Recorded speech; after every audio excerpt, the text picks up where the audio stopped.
think that all of the paintings are going to have an object represented in that painting that is very close to the dig site. Right.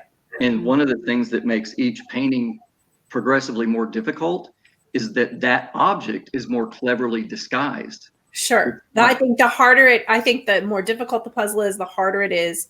But I would have to think that it's in the middle or in their parts, like whether it's vertical, horizontal. I don't mean it necessarily has to be in the center of the axis, but I feel that it's in the middle.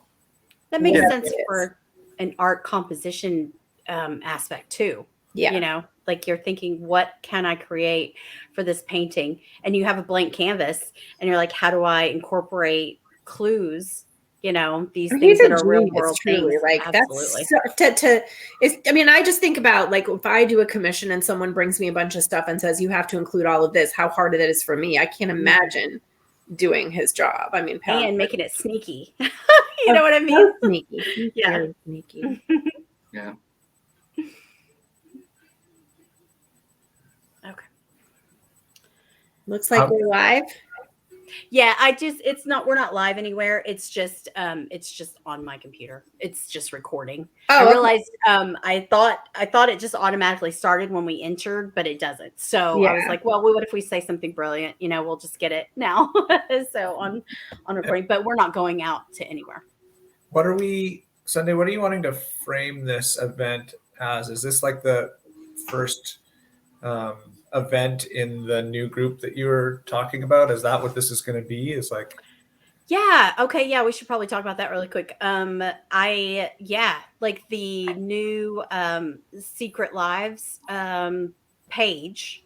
I was hoping for this, and I was going to ask you guys. I'm glad you brought that up. I was going to ask you guys permission to like post it on the new page, but it's just kind of like the kickoff for Secret Lives, which is a live collaboration group, which is where like people can submit videos that will be watched, and like if they're fine, then they'll be uploaded, and if they're not, like or whatever, they could post invites to this kind of thing, and hopefully maybe the ball will get rolling on people doing more of this on their own, kind of thing, and more ideas getting out there, and just but yeah, that would be great. I mean, we don't necessarily have to address it in the video. Like it doesn't have to be like, hey guys, welcome to the launch, or anything like that. But yeah.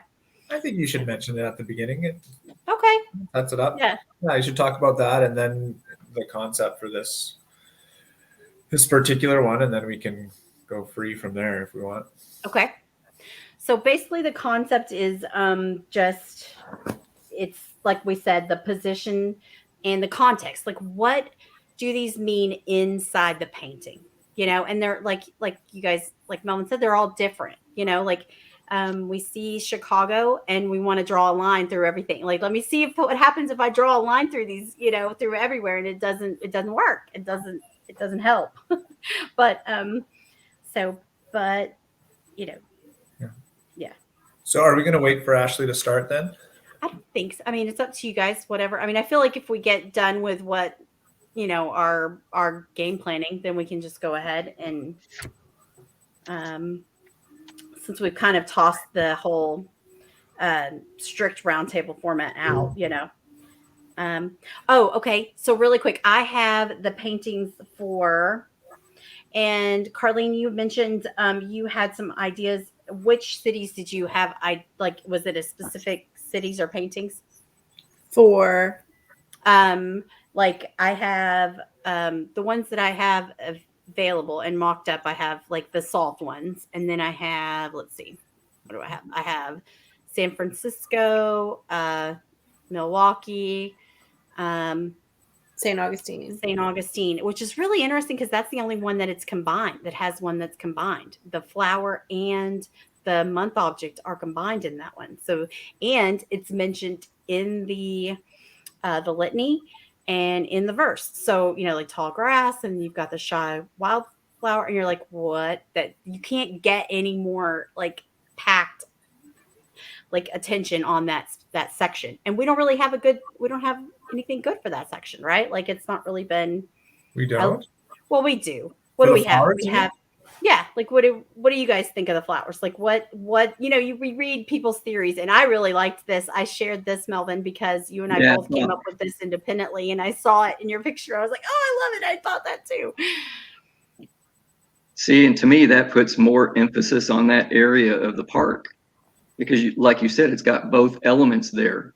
Mm-hmm. It's got the flower and it's got the number of the month represented in the same thing. And I think I shared with you when you posted your theory for Fountain of Youth, Mm-hmm.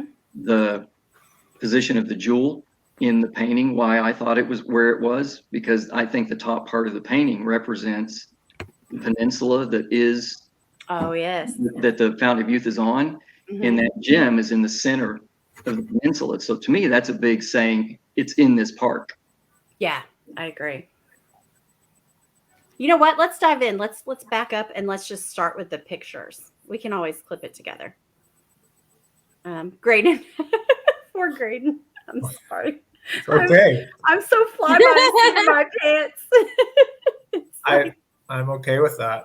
Okay, before we do that, like if you have teacher friends that want to do this, like with our classes, I've done this treasure hunt with my students for 4 years. And it is so amazing and so fun. And one time I even incorporated social studies with ancient civilizations, and they had to make an artifact that we buried in the ground. And it has been so cool. So if you know anybody that is interested in doing it, I can tell them how I do it. How fun is that? Awesome. Okay. So do we just start with see, that's why I'm terrible at this. Start talking about your new group, and then Yeah, we'll okay. topic. All right, so let's say hi. Hi, everybody. Hi. So, really excited to be here because we are launching the new Secret Lives page, and that's just a page for everybody. It's a page for if you get a group of people together and make a video.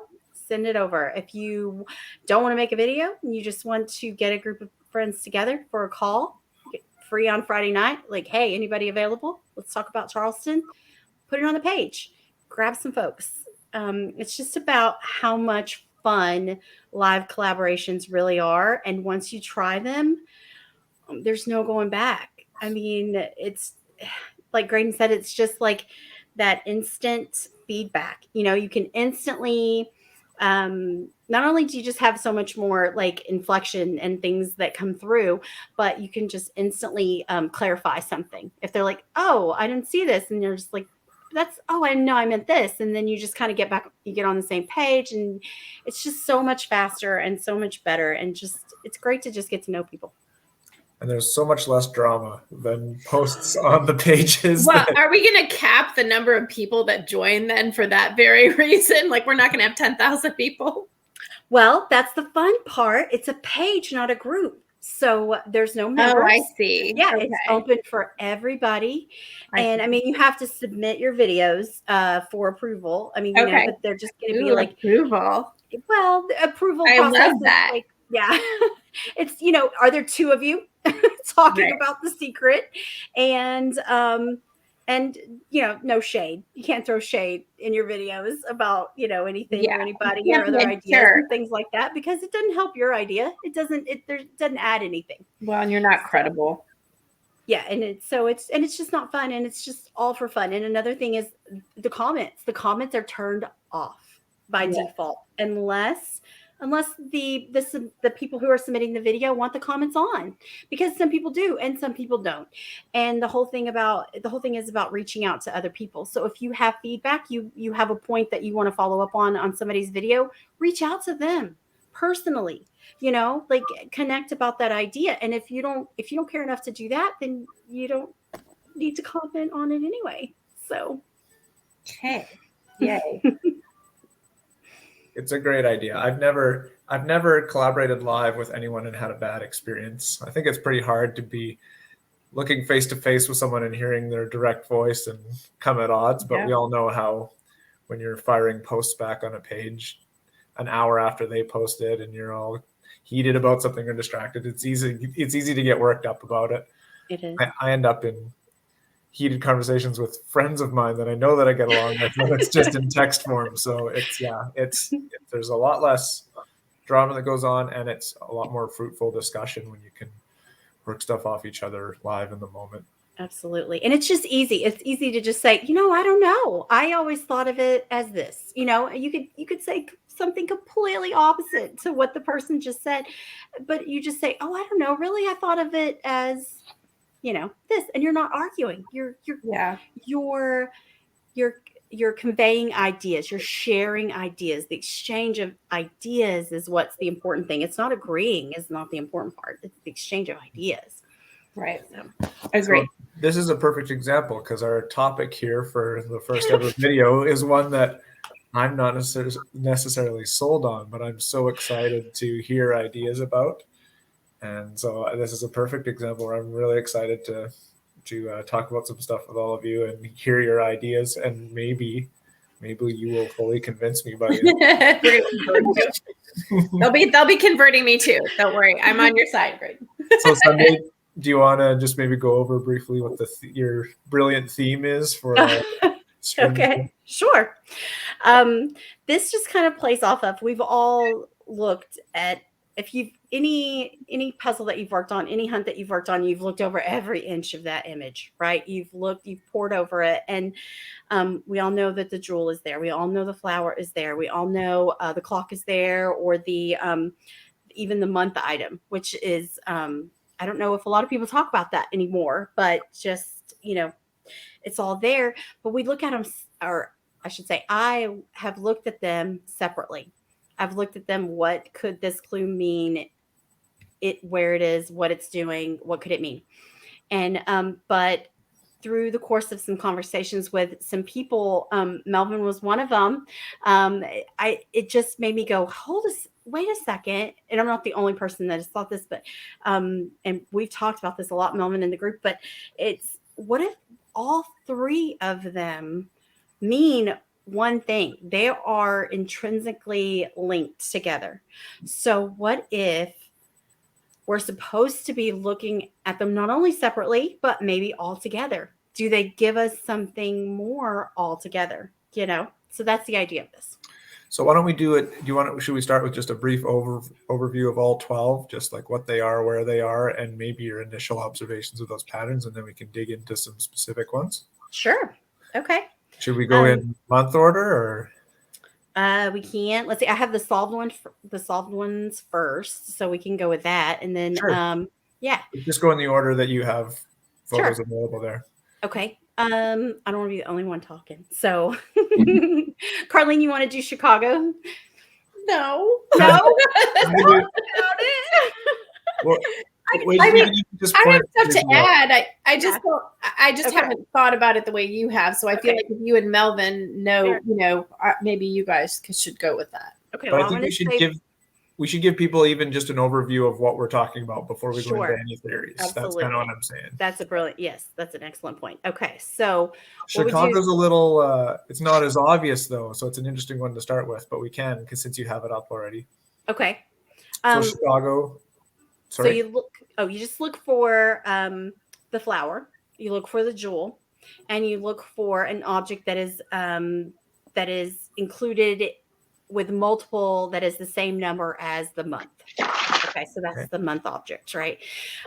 So, and I'm not sure that it's the warts. That's my best guess. I've counted lots of things, and I came up with 5 on that one. So, but I haven't seen another 5, but I could be missing it easily. But if you use of course, the flower here on his lapel, the stone, and then the warts, not only are they all on or over his left shoulder, which could be a possible method to help you pair the verse, they are also just very closely grouped together. And that's just kind of like in kind of comparison to other paintings. These are all grouped closely together.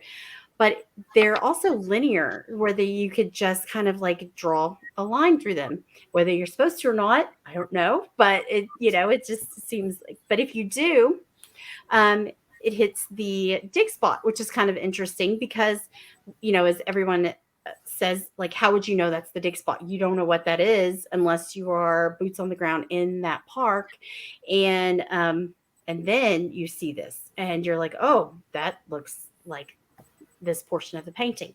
So it might be that's a hint to, or could it be a hint to look at all three together and try to figure out a way that maybe they could be used within the painting to get bigger hints.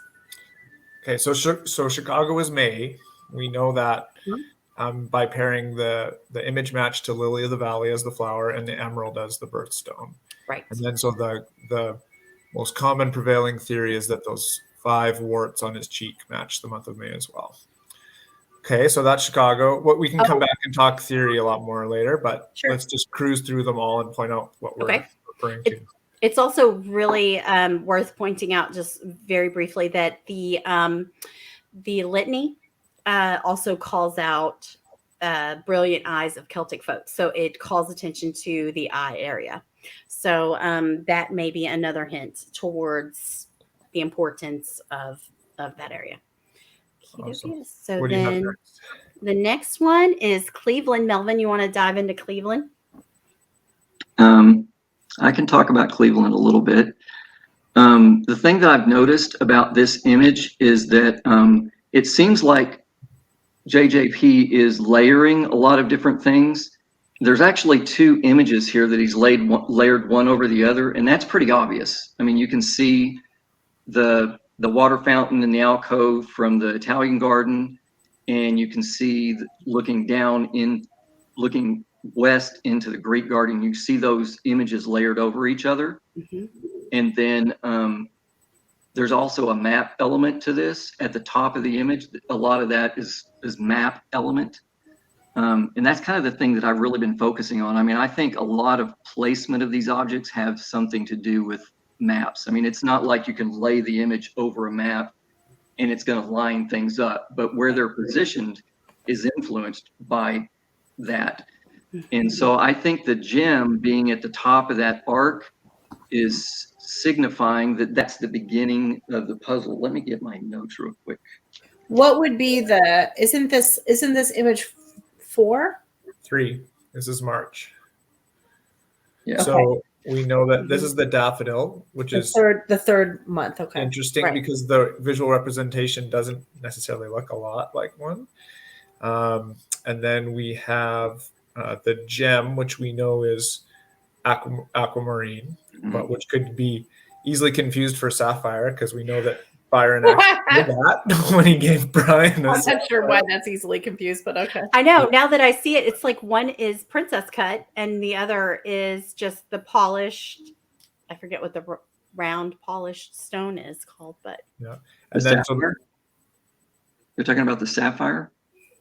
Yeah. In the image, isn't that marquee cut? I'd buy In that. St. Augustine, you're talking about? Yeah. Yeah. Yeah. And then the month object in this one is assumed to be the triangle representation on the stone on the top. So if you're going that way. So like I said, I think the gem at the top of that arc is showing you where the starting place is. I even think it kind of represents if you're at the top of that curve that's Parkgate Avenue, Mm-hmm. and then you walk up and you see that alcove with the fountain, and then and then you have the sphere with the triangle. And to me, that's like pointing. It's even telling you take the staircase on the left and pointing across that path that you would go across, and you'd walk by the fountain, and then you'd turn right and go down the sidewalk, and you'd be at the Greek garden. So I think that sphere is pointing the direction we need to go once you get to the top of the stairs. And if you look at that corner of it, it's even pointing at that real thin tree trunk, and it goes straight up to the top of the image. And just before it gets to the top of the image, it takes a right. Ah, the trunk. Okay. Yeah. So where that takes the right, if you drew a line from the top of that stairway to the street, and took a right there, that angle matches there where you would take the right, go down to the Greek garden. And then when you're at the Greek garden, there's a green space, and that flower is in that green space. Right. So to me, that's like signifying that this is the right park. And then when you walk around to the other side of the wall, it says that it's in a rectangular plot. So now I think that the flower is indicating that rectangular plot that the cask was in, and it's got that one odd petal that seems to wrap around the center instead of connecting to the center. It's pointing down to the right. So it's pointing to the bottom right of that rectangle, bottom right corner. Yeah, I loved this theory when you posted it. Yeah. I don't know if one other thing about that too, that you've seen the picture of Andy and Brian standing up there on that planter. Looks like they're on stage, right? Okay. Looks like they're on a stage, and theater was a big part of the Greek culture. I think all those directions are stage directions. Oh. So when it says so many to the left or whatever, it would be opposite if you're on a stage. Okay. Right? Because stage left and stage right are different. Yeah. So from the Oh, I audience see. perspective, the right side of the stage is actually stage left. Yeah. So I love that. I think it's pretty complicated, but it doesn't mean it's not correct, because he did a lot of complicated things. Yeah. Well, and that was the first thing I thought of when I saw that picture of them on that box. I said, they look like they're on stage. I wonder if this is supposed to be stage directions. And maybe Well, that's my experience in the arts, that I knew that. What would tip you off to that though? Well, like I said, I mean, it's a Greek puzzle, and aren't the Greeks, like, didn't they invent theater? I mean, Yeah. What is that? Is that like a mask there, and that above the wall? I don't know. What is that? That's from that lion that's part of The lion. I can't tell. Yeah. Oh yes, that's a it's part of that fountain in the Italian Okay. garden. that is a whole wall. But look at the alcove, even, or for lack of a better term. I mean, that's like a recessed alcove that is very grand. I mean, it looks like you could just see some curtains. I've never thought of it like that before, but I could see some red curtains, the stage curtains just kind of placed there. Yeah. But what I love the most about this theory when you first posted it was that if you walk into the Italian gardens, which is on the street, like that's where you go first. And then, and you're looking and you're like, okay, I have this wall in front of me with this lion fountain on it. What am I supposed to do?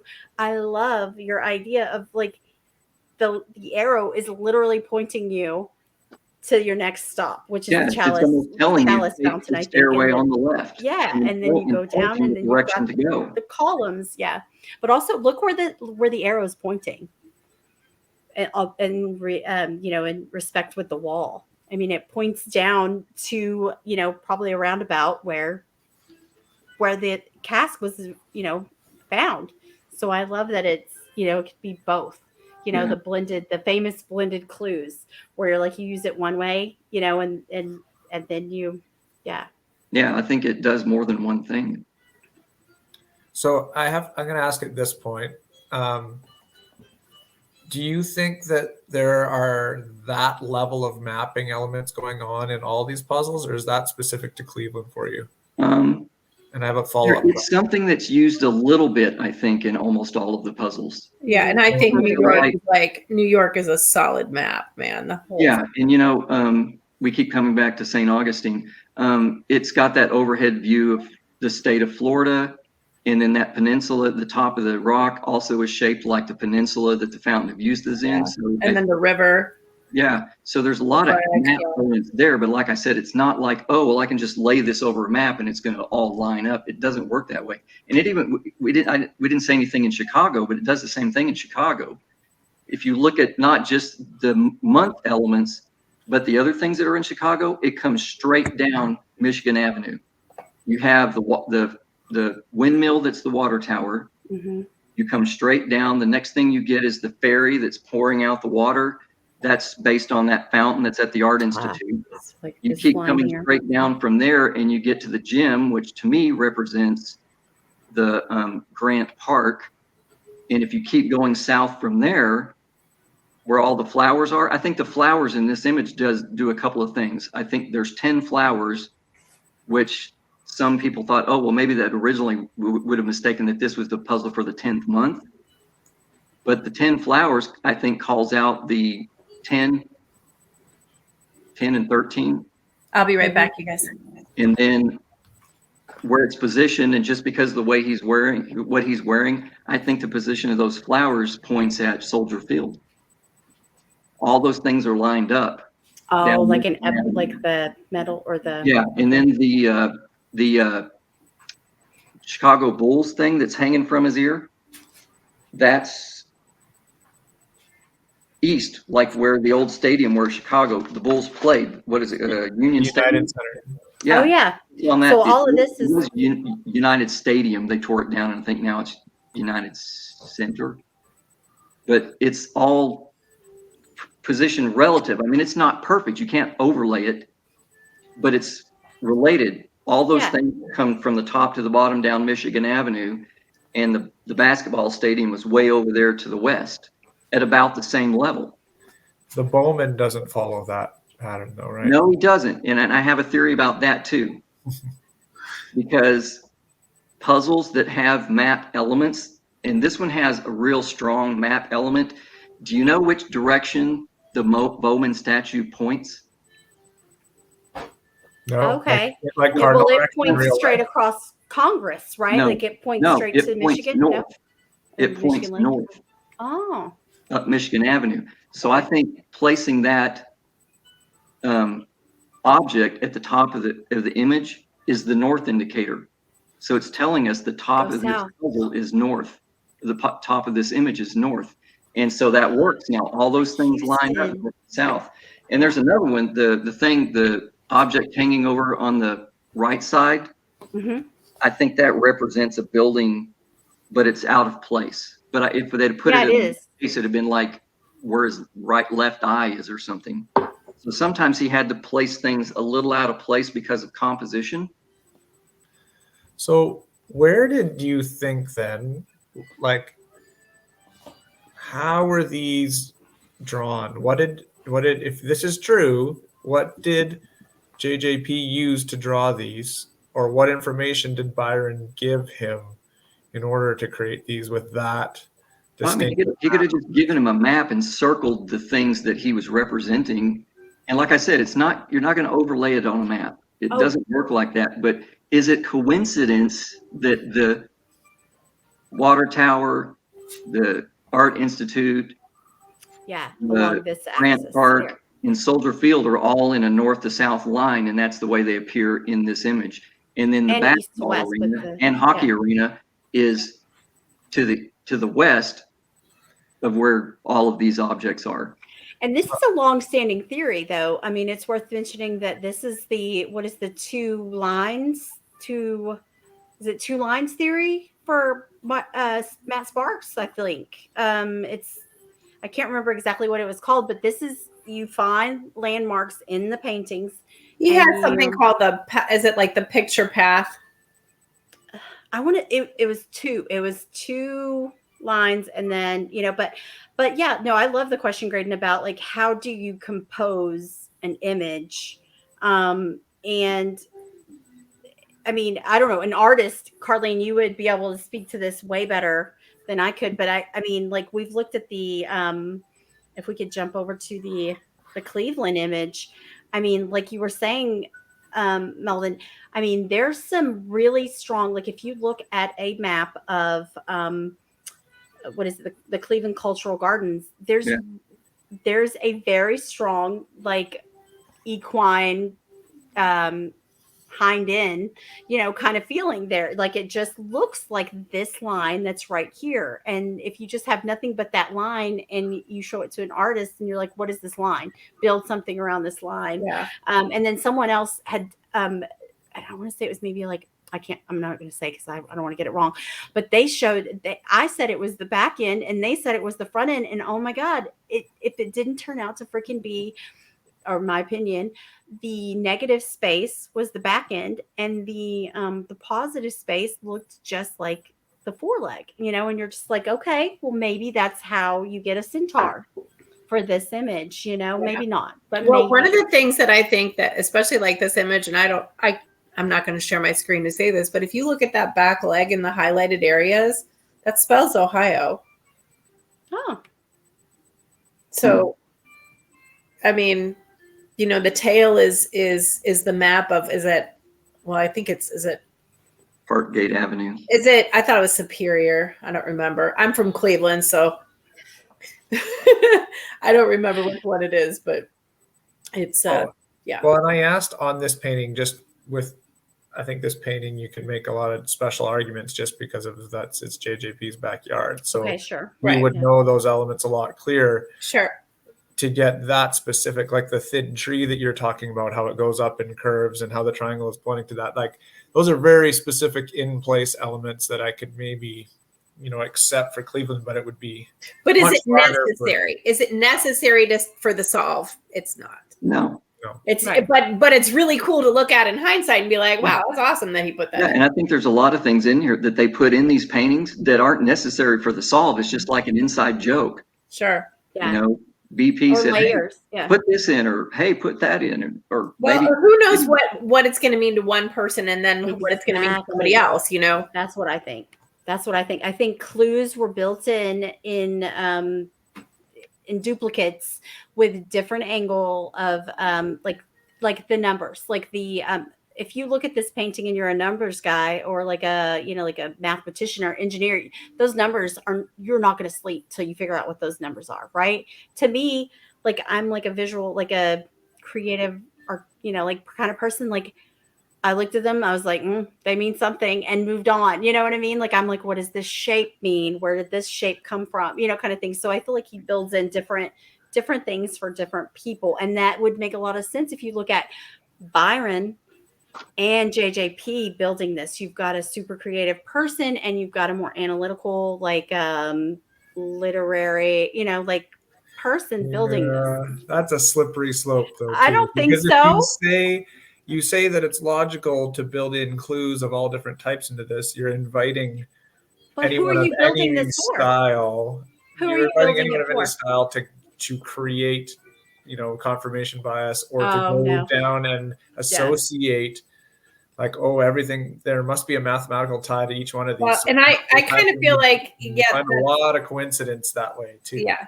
Or it may have just ended up that way. They didn't try, it just ended up that way. Well, I'm not talking about like building a complete solution that can be solved mathematically and a complete solution that could be solved, by the soft forms in the image, or I'm not talking about like that kind of thing. I'm just talking about like a foothold.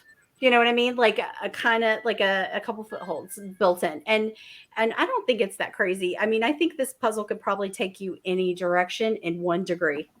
The 1 degree part is the part that I think a lot of people go off the deep end with. You know what I mean? Like, if you think you found something, you got to look back. Is it supported by the image? Is it supported by the verse? Is it supported by both? Because that's what you need, to kind of get it going. But sorry. Okay. Let's get back on track, I guess, maybe, because we could talk about this for 20 hours. Let's get back talking about the relationship of the trifecta and the images. Okay, so let's scoot back out and then let's see. Okay, so we can go on now to, do we want to go on to Boston? Do we want to like skip over Boston? I don't know. No, let's do Well, Boston. we can then point out a couple of things. I mean, So everybody Boston, has their theory about Boston, so Yeah. So Boston is the August image, 8th month. So we know this is the gladiolus flower, which you can see there. And there's a lot of very interesting ties between that flower and the immigration group and history that you can go into there. And it's the peridot that the fairy is holding. And then for me, this is the most controversial painting in terms of month item. Jason's famous chart has the squares on the bottom of the globe holder there as potentially having 8 squares, which could be that. And then Sunday has her theory that she pointed out to me is that we can see 8 visible fingers in this painting, which that potentially could be 2. Beyond that, I think this is maybe the loosest connection in terms of a month item, and I personally think it's possible that there isn't necessarily one there, and that it could just be assumed through filling in the gaps in a chart. If you know enough of the information, you could figure out that it's puzzle 8, but maybe it's significant in terms of the image why 8 isn't there, or maybe it is significant in that it is one of the theories that we were talking about. So, and going back to what we were talking about before we actually went live, I think the only thing about this image that is similar to the others is the fact that the home plate and the foot runs horizontally in the middle of the image, and the other 2 solves, what you see from the dig spot is in the middle of the image. Whether it's vertically or horizontally, it doesn't matter. It's just those visual images are in the middle of the numerical image for the book. That's all I can find that those 3 have in common. That's great. So what is that for you in Cleveland? I see Chicago and Boston. The wall. It would be the wall. The wall. Yeah. So center from horizontally or vertically? Sorry, what did you say? I think with that one, it's probably both. In Cleveland, the jewel is dead center of the painting. Yeah. In this painting, the witch's nose is dead center. Yes. And I'll be honest, I was a year after Boston, before I ever even came around. So, and I had never even really looked for a month object in this painting until maybe 2 weeks ago. And it came up in a totally another conversation with somebody on the forum. And it's just wait a second, what is it? And they said, and I was like, well, what is it? And he said the spaces, around the bottom frame of the globe. And I was like, well, why? What does it do? The globe, I mean, Boston Globe. I mean, so sure, there's an argument that could be made for it. But, and then I was like, well, what is, you said, Carlene, I guess before I even heard you say it, I was like, what's going on in this painting? And then you're like, wait, she has 8 fingers in her, and it's kind of, odd. JJP can do better fingers, I'm guessing, that bottom hand. It's a little, it's a little wonky. And I don't mean that in a bad way, because I think if someone of that caliber does something wonky, then it's calling attention. You know what Montreal. I mean? Yeah, exactly. Talking about that too. Yeah. The perspective. Oh God, Montreal. Proportions on that front finger. What is happening? So, but maybe there's an argument to be made for perhaps the 8 fingers is the month object. And if that's the case, then does it tell us anything? Does it help us in any way? Aren't there also 8 circles in this? There's 5, I think. Oh, well, 6. 6 no, with the portal. There's a bubble by the bird. In front of the bird, there's a bubble behind the bird. There's a ball in front. There's the ball that's the globe. There's another ball down there, the circle of the window, the circle of, it looks like a very faint moon or something, and then the circle around the star, there's 8. Oh, with the wall, this portion here in the wall. And I think I may have covered up something. Did I cover up one of them? But this is why I do this is exactly why I do these things. Yeah, right? How have I never noticed that? I know. Because how many, we've all counted them, right? Who would look at it and be like, oh, I'm going to count all those circles? And I've struggled over that stupid second bubble for trying to come up with bubble theories for Roanoke and Boston. Yeah. That's for me. That's perfect, the type of clues that exist in this puzzle. When things get too deep, I think we give them way too much credit for a level of genius in these puzzles that I'm not always sure is there. That type of thing, oh yeah, there's 8 circles. How did you not see that? That's Well, and I think there's a lot of things that are right in front of our face. And then here's another one for you, Graydon. I was talking about the maps influencing the composition of the image. So this image has the 4 pointed star in the top. Yes, It's the north indicator. that's what I think. It's the North Star. But it's not just pointing to the north end. It's showing us that there's things arranged in here that line up with the map, the way they're arranged in Boston. So the Boston Globe used to be at 135 Morrissey. Going north from there, you get the Christopher Columbus Waterside Park, which I think is the flower. And in Christopher Columbus Park, there's a compass rose. What do we use it for? To find our direction. What does this flower do? It gives us the zip code to point us to the correct area of Boston. And north of that is the gym, which I think represents where the cast was found, the baseball field. And then if you go east to west, I mean, JJB told us the bird in the bubble is Boston Pops. So I think the bubble is supposed to be represent Symphony Hall. And east of Symphony Hall, it's a long ways away. They're a lot closer in this image, but it's a composition thing again, is downtown Boston, which Sunday pointed out. Looks like a bird. Shaped like this bird. It's Congress Street. That's the back of the bird is Congress too. Yeah, so going for you're kind of going from west to slightly north and east, but then you get to the downtown Boston, and then when you get to the gym, which is in that line, I think it's influenced by where things are positioned on the map. Which I'd like to say is not crazy, because if you're talking about like, how do you tell someone a location using maps or coded maps, or, you know, like symbolism in a painting that is like, I mean, that goes back to like to Da Vinci and like, you know, like all these like greats of art history that Kit says, you know, his dad, not only he says, but his, you know, Kit's like, who's all, you know, influenced by. And I mean, so I don't know. I think the image kind of has a bad name lately, and maps, like for some reason people are like, map is a dirty word, and you're like, how the hell else are you supposed to tell somebody a location? No, map is not a dirty word. It's Overlay. not a stretch. Who's saying that? It's not an Overlay is a dirty word. Map is not a dirty word. Composition. Yeah. Just influences composition. People that don't know how to read maps are saying that. And it's not that we're saying that the painting is a treasure map. It's not that we're saying it's a map. We're saying elements that represent things can be compositionally located within the painting in a way that clues you towards a location. I mean, it's not but like, I do think there are some images that are more mappy.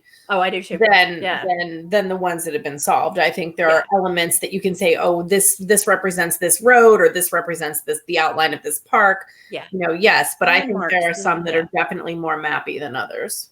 So you had a good answer for me, Melvin, in Chicago with outliers. So of course I try to play devil's advocate on everything. So you're telling me the orientation of all. So when I think about the items and how they could be in terms of orientation, I start to think about Ironsides. Mm-hmm. So for me, Ironsides is represented by the flags that hang downwards, which are on the wrong side of or the porthole items. Well, and there's that one object in Cleveland that was not in the right spot. So you remember, I think this is kind of done. It's a compositional thing, but you know, even me, I think the whole baseball field is represented here, and it's oriented the way it would be if you were looking at it from above. I mean, everybody knows where home plate is. I think first base is on her left wrist, second base is on her her left shoulder, and third base is on her right shoulder. Those little squares that are. Oh, I see what you're saying. Yeah. You know what I'm saying?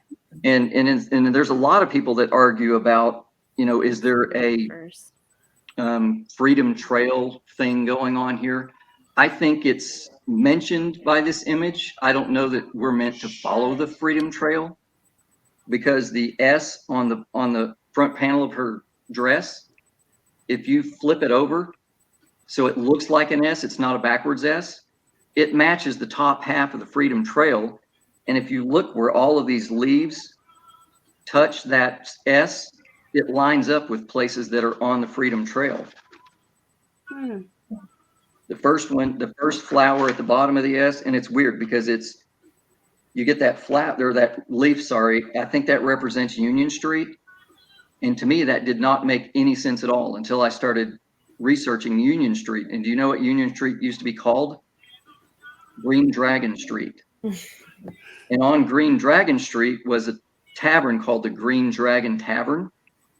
And that tavern was there for a long, long time. And it was eventually tore down and a warehouse was put up, or they put a plaque on that warehouse. And one of the lines of that plaque says, "To mark this site forever as memorable as the birthplace of American freedom." See, that's the kind of stuff that we could be easily incorporated into something like this. And that's just part of that quote. But if you start researching this pub, I mean, they talk about all the famous people that we know about our history that met there to plot exactly. That's what I was going to say. In that place. So and then who if you follow it around, I just if you follow that around, can we get? I want to make sure I'm getting back to, like, we said there's the 8 circles. We talked about the flower. So this one has those things that you were talking about. They just don't line up, right? No, they're in the image. This stuff They're is there. This is like this goes rogue from our like I said, Well, he does some landmarks. He does that kind of line up with the map, but not everything is. Like there's that one thing object in the Chicago painting. If it was where it should have been according to the map, it'd have been like on his left eye or something. The fairy's left eye.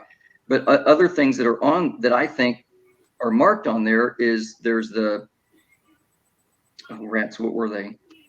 Maybe I got it on this other page. Other stops on the Freedom Trail before you get there. I mean, there's like the Paul Revere House, the Old North Church, Cops Burial Cemetery, and then that last leaf at the end of the top of the S is Old Ironsides. But that one that represents the Old North Church, it's the leaf that's at the top of the panel.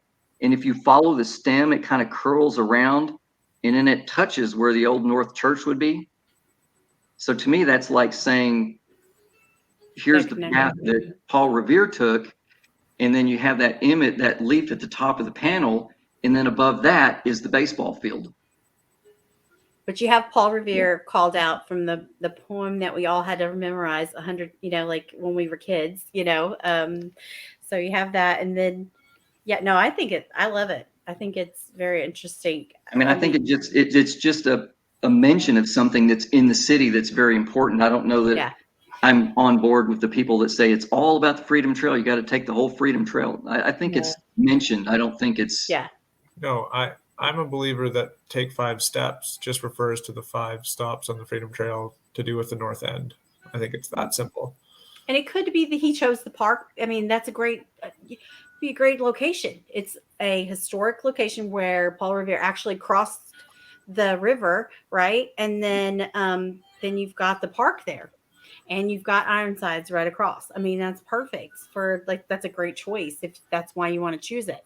But another alternative, just a kind of a way to look at it, is in the context of the painting. And so like the real world, just taking it back to the painting, the flower, if that gives you the zip code, then you've got the area of the city. It's kind of like concentrically smaller circles. You've got the flower with the zip code, the area of the painting that the flower is in gives you the zip code. And then JJP said the area that the jewel is in is the baseball diamond, and we're all like, that's a baseball diamond. It's in the field, the shape of the field. Yes, you're right, the field. And then, but look it's a square jewel, but it's turned to where, like, you would call it, a diamond shape, if it instead of and then if maybe for argument's sake, the fingers are the month item, then what's in the area of the fingers of the painting is the dig site. So maybe, and one of those fingers is pointing to the top of that leg. Mm-hmm. Yep. So it's progressive than your month items. Your flower gets you the neighborhood, the gem In shows Boston, you the yeah. park, Mhm. and the month item gives you the dig spot. Yeah, it's In like this image, like not all of smaller them. circles, right? Yeah. That's how it works in this one. Yeah, maybe if that is. Yeah. But now I can't unsee Melvin's 8 circles, so I don't know. I know. Maybe I've Well, lost that's my right. fingers. The name of the band, Melvin's 8 Circles. I love it. Lord of the Rings. And there are undeniably 8 circles. Yep. You can't Oh. add any. No, I love it. I love it. They're perfect circles. Uh-oh, we lost Sunday. Oh. I can't believe I never noticed that before. It's gonna drive me crazy. I'm going to tell you, I think your reaction is the most amusing part of this. Well, and I've spent so much time angry at this painting because I'm like, what the heck? No, You all heard that George has announced now that he's going to do an interview with JJP later this year, where he's going to talk about Right. Boston, Cleveland, and Chicago paintings. I just take issue with Boston. So I want to believe it so badly, and I'm not saying that it wasn't there and that it wasn't the cask. I just think so much about how that came to be seems contrived, and that might just. I know it's not just me. I know it's not, and I don't want to cause trouble, but it just, it's like if it seems fishy, it probably is. So I don't know. I'd have a hard time with it. what do you think is fishy? The cask location or how it was found? I think how it all came about. I mean, you have this person that has not been involved at all in any of the treasure hunt circles and happens to be in some sort of broadcasting and just I don't know. I just and especially knowing some people that were there at the dig site when it all happened and came down. They have been misrepresented, and I think that bothers me a lot. But that's just me. And I don't want to create trouble where there doesn't need to be, and that's not why we're here. We're here to talk about the numbers and the clocks and all that kind of stuff. So yeah, but so the bottom of this painting, those bowling ball orbs and the tabletops or whatever they are, I've just stared at them forever. I'm like, why are those there? I hope he can clear it up when he talks about it, because I've never heard really of a compelling theory for any use for the two tabletops. But now I have a use for the two orbs. So. Like, why are they reflective? Like, that I don't get, but they are kind of shaped like bases. Yeah, right. I've heard that. Bases everywhere. That's a weird way to do that. Yeah. It's clearly I don't know. Well, and I think sometimes we get into this mindset that we think everything has to mean something. Yeah. No. And I don't think that's true. No, I agree. No, there's a lot of just weird shapes and things in these paintings that are clearly just meant to distract your eye. But those tables are very just to bring the image together too. Like we need filler. We've got to make it cohesive, or that's going to happen too. Yeah, that makes sense. Okay. Where do we want to go next, guys? Let's see. Okay, I have a crazy idea for Milwaukee, and I don't know. Graydon, are you ready? Like you're good. Yeah, you're good at ready. Everybody's good at giving feedback, you know what I mean? But I just I love that, it's okay. You want to just dive in? Should we just go straight for it? Okay. Yeah. All right, let me get there. Okay. So Milwaukee. All right. Okay, so this is February. Yes. All right, we've got the amethyst, which is strangely colored for this painting. We don't know why it's not purple. We know there's purple in other paintings. Interesting. And the flower for this one is, I'm blanking right now. Primrose. Primrose, right. Mm-hmm. And then the most common theory for the month item is the 2 red balls that the juggler is holding as being the second month. So take it away, Sunday. What do you got? Okay, this is a little crazy. I don't know if it's crazy, but it's okay. So after the nudge, right? And that whole thing of like, you're supposed to manipulate the painting, you're supposed to move this somewhere, whatever. Oh my God. Could you imagine the day before the nudge, somebody putting out a theory that said you cut the string and you move this over here to the other side and because this, like, oh my God, that would have been crazy. So that, you look at the other images, you're like, is there anything else like that going on? And, Milwaukee, it's like that same kind of mechanical. I mean, it's a dynamic painting, right? Like there's movement going on. So, and I've always hated Milwaukee's verse, and I know we've talked about it before, but it's like super long, and it seems like there's like 3 parts. Like you could easily chop that thing into 3 parts, and I think JM even said like at the pass or something like that, like it's just a juggler's term, which was kind of pretty interesting too. But obviously, just trying to start at one end and walk that path has not helped. It's not worked. Like no one's in agreement. Like it's not like Chicago, you're not just like, yeah, you walk down the street, you walk into the park, you got it, And so I'm wondering if maybe the placement of the month items and the rebus are working together in this one to tell us some clues, right? So we've got the millstone, and it's kind of interesting that mill is kind of like also like a city abbreviation, right? For Milwaukee. Like if we write it out, like Milwaukee or whatever. And then, but look where it's at. Look in the image, the shapes that are contained within the shadowed area of City Hall. You have 2 of them, right? You have the millstone and the flower. And you're like, why is the flower in the middle of the rebus? That didn't make sense. And but what if the City Hall is telling us that the first third of the verse is just describing the city? And I thought of this after I saw somebody else's video, and they had a picture from the Pabst Museum of a famous portrait of a lady playing a harpsichord, right? And other parts of the Milwaukee verse are like things around the city, right? Like other parts of that first third of the verse are things around the city. So I was like, what if that part is the tour, the tour of the city, or like some good stuff about Milwaukee, like the must-dos of Milwaukee. And then I was like, but it doesn't make any sense with the rest of the thing.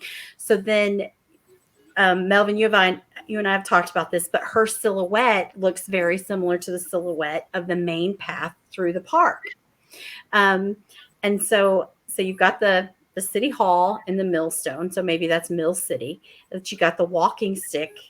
And if you look on the map, this portion over her cape and over this shoulder is the area with the Lion Bridge. And it's the area with Walcott statue and those things like that meet at the end of the verse that we feel like we know where we're at when we get to the end of the verse.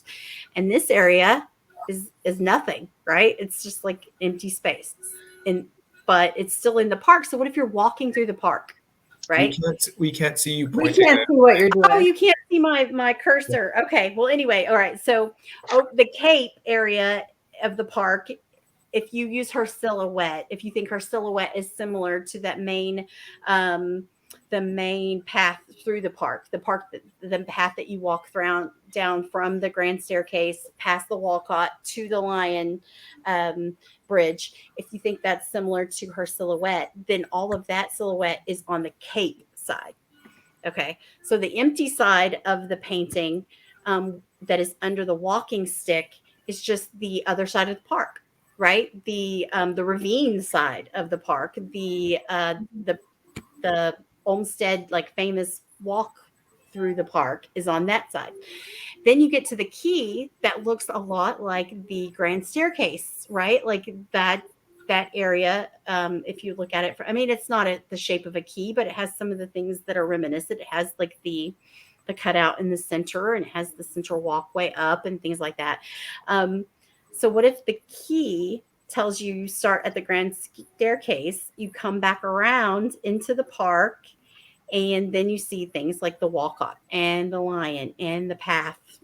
So I don't know. That's my crazy idea for the 3-month items. I don't know if I did any like a good job explaining that at all. So, any questions? I I'm think looking it's at plausible. maps right now. So You're what? I don't think there's a lot of map element in this one. To me, there's not a lot of map element in this one. I just saw her silhouette. Like, I think is similar. Yeah, and I agree. I mean, not like some of the others. I think they all have a little bit, but I mean that line that you're talking about, that silhouette, I totally agree with that. I mean, it does line up pretty well.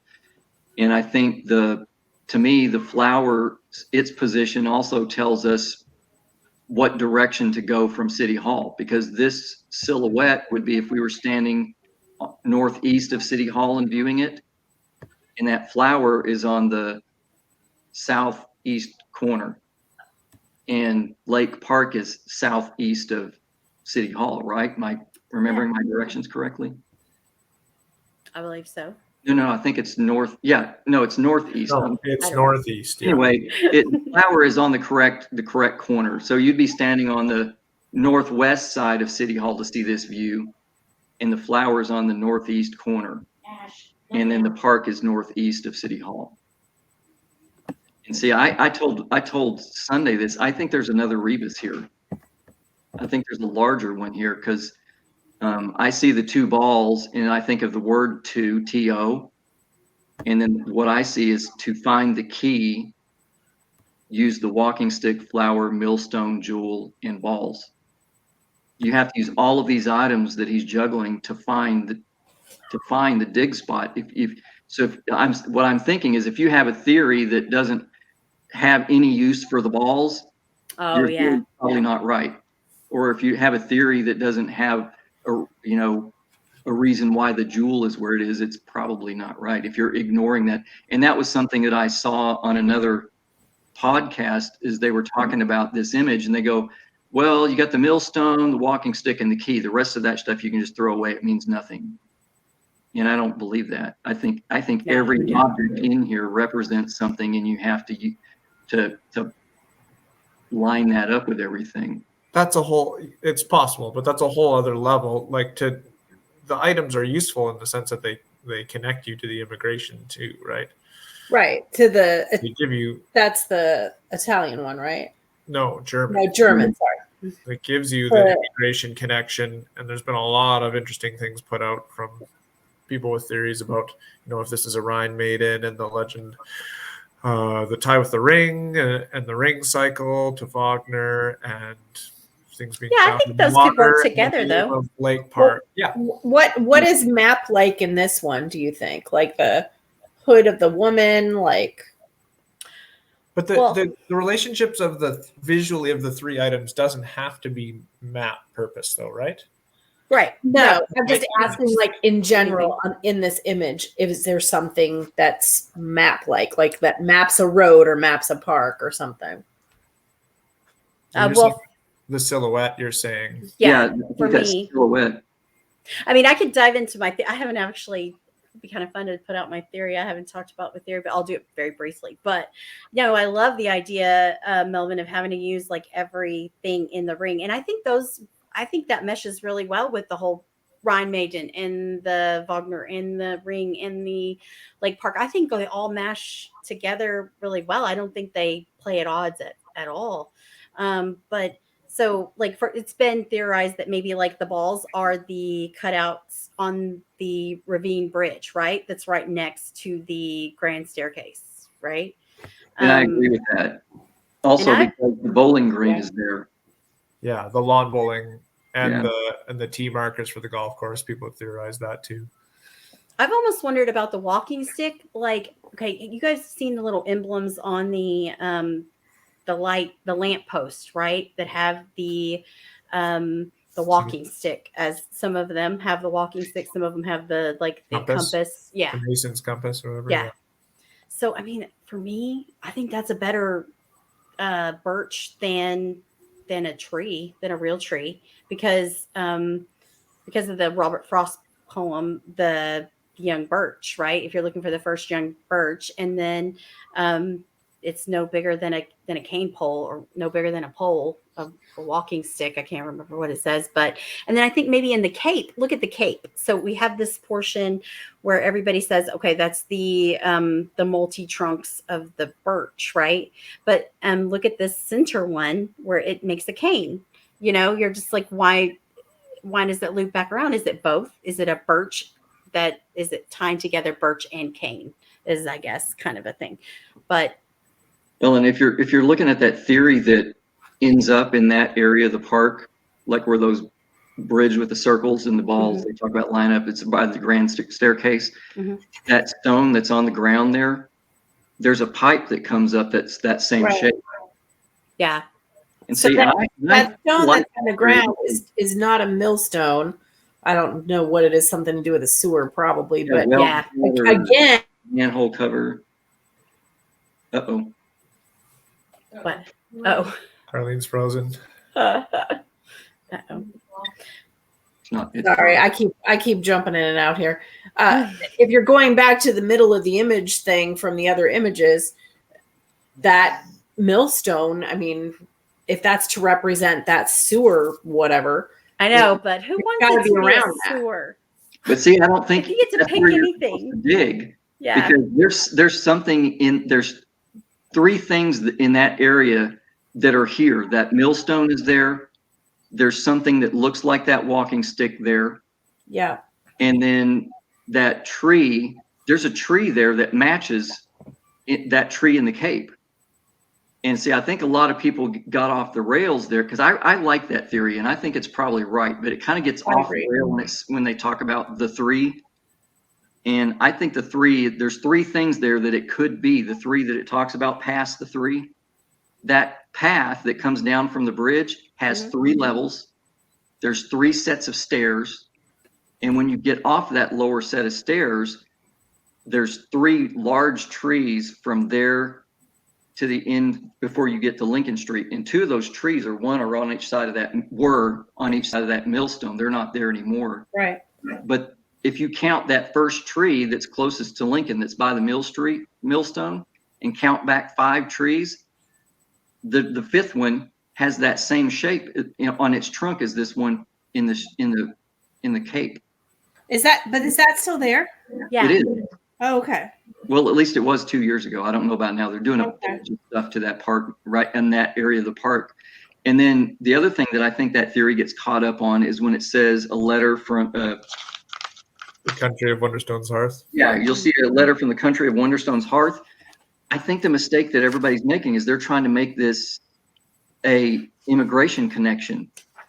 It's not the fair folks' country. It's the millstone. Well, if that sewer thing represents the millstone, where is it? It's in Milwaukee, Wisconsin, USA. That trunk has a U shape where it splits. I think the letter of Wonderstone's Hearth, country of Wonderstone's Hearth, is U, as in United States. Take me back there. You lost me. Yeah, that's a little. So a letter from the country of Wonderstone's Hearth. Yeah, so it says you'll see a letter from the country of Wonderstone's Hearth. Well, the Wonderstone, hearth, all hearth is it's a synonym for home. Yeah. Right. And I think Wonderstone is the millstone. It's that object, that sewer thing. But Wonderstone is in the United States, and that tree has a U on it. It's the trunk shape is a U. How has Wonderstone become the millstone? Because it's once you find it, you're at the right place. You're at the dig area. Okay, so you're saying with this painting, the Wonderstone. Well, if you use the painting, it could be the millstone or it could be the jewel, right? And then like you're going with the millstone. Well, I'm saying that the millstone is the Wonderstone, and I mean really think about it. Historically, I mean when they started grinding wheat to make bread, I mean wasn't that a big historical event? Yeah, but the book tells us the Wonderstones are the 12 gems. It refers to them pretty directly. And see, and maybe that's part of the puzzle. It's that makes it hard. I don't know. That's a pretty big leap. I would even accept it more if you just said that the Wonderstones are the Wonderstones are buried in the U.S., so that's where their home is now. But And maybe maybe that's it, and I'm just looking at it the wrong way. if you're But looking like for I a said, U, the thing for me is that tree has that U shape. So if the country is not the country of origin, but the country where it is now, the United States, then it works. yeah, yeah, but it's all circumstantial. You can find a U. Like there's a U shape in the stone fence that overlooks the park when you're right by North Point and the Lion Bridges too, right? Well, but the other thing is this happens to be on the fifth tree. Yeah. You know, it says on a tall, proud fifth. Well, this tree is up the hill a little bit above your head. So to me, that's like, too coincidental. It's the fifth tree and it has the U on it. But I think the thing that I'm not sure I like the lion bridge theory that much, but I mean, when you have a lion that's always been looked at as proud and that it's the fifth zodiac sign, it's really hard to debate against that in a different way. I'm not a Milwaukee puzzle person, but that's really hard to steer away from.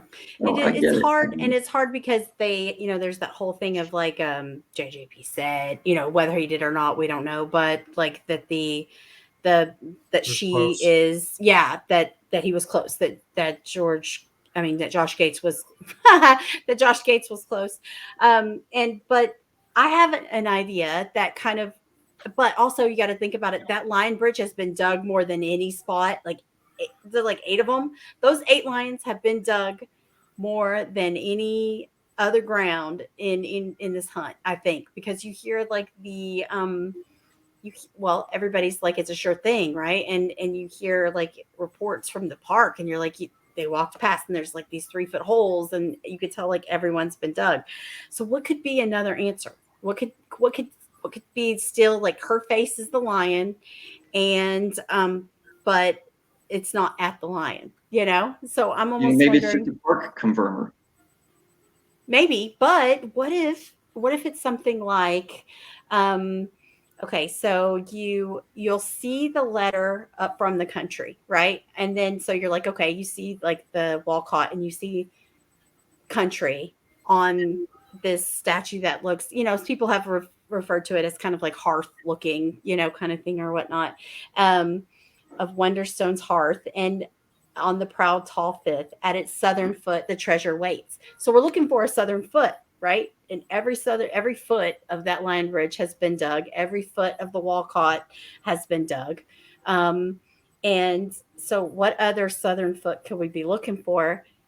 What if there's a southern foot that you see the letter from the country, you see the Lion Bridge, and you see what's in her hand, this that shape that's in her hand, and you're standing where the jewel is in regards to the face, is if the lion is her face and the elbow is maybe the Walcott, which I think it is, because if you look, it kind of looks like it has like a 5 kind of up the arm, but the lower portion right below her elbow, I'm sorry, that's a horse's tail end. Like that, to me, like I have horses, like I grew up with horses, like that's a tail end, Wow. And but okay, so what is there? What's a southern foot between the two of them, right? That's right next to something that's in her hand. There's a bench right there, right? There's a bench with a wall, like with a lamppost, with the emblem of the walking stick that might be the young birch. That might be the first lamppost, the first emblem down the path. That's the birch. Maybe it's right there. Like maybe it's a bench right there. Like that's another southern foot. You're looking, it says look, you'll see the letter from the country. It doesn't say you go there or you are there. Maybe that's the riddle. I don't know. I like when we should move on because we're off topic of the alignment of the 3 items, and we've only been through 4 here so far. But we don't have I like the connection of southern foot. I can't remember. What if it's like over the bridge? Meaning it could be you're going down, and so it's south, and it's the foot of the bridge. Could be. I like the connection of southern foot. especially with the tie to the lion and the proud term, that a southern foot is southpaw. And southpaw Oh, is just yeah. an expression that means left. Right. So that southern foot could just be telling you that it's to the left of whatever item you're supposed to find when you go to dig. Yeah. I mean, it could be. And I think we all, I mean, I don't know. When I first heard that, I loved it too. I mean, and I still love it. But I'm just saying, like, had it not been for that bridge being dug to death, like a necessity of looking for another answer kind of thing, Well, I don't necessarily mean at the bridge though. I just mean at its southern foot. Mm-hmm. I like the southern foot of that bench right there. Yeah, that's what I mean. Like it could just mean to the left side of whatever item you get to in your spot. Okay. Yeah. Yeah. Yeah. That's true. Not at its southern foot, at its southpaw, at its left. Okay. Yeah, I like it. I can see it. We should go to the next one and stay on our 3 item placements in here. Am I doing a good what I'm supposed to, Carlene, trying to keep people in touch? Yes, thank you. All right, let's see. What else do we have? We have St. Augustine, we have San Francisco, and we have New York, NOLA, or Montreal. Where do we want to go? Let's do New York because I have to go soon. Yeah. Okay. Here we go. Oh, New York. Yeah. The tens of thousands of hours I have spent on this puzzle. So November, topaz, chrysanthemum. We've got a clock that points to 11. Tell us what it all means, Carlene. So these items are baby. We don't have any other ideas, Carlene. So I could tell you so many things about this image that would blow your freaking mind, but these items are so far away from each other in this painting. They are. And I mean, my biggest connection with this puzzle is the subway. I mean, she's the subway map.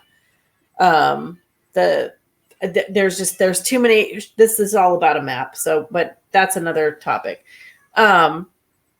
I feel like there are some things hidden in that chrysanthemum, but if you go from the chrysanthemum to the topaz, and then you've got your latitude and longitude like come down from there, I'm not sure really what that gets you. I believe that the texture in that clock is important. Sure. So whether it's granite or like an aggregated concrete, I don't know. But I think the biggest thing for me with this puzzle is the number 11, because the most famous date of 11 is 11/11, which is Armistice Day. And so for World War I, so you would want to be looking for some place that has a lot to do or a lot to commemorate World War I, which we're not going to go there because that's a whole nother conversation. So I got nothing. I don't really have anything either It's too hard. It's too hard. Yeah.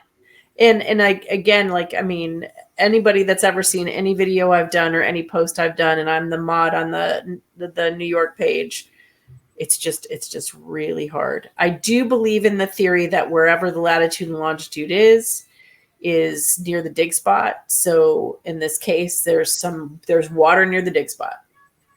Okay. And in terms of that whole idea of where the middle is, hell if I know. Hell if I know. Well, here's my chance to talk about the clock. I think all of the puzzles that have a clock, the clock is, again, the north indicator. So it's telling you there's things in that puzzle that you have to look at as if the top of the image was north. And this, I think that goes along with this one really well because, if you're looking at the bottom of the dress as being the bottom of Manhattan, and it's been debated, is it Manhattan? Is it? No way. Is it no way. The other island over there? All of a sudden, my mind. It's the subway. It's the subway. But if you're looking at it as the subway map, is it oriented so that map is north to this? is what I'm talking about. Yeah. Yeah. And then It the other thing is if that is true, that the bottom of the dress is supposed to be the lower part of Manhattan, the jewel would be in Brooklyn. So that's saying that the cask is in Brooklyn somewhere. The other thing with the flower, if this woman represents the Statue of Liberty, the Statue of Liberty is not looking the direction that this woman is. right. The Statue of Liberty is looking, in this picture, the woman's looking at the flower, Right. but the Statue of Liberty is actually looking at Brooklyn. So to me, that's another thing that's saying that this woman's looking at the flower So, the yeah. thing in the image. Statue of Liberty's looking at Brooklyn. That's two things for me that say it's in Brooklyn, not on. Yeah. And I don't know. I can't really point to this on the. One of the things that's always confounded me about the clock is if you look to the left, or excuse me, if you look to the right of the number 3, it almost looks like there's a double taped off area. And to me, that looks like a column, and directly above that is a circular dot in the next panel. So to me, that says that there's some type of pillar or column that has a circular top that is important. Doesn't it do that on two sides of this, though, of the clock? No, I thought it did it on the bottom and that side both. no. Hit it again. I'll have to get it out. And get it to Can you send say that again, Carlene? Can you- Okay, can I actually share my screen? I think I Yeah. can. No, look at me being all fancy. Share screen. Let me Oh, remove that out. And then Okay. remove. Okay. Let's see. Hold on. Oops, hold on. Oh, there we go.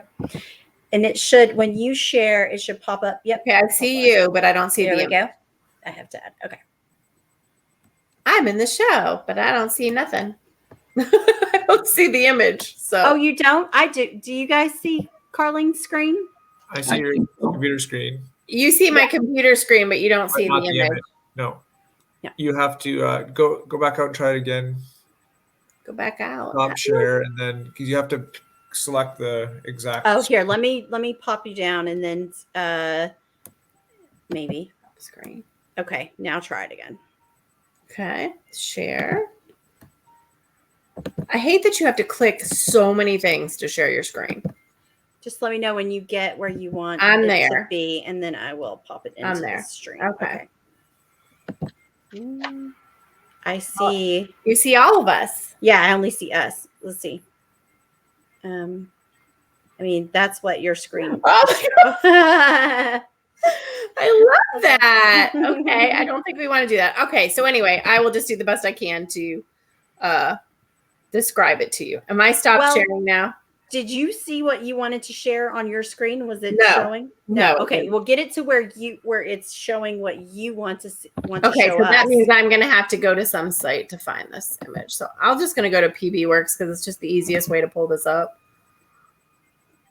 So hold on a Something second. about the New York image that has always stood out to me, and I'm like, it's got to be important. I have no idea, like, what it means, but the highlights on the water drops or whatever they are at different angles.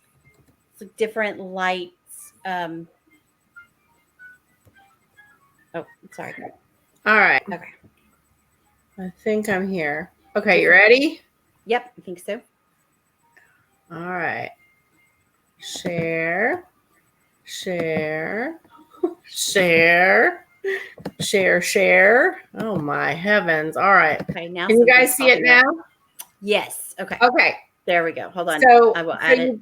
you've got the taped off area. Yeah. And then you have this. Why is this here? Why? Yeah. Well, like, why doesn't the clock extend to the? Why? I mean, maybe Yeah. maybe it's just accidental. I don't know. It's annoying. I don't know. That's all I got. So that's the only spot that's like that. It's not like that on the other side. Yeah. But we know that the New York painting was potentially not Rushed. even finished, right? Not finished, right? So much. Yeah. Taped up and rough edges and. Yeah, really bad. Yeah. But anyway, regardless,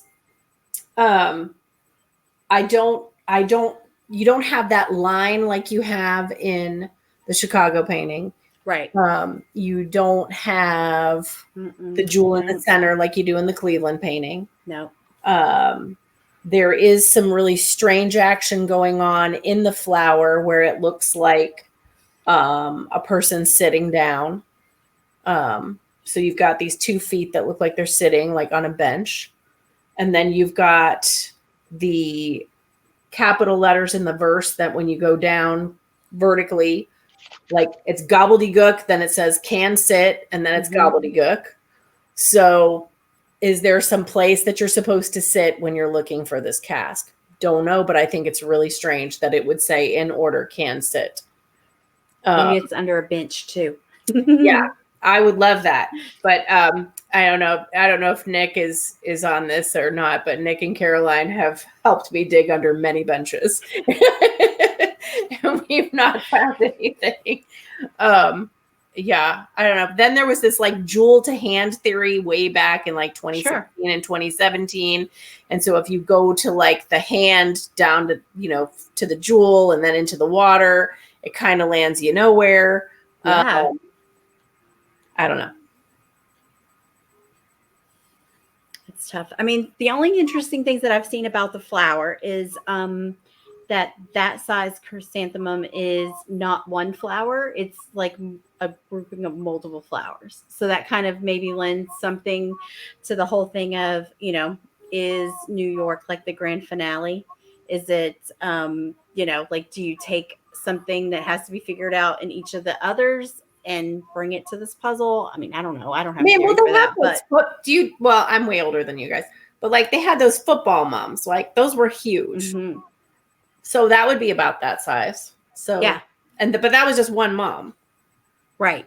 And it's like a grouping of multiple flowers. Yeah. It's one. Well, no, I mean like, yes, but it's, I guess like from a botany standpoint or, whatever, it's like, yeah, it's one stem is counted as one flower, for all intents and purposes. But like, if you really look into it, it's like made of multiple flowers, which I thought was kind of interesting. But again, like it leads, like who knows? Like maybe not. Is someone going to do that? I don't know. I mean, there's a lot of like road elements in here too. I mean, New York is so hard. Yeah. It's so hard. Not that this is, I mean, I know we're getting totally off task here, but like if you look at that, this is Terry Haddix found this, so I'm giving her total credit for this. Down in the water spray, if you stare at that, it says east. I think I remember Seeing that. Yeah. So does that mean that it's east of Manhattan, East Brooklyn, East Road, East Drive? What does that mean? East River? East, yeah. What's it mean? So East Brooklyn, that's all I got. Yeah. No. Oh, Where, other than the clock, like, I mean, so we're saying that that's where you get the number 11 because there's not really necessarily 11 things in this one. Like that's how you get. Yeah. Yeah. You either have a clock or you have a clock that basically says multiple. This is the only gimme we're gonna give you. Yes. Yeah. Great. And I don't know. I liked your idea that you had on the call with Nick and Caroline, since we were talking about them when we were brainstorming, which was such a fun. I wish we had that call recorded. That was so fun. But I liked your idea, if you want to share it, maybe, of the travel through the painting or the kind of the route through the painting. I don't remember. Oh, it was fantastic. Are you kidding? That was great. That was, it was fantastic. It probably wasn't my I'm idea. sure they were drinking, so they don't remember. No, well, we called and we were doing like a brainstorming of Coney Island, because Graydon and I had never, well, I should speak for myself. I had never really looked at Coney Island. I'd never got any kind of foothold or anything. They love it, man. What's up with that? And it was so much fun because they didn't tell us any. They answered our questions but like, it was like, they were like, yeah, we like Coney Island. make some connections, like we would be like, well, do they have Trust this me, I there? know Do they're they have that connected. there? I And hate it was Coney really Island. it was really fun. But one of the brilliant things that I thought was great, I thought it was brilliant, said that that if it was to Coney Island or if it was through Brooklyn, kind of a thing, that one of the things that the painting might be showing is the travel through, like if you like the red Oh, through Ellis Island and then you're over into the items in the image point us the Oh yeah, immigration for sure. route actually I to should put that video back up. Yeah. So from the top, you pass all those things as you work your way down. up through Manhattan and Yeah. if you think it as a subway stop and down Yeah. to Yeah. whether you're in Rockaway or Brighton Beach or whatever Russian neighborhood you end up in, where the Russian immigrants, their path as they would have come in through Liberty into Manhattan across and down through Brooklyn. Those items are all represented. Gotta go. Peace. Thanks, Carlene. Nice to meet you. Bye. Take Yeah, this was care. fun. Bye. Good luck. Thank you. So I don't know. Do we have anything we want to wrap up on, or do we? I mean, I'm in no hurry, but if you guys, I don't know. Depends if are you gonna splice video at all in this? Yeah, I can cut it. Yeah, I definitely think that I should. I do want to say one thing that's really interesting that I added these litany sections to the images specifically because I started seeing some really interesting things. And not all of them had to do with this idea as far as the context or whatever, but just kind of the juxtaposition between like the royal sunstone and in San Francisco, it's the chaste silver moon, as perfect as a silver moon. So you've got the sun and the moon on either ends of the, the country. And you've just got, like, it was pretty interesting to just kind of see some of them. I'd never really, you kind of chop the litany up, kind of when you're looking for one puzzle, you look at that one section, but let's see. Yeah,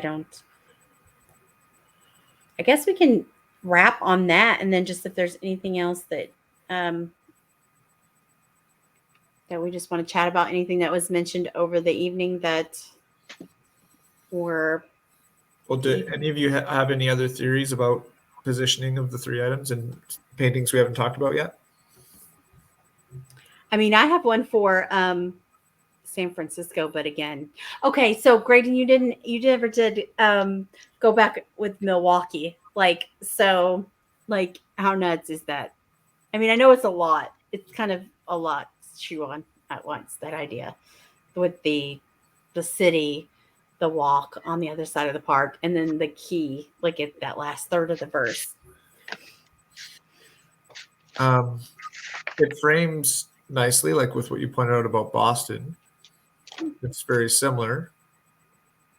And that instead of it being the 3-month items that take you from neighborhood to location to specific dig spot, you potentially have your rebus items that point you from larger area to smaller park to specific dig site. I find that interesting. Okay, I'll take it. Is it crazy? I mean, Melvin, what do you think? Is it? I mean, No, I like it. I like it. There's good logical progression to it. I mean, I don't know if any of it's true or not, but it just seems like that verse is too dang long, and you can't walk it. Like it just gets muddled, and you just But I don't know. I've never been there, so I don't know if that's true. Yeah. So, okay, I do have one. Unless anybody's got like a thing. Let's see. I have something kind of a crazy thought for a less crazy, but for San Francisco. Let's see. I thought it was here. Hold on. Yeah. Okay, so along that same line of the nudge. Okay, so for San Francisco, you've got the two objects over here on the table, right? They're grouped together. And then you've got the pearl that's alone off by itself. And if I don't know, like I guess this is a pretty good group with Melvin for the maps and stuff. But Melvin, what do you think about like? Do you think it's possible any kind of parallels with the rose being like Angel Island, and the stem being like that circular pier in the shoreline of Aquatic Park and things like that? You've got the Hyde Park turntable there. At this point, I mean, I think all of those things are possible. The thing that I'm looking at, the way I see those items representing things, I mean, I'm still kind of in Golden Gate Park because we basically get the map of the park on the front of the dress, and the positioning of the pearl to me says that if it's in Golden Gate Park, it's on the west end of Golden Gate Park somewhere. Okay. And then the rose, if we're looking at it that way, there's another park just south of Golden Gate Park called Grand View Park. And if you go to that park, it's like one of the highest points in San Francisco. Go to the top of that hill, you can see all of Golden Gate Park from that point into downtown San Francisco. It's what it says, Grand View Park. You can see all of the city from up there. So, I mean, to me, that's another possibility because that's one of the things I think flowers can represent different parks and green spaces and things like that. It's not always going to be the park, right? And so I didn't even know that park was there until I started thinking along this line. And I thought, okay, well, if the front of the dress is Golden Gate Park and the pearl is positioned where it is because maybe the cask is on the west end of Golden Gate Park somewhere, is there a park south of the Golden Gate Park? And so I pulled it up and looked, and sure enough, there's Grand View Park right about where it should be, just a little bit to the east of the Highway 1. Okay. Yeah. That's And a pretty good position to be. It's not far from the park. Does your Interesting about that park is it has something called the Mosaic Stairway. And when I pulled it up, I got really excited for a second because it looks a lot. I mean, it doesn't look like the dragon, but it reminds you of it because it's always the mosaic. When you're standing at the bottom, it forms a picture. Yeah. But it wasn't. That stairway wasn't tiled like recently. Yeah. So that kind of bummed me out because I got real excited for a second. But I don't know. There's too many possibilities in this one too. Does your clock as the north? Well, it doesn't work in this one, isn't it? Backwards in this one. That's the other thing because I think the clock represents pointing north for just a certain percentage of this image, and it's after you get to the dig site or to the area where it is, I think. But I don't know for sure. There's just too many. Because like I said, I can see that if it's in this park because I like a certain thing for the stone wall's door, and if that's correct, then all of that stuff would be represented as if the top portion of the painting above her head was north. But that doesn't make sense for the clock to be in the middle portion. It's not near the portion that I think would be positioned as if we were looking at the top part as being north. Would it be south? Just in case, like we're at the other end of the, you know what I mean? Like if everything else is north, or Because I mean, obviously the park would be east and west, so that would mean that the top of the painting would be west. Right? That would fit perfectly with this, though. East and west with the immigration tie, don't you think? Instead of north and south, it could be. Yeah, but like I said, the when I started looking at this, and I thought, well, okay, if this certain area that I like for where the stone wall's door is, when you look at it, it would be north. And interesting. Well, it is just like I said, but it's just that portion of the thing, and then it's not. The clock's not in the right place. So I'm still working on this one a little bit. Yeah. And I kind of think that's why in Roanoke, the clock is on a string. My opinion of why it's on a string, right next to where the clock is hanging is the outline of Roanoke Island, and it's positioned as if you see it on the map, north and so that it's positioned correctly. But I think other portions of that painting, for you to line it up with things that you want to, you have to rotate the painting. Well, if you rotate the painting, the clock still, when you get it to the right angle, the clock moves because of the string, Mm-hmm. and now it's oriented so that you're looking at it that way, and it's north. Okay. I like it. And the thing is the have you seen the theory where they talk about how maybe the arms represent the runway at Wright Brothers Memorial? Yeah. Yeah. And it's because of the shapes and the wrists and all that. Well, if the angle of that runway is, goes like it goes from north to south, but kind of north down to southwestish. Mm-hmm. And like I said, if you rotate that painting so that the arms line up with that runway, that clock swings in, and it's still pointing to north at that point. Interesting.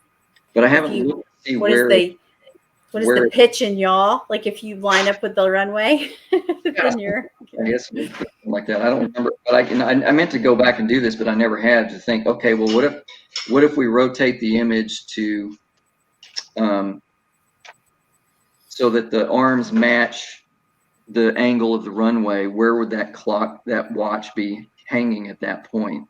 Where in the image would it be now? You would be pitching to which direction did you say you're pitching the painting? I'm rotating it counterclockwise. Okay. Counter. Oh, okay. So that goes into some bring that interesting watch over the island. near that key. Oh, okay. Near that key. So interesting. So that's something I've been looking at, because I think a lot of I've seen some evidence to make it worth me keep looking, that when there's a clock in the painting, that there's something that's map related that clock would be pointing to the north. Okay. Yeah. I like it. Sorry. But That is interesting sorry, go ahead. It's interesting that it pitches in towards the bridge. I don't have a picture of Roanoke, but because I've always thought that bridge, the key might be the bomb bridge. Yeah. Just because it looks like it from the air, you going over and it has the little keys, the little islands, they're not really islands. They're not big enough to be islands, but they're just the little land masses underneath the bridge. That is. We'll have to talk more about Roanoke behind the scenes, off air. Yeah. If the table in San Francisco represents the turnaround spot for the trolley car. So what if that? And if your rows, I'm just trying to make your theory work in whatever way I can see it here. But if the rose is potentially Angel Island, or the door in the top of the window in the top of the mountain represents the rock or represents Alcatraz, then Angel Island and Alcatraz would both be north of the turnaround area. Yeah, for me, the door or whatever that is at the top of the island, I've never really. I mean, I get why. I get it. It could be Alcatraz. Like it makes a lot of sense. But for me, I've never really used it as Alcatraz. But if you just like take that out of if you just look at the table for a moment, with they're both the two items on the table and the Hyde Park, not Hyde Park, but just the Hyde trolley line turntable is right there at Aquatic Park. Yeah. So what if you turn the table, like you turn the items because they're not oriented properly. If they are Angel Island, if that is the Aquatic Park, they're not oriented properly, right? But if you turn them, and I see my hands going the opposite direction of what I'm actually doing. But if you turn them into their proper placement, then use the 6 o'clock position. Like you got your 6, or even that funky little foot of the clock. How everyone's noticed like the 2 clock, the feet are different. One of them is much more poignant. It's like pointing more than the other, and the other just is kind of like in the background. It's just kind of like hanging out back there. But anyway, if you use that 6 o'clock position, you start getting into like Dragon's Gate. You get into that area, so you're like, is the pearl between the dragon and the gate? Is it within Dragon Gate? Is that what, like, is that something? I like that St. Mary's Park. So maybe I'm just biasing that. But the trolley turntable, it's not insane to think that if those items are map elements, you've got Golden Gate Park, you've got Sutro Park that kind of looks like a dragon's head. And then you've got Aquatic Park, you've got all these things kind of, represented. These are all way deeper than I think these puzzles work. Well, before the nudge, I would have never thought that. I would have thought that was insane. But no, you don't think, you've never, okay, look, the first thing I thought of at San Francisco was like Golden Gate, right? Like you've got clearly Golden Gate down the front of her dress. And then you start looking at the other park right next to it. You're like, Sutro, well, that looks like a dragon's head. Like, it looks like a dragon's head. And you're like, well, wait, maybe there's more going on. And then you start reading stuff and you see like Angel Island and Aquatic Park, Circular Pier. And it just looks like there might be like, I don't know, like four or five, well, 1, 2, 3 parks in here.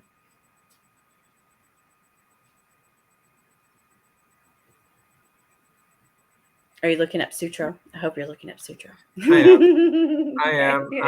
I just. Upside down, but does that not look like a dragon's head? Or like, like a. I think you can make yourself think anything looks like almost anything if you want it to be that way. Okay, great. Tell us your theory on San Francisco. I don't have theories. I think thoughts. I think my thoughts are always very simple. And I think the theories have pretty much all been figured out. I don't think there's too much more to discover. When I look at San Francisco, I think very surface level. I see Golden Gate Park is there, but I think that could possibly just be to bring you to the city. I think that the window just represents Alcatraz because it's notorious. I think that the GH is Ghirardelli. Like I'm kind of in two places. I think Aquatic Park has a lot of strong ties to this. Sure. It's hard to ignore. But then the immigration does pull strongly to Chinatown. So those are kind of the two areas that I think are most likely. But I'm a bad person to be in this because I think that I don't think that the paintings are as important as the verses. I tend to be a verse guy, and I think that the paintings kind of get you to a city and they give you some hints as to how to narrow down things. They give you the month items. They help you get your immigration group. And I think they're just kind of clever and almost not even necessarily brilliantly clever in some of the items that are in there. So I'm not saying it's not possible, but I think you can get super deep into the possibilities of every little thing in this. And I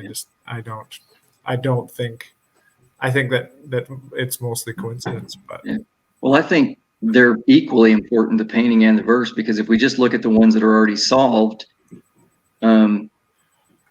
Chicago has a picture of the fence, and the fence is in the verse. Cleveland has the wall right there in the image, and it calls out the rectangular plot that it's in. And Boston, feel at home, and right there in the image is home plate. And I kind of feel like some of these others may be doing the same thing, that it's going to say something that's in the verse that's also in the image that's going to be very close to to the cask site. I've looked at that a lot. I've spent a lot of time looking for those cross mentions between verse and painting. Yeah. I'd be interested in hearing your thoughts, Graydon, on Cleveland as far as like just without, I mean, I don't know, that's not fair to say, but just like more verse centered, like how do you get to Cleveland? You know, like from the verse, No, like with I the don't think verse. you get to the city from the verse. I think that's what the paintings are for. Okay, fair enough. The paintings get you to the city, sometimes the park. They get you to the point where the verse, you find a place where the verse makes sense. So do you think? So, You don't well, what think about the dig site though? You don't think that they possible? dovetail like all the way down? Like you don't think the verse and the paintings work together all the way down? Are you talking just Cleveland or in general? Or just in general? Well, either. I don't but- think it's consistent from city to city. I don't Oh think yeah, it's no, I always the agree. same. Yeah, I think they're all different, and there's going to be some that Yeah. are there's more in the painting and for than sure. not. I think that. Yeah. But I think it's possible to find a cask without a painting, but I don't think it's possible to find a cask without a verse. So I would, you know what? I do agree with that in one of each cities. Like I believe in one of them is like possible to find without. I mean, it'd be in like it would be possible, but like highly improbable in either case. But like I think you could find one in one of the cities if you were just told this is a treasure map. Go find this. Go find the cask. And in the other one, it'd be slightly easier. But if you were just given the verse, you could find it. And that's St. Augustine, I think. But so yeah, I don't know. I think if you look at I always go back to the three that are solved. Mm-hmm. I mean, if you look at Boston, there's lots of stuff in the image for Boston. Oh yeah, Boston's painting is But what not is helpful. it? But what does it really do for you? Yeah, Other than confirmation, you could find Boston with only the verse. I agree. Well, where would you dig though? Because I think the image tells you where to dig. In Yeah. Boston, the verse doesn't. The verse puts you on home plate, but the verse doesn't tell you where to dig. That's true. With the foot off of, or The image yeah. tells you where to dig. What do you mean? Oh, Well, the image has the foot off of the first base side of home plate, But the foot and the leg. I think that's what's pointing to where to dig. There's nothing in that Boston verse that says dig here. It just says stand at home plate. it says feel at home. Well, feel at home, yeah, but it So doesn't say there's a 360-degree area around that plate to dig. Where would you dig if you only had the verse?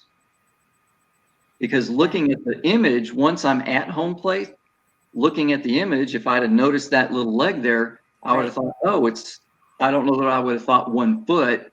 I would have thought take a step in, so I'd have probably dug 2 feet or in that direction. 2 feet Yeah. in that direction, about one of my steps. So I probably still would have missed the cast by about 6 inches or so. But that's the same anywhere else. It's the Yeah, same but in you were just Chicago. saying, That's the same. the verse would tell me where to dig, and the verse doesn't tell me where to dig. The image does. I don't think it does. Like I don't think You don't that think the the image puzzle. I don't think the puzzle works well enough to give you a 6-inch specific dig spot. I don't think Byron. No, I don't think it is either. I mean, because when people say, "Oh, I'm supposed to take this many steps and dig here," I don't think that's what the puzzles are doing. I think the puzzle's putting you in position to see the things you need to see. But I think once you're at home plate, if you only go by the verse, where would you dig? Yeah. Do you Dig- try to pry dig up home plate and dig underneath it? Do you just probe immediately around? I mean, with enough time, you'd found Right. it, You but dig right in front of home plate, which direction? Why? the direction you're Yeah. facing. Like the Towards the water. plate field is out to the water. It's towards But I Ironside. think if you're on, The points itself, like the plate itself, has a point to it. But that's back. Yeah. but You're that's back not to the true. stairs. That's You're not true, facing Greg, the water. because your back. It says with your back to the stairs. Yeah. So you wouldn't be facing towards the pitcher's mound if that's the direction you mean. If your back are to the stairs, you'd be looking more At the water. north Yeah. at the water. And you said right in front of home plate. Well, that's not the direction you're looking if your back is to the stairs. It sort of is. Like you're Yeah, you'd looking be off down that the corner. third base line, Yeah. right? Yeah. Yeah. It would be down the third base. I mean, I think yeah. But so I how mean- does the foot tell you where to But then you would Okay. have to dig on the third base line, not in front of the plate. but the plate or touches off the third corner base line. of off the corner, but that would be in the wrong. You'd have it would take you But a see, lot like I longer to said, find to it. me, the image tells me that it's off of the corner of the first base line. Yeah.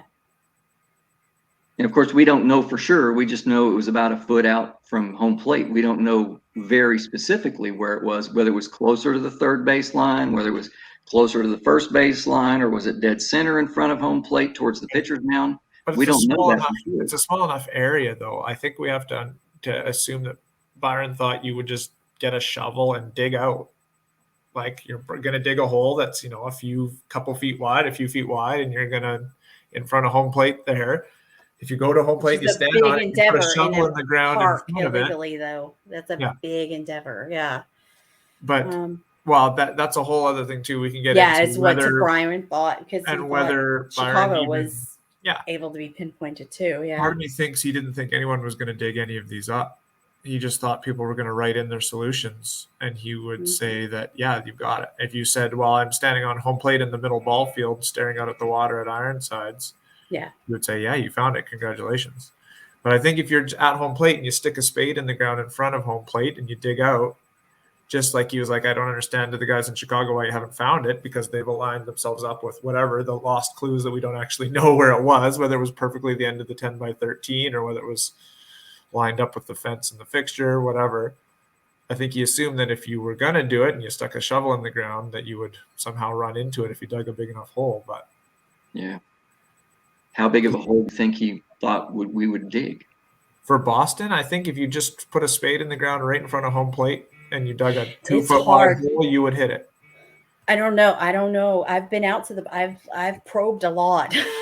And to probe like effectively, like like you think you're looking for a 6-inch box, we got to probe a 4-inch grid, because your probe is gonna vary, like it's gonna go off center when you're going down, so you've gotta give it leeway or whatever. So a 4-inch, it's hard. That would be to probe all the way around like a home plate. That would take hours. Because it's hard. It's like tamped down, like hard, ground or whatever. Because running and playing on it and stuff, it's not like mushy and like muddy. Well, I don't know that he ever imagined people would be probing, looking for these things. I just thought he thought Yeah. they'd go dig a hole. Yeah, I think we can all agree that he Yeah. thought that it was going to be a heck of a lot easier digging these things out of the ground than it is or was. And yeah. But so if you look at Sure. Cleveland, then though, it's the opposite, because it's the verse that specifies where to dig in the planter. It's not the image. Well, Yeah. yeah, but also, I don't know. Depends on what, if you go with Andy, like, and he says, as the road curves is what made him think of going over to the, counting the opposite direction of what they were counting, or is it from like the perspective of the painting, like where you're in the front of the planter and you're counting over? I mean, I don't know. Or it's like they said that it's backwards because the latitude longitude numbers are backwards and forwards, so that clues Right. you into like backwards and forwards. So it's like, we don't know, like any of this crap. It's just craziness. What are we doing, folks? Why are we Yeah. why do we like this? I don't know. I don't know. Yeah.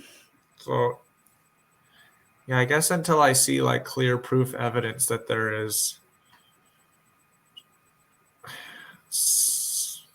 I just don't believe that. I don't believe JJP, and I think we're going to find that out when we hear this interview. Yeah. He just didn't have that level of knowledge in this puzzle. Like Byron, people like to think that him and JJP sat down for hours and hours and hours and masterminded these. I just don't think it's the case. I think this was Byron's project, and JJP was hired to do the paintings, and Byron gave him creative license, and he did tell him things. Is like, put this in the painting, and he sent him pictures and he sent him ideas, and so JJP has knowledge of those things. But I don't know that he got a giant map of these areas, and Byron told him exactly where the spot was, and he sat down with this and just put all these dozens of clues in these paintings that give us exact dig spots. I honestly believe he doesn't know where half of the exact dig spots are. I think he knows like the the city and the park and the general area. Like if you went to the place with him, he could probably get you pretty close. But I don't know that he could say, well, using my painting, stick your shovel right there. I'm not convinced of that. Yeah, I don't think he could do that either. Yeah. I mean, I agree. I think it's both. I think it's like he knows the last area that they're in, you know what I mean, to incorporate it into the painting and stuff like that. But if you can't go to the park and find it within a few hours, then you don't know where it is. You know, it's kind of a fair assessment. And I don't think that he could go and find it within it. I think you had to be there. I think you would have had to have had that Polaroid or been there, you know. I don't know that Byron could go back and find I don't think so. Oh my God, y'all! We'll I go played. back to the creative license again in Boston again. Sorry, I got to step. I'll be back in 3 minutes. Okay. Okay. So why do you think JJP would have put that leg and foot in there? Oh, That I'm would- with you. I that think it would was a have been a matter 1 of foot creative off license. of. Yeah, 1 Yeah, foot. that wouldn't have been creative license. Hey, this will be a good thing to put here. Well, I think he was. I mean, it would make perfect sense to me that it was 1 foot off home plate, and he was told it's 1 foot off home plate. And then, as an artist, what are you gonna? You know, you're like, oh, I could I could easily incorporate 1 foot off a home plate and make the shape soft enough that you're not immediately recognizing. I mean, it's a tongue in cheek. It's 1 foot off home plate. You know, he even Yeah. put it in the direction that it's in the right direction off of home plate that it ended up ultimately being. No, I agree. But he had to have the right direction too, because that was the thing I kept saying. Yeah. The image doesn't say what side of home plate, Right. and if you're standing with your back to the water, you're not going to dig where I thought it was. And I know what Graydon was saying is that Yeah. you're just going to dig a hole right there in front, and if you dig a big enough hole, you'll find it. Said by someone who's never dug a hole. But And I don't mean that ugly. Oh God, that came out ugly. I don't mean that, but I God, think they when were trying to be more specific than that. Yeah. Yeah. You know, When you and go out, since it's just me and you, you were talking about the warts yeah. in Chicago. Did you ever notice on the collar, right in the center of his collar, Yeah. The image? ascot or whatever. What does that thing right in the center of it look like to you? Right in the center of his collar. Let me look. Is it like the cloth, like the piece of cloth, or is it something within, like, shape within the cloth? Let's see. Hold on, let me pull it up. Well, there's something there to me that looks like something, and I'm just wondering if The filigree, like the design and yeah, stuff. that Okay. design and his little collar right in the center. What does it look like to you? Hmm. Rotate it 90 degrees clockwise. I wish I could zoom a little bit. Let's see. Yeah, you probably can't do it with the one you have. Yeah, because it's kind of fuzzy, but it's Is it? Are you talking about like that band, like that center band that has like the design on it? Yes. Yeah. Yeah. Okay. Does it look like the fence? Like that?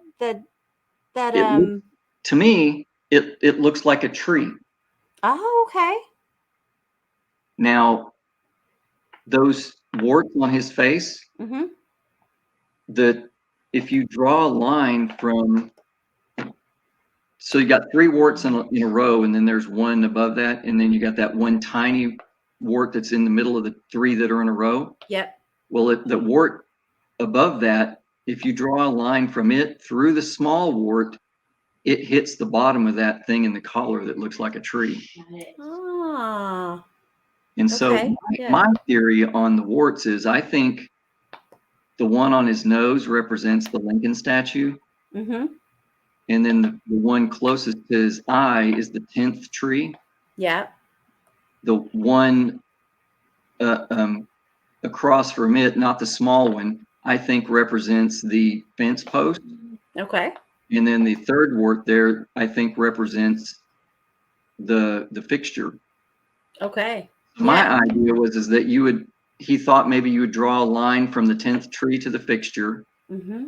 and from the 13th tree, which is what I think that thing on his collar represents, Okay. to the fence post. And where those 2 lines intersect is where I would have dug. That's Yeah. how I would have done it.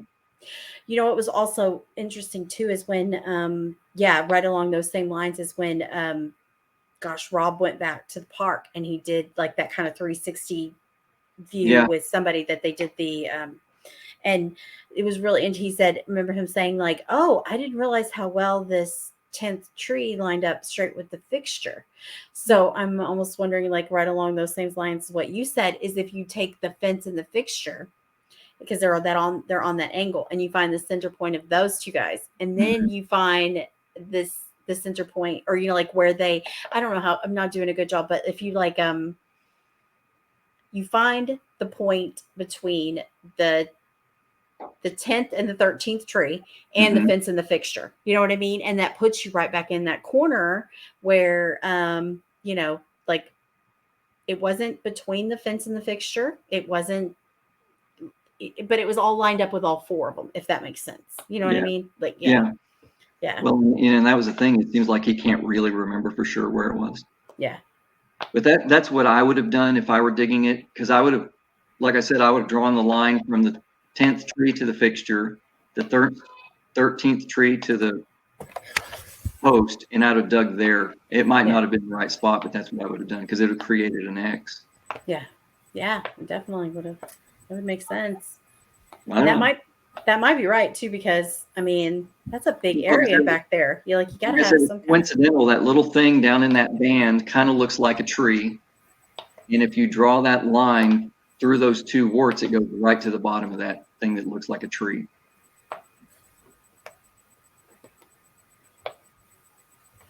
We'll give Graydon a break on the imagery stuff. You're talking about. Oh, I love it all. You're talking about how to find the exact spot in Chicago. Is that what you're talking about? Yeah, the proverbial question. I kind of go with Tim's brother, because he'll put an X, like he'll be like, this is where it was, it was like right around in here, and which is back behind that young tree that was there back in the day, but it's back behind that young tree, closer to the fixture on what was on the wall. It's not even there anymore. Does anyone have a pretty good image for the exact placement of the 10 by 13 trees at that time, like an overhead view or anything? No, and I've asked people, I've had friends that were standing right there on, what is it, Jefferson, like that wall that the fixture was on, though. Yeah. And I'm like, oh God, can you get a picture? I made, this is obnoxious, but I made a picture. I was like, stand here on this and look over the fence, like over this wall, and take a picture, like an aerial, like an overview kind of, but no. But the trees have changed since then. Yeah. Right? Yeah. So, but we were just saying that Rob was there, and he said the 10th tree, which is the one that stretches out towards Lincoln and down towards Congress and things like that, Congress Garden and things. That one is in line with the fixture, so you can use that. That is in line with the fixture, if that helps. Which is 10 feet out from the chain link fence. I had a friend measure, that same friend I was asked him to do. He measured it for me, so it's so from the fixture is 10 feet out from the chain link fence, and then from the fixture for the wall to the fence post is 20 feet. So if that helps, but it didn't have a good bearing on that 13th tree. You can see it in some pictures. You can see it. Okay, sorry, say it one more time. So that I'm just pulling up a map here. Yeah. The row of, so is the point where 10 and 13 meet, is that the same tree? No. Do we know that? It's not? Not from what Rob said. It's two different trees. So there's a 10th tree and there's a 13th tree, but they end back in that corner. Okay, so there's the 10th tree that's in the front of the fixture. No. Okay, geez. All right. The 10th tree points towards the fixture, you said?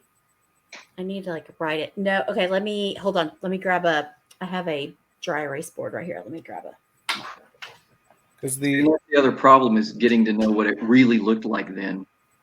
Yeah. Because he said even when they were there in 82 or right after, before they found it, he said that one of the trees that was supposed to be 10 or in the row of 10 or row of 13, I don't remember now, one of them was already gone at that point, just a year later. Yeah.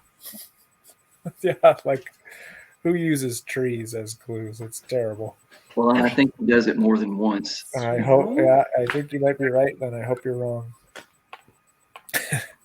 Okay, let's see. I'm gonna try this without your earbuds. Okay. For some reason, I just have a handy dandy dry erase board. All right, Nice. so let's see. It's probably going to be backwards because every move I make is the opposite. But okay, so say this is the back corner, right? And Which corner? the back corner of the park. Oh, it is backwards. Why am I? So where's the Brit? Oh, yeah. I'm mirrored. Okay, I'm going to have to try to do it. Okay, so I'm going to be doing it backwards from what I see. So so this is Which way is north? Hold on, let me draw this would be the fence post, right? And then yeah, and so this would be the fixture. So we're okay. And then Are we looking from above um in your drawing? Are we looking down yes. from above? Yes. So the top of your drawing is Yes. So we're west, bird's eye view. west then? Let like me just railroad draw it track real quick side? and then I'll show it to you. That'll be easier. Okay, so now the fence and fixture is not at the right angle because it's just like, you know, you would be looking straight down on it and it would just look like the pipe. But I drew it like that so you could tell what it is. So the fence and fixture was here, Yeah. or the fence was here. Yeah, The fixture fixture. there. Yeah. So these two intersect at, this one was 10 feet and this one is 20 feet out. Okay. Then further out into the park was, this one was the 10th tree. Okay. Right. So And the this 10 one- ran north south. Yeah. And the then 13 this one, ran east west. yeah. Okay. And then nowadays there's like a young tree that's right here that wasn't there. Right. Yeah. So the 13th, show me again there, the 13th tree. Oops. Also, there's a huge gap. It's probably like I probably didn't do that to scale. It's probably and actually you can see the 13th tree in some of the pictures, so it's probably closer to like that, because then here's the trail or the sidewalk that goes down to the Lincoln. So this is the sidewalk. Yeah. So to me, if it's at the end of 10 by 13, you'd either be in between those two trees or at the point where they would intersect if the lines continued. Yeah, but but it also says central too, or like your fence and fixture central too. So it's almost like, is it something like? Oh, but yeah, I've heard that lots, but I don't subscribe to that because of how 2 is spelled. Okay. Because it's not central to TO, it's central to TOO. So to me, that means that clue has to refer to the Central Railroad.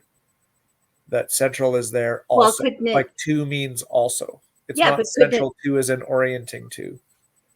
but couldn't it mean you central, like couldn't it mean you use both to not try, I'm not gonna use triangulate, but couldn't it mean you use, like, okay, so say for example, like if you're there and you only use these two, right? You could go out here, which is, this is the spot that Rob put on the, let me move that. This is well, that didn't help, but this is, okay, I'll just get rid of that. This is the spot that Rob put on the map this last time that he was there, right? Okay. And then, but his brother Tim has a spot somewhere kind of like around in here. And if you see the old footage, the video footage, when they do their interview, they're standing right in front of the wall. They're like way back here in the corner. Yeah. And so this is 20 feet. So this is, I mean, you know, if you're going to be standing right at the spot for your news interview, then you're going to have like quite a bit more room behind you. But so they're standing back here. And you know, it's funny, Sunday, mm-hmm. If you did it the way that I said I would have done it, yeah, my thought would have been between those two. Yeah. Okay. Yes. Oh, I see. Yes. Oh, now I see. Okay. Yeah, you're right. I would draw a line from there to 13. Yep. And from 10 to the fixture. Yep. That's what I would have done. And you were talking about central Oh, two. that works. Yeah, That you were works talking about central two and the way you understand it, Graydon. Yeah. I think the other thing we have to remember is Byron said that we have to look at sometimes the lines don't go together the way we think. And so I think sometimes he overlaps them, because I think you're right about the railroad, because I think that one line does both things. It means that the fence and fixture are important to find it, but it also calls out the railroad. It does both things. But wouldn't you have spelt it TO though, if you wanted to triangulate? Like if he's telling you literally, and also Central, yeah, because you have to use both sets. You have to use the trees and you also use the set of the fence and the fixture. so it that works would both be- ways. It wouldn't work. It wouldn't You've lost work, me. TO. It would Yeah, use that's the grammar test, Graydon. If you can say also instead of No. two and the sentence Yeah. still makes sense. More. Yeah. So if we read it, the end of 10 by 13 is your clue, fence and fixture, central also. Yes. It still makes sense, How? because TOO is used the same way we'd use the word also. Yeah. No, but how does central also get you to measure the Well, it's just saying center that of those two things objects? all work together. You use be the using 10 central as a double entendre too, though. I mean, because you've No, got but a central central to- railroad and central. You're looking for the central point between also these two set, like these two sets of not two TWO, but you're looking for the central point of 10 by 13 and fence and fixture also. And he's got the central railroad right there. So it's, I mean, is it like tongue in cheek and like a little double entendre? You know what I mean? Like, how could you? Oh yeah, I'm all for his use of double entendres, but I think it would be done the other way if he was trying to make a double entendre. I don't see how you can use TOO and not link it together with another, like you can only use it as also, right? Like, Yeah, but if you're orienting, yeah, like if I said the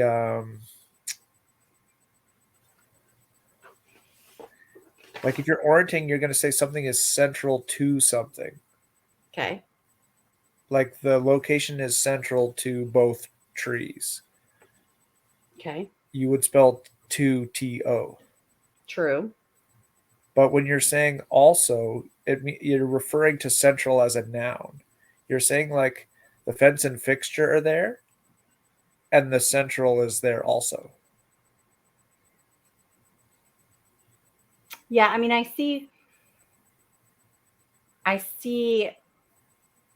So let's see, what would it be? Would that spot? Okay, well, look at this too. I mean, But I Yeah. feel like I'm still missing something though there, Melvin. Well, And no, that I you think- found a way to use that as a suggestion to also to triangulate the objects. But I think it's just saying that these four objects are all used to triangulate the spot. That's what I think it's saying. but also look what you get if you just use 10 and 13. You're still in that vicinity. Even if you don't, like you're saying, Graydon, if you don't even use the fence and the fixture as part of the like the orient, I mean, you still get like right here, I mean, yeah, that's what. Well, I think the spot you told me, the Tim spot yeah, from your drawing, seems like it Yeah. where the lines of 10 and 13 would intersect if they Yeah, continue. if you only use the trees. Yeah. yeah. So that's what I think. That's where I think we have our disagreement, because if you read it the way I understand it, it's not saying just use the trees. It's saying use the fence and fixture also. Yeah.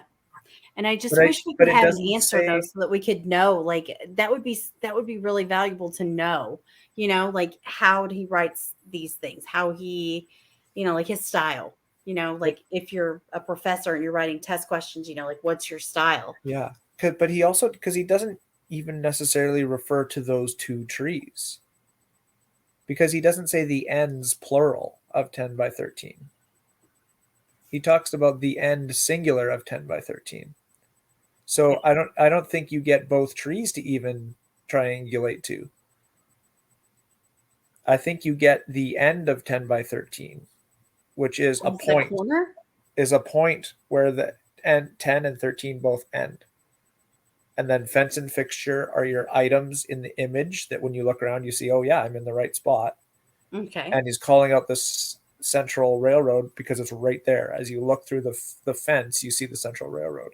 Okay. So he's telling you the fence is there, the fixture's there, the central railroad line is there, and the end of 10 by 13, the point that's created by the rows of trees is your clue. That's your spot. So you're saying, Yeah, I understand what you're saying. Like I said, it's just a matter of a different interpretation. And then maybe that's why they were having such a hard time finding it. Yeah. Sure. But if it said central 2 with TO, I would be all over the triangulation theory. Like I would that would be calling out that the location of the cask is central to the objects that are being referred to. So you would find the middle of those objects, and then your location would be central to those objects. okay. But when he says central to, when he says also, fence and fixture, central is there also. To me, that turns central into the noun that implies that the Central Railroad is also there, just Yeah. as a That was landmark. the other thing I'm saying is you're totally separating that from the part before it. And I think it could be interpreted as part of that and mean both things. Right. That central to, like, it's still modifying fence fixture central to. Like it's like And a, that's part of the puzzle that Yeah. that it could be that's the modifying ambiguity that part that's built first, into it. and also meaning the railroad at the same time. That's what's part of the puzzle. Okay. And I get what you're saying. Yeah. I totally get it. It's just a different way of looking at it. Yeah.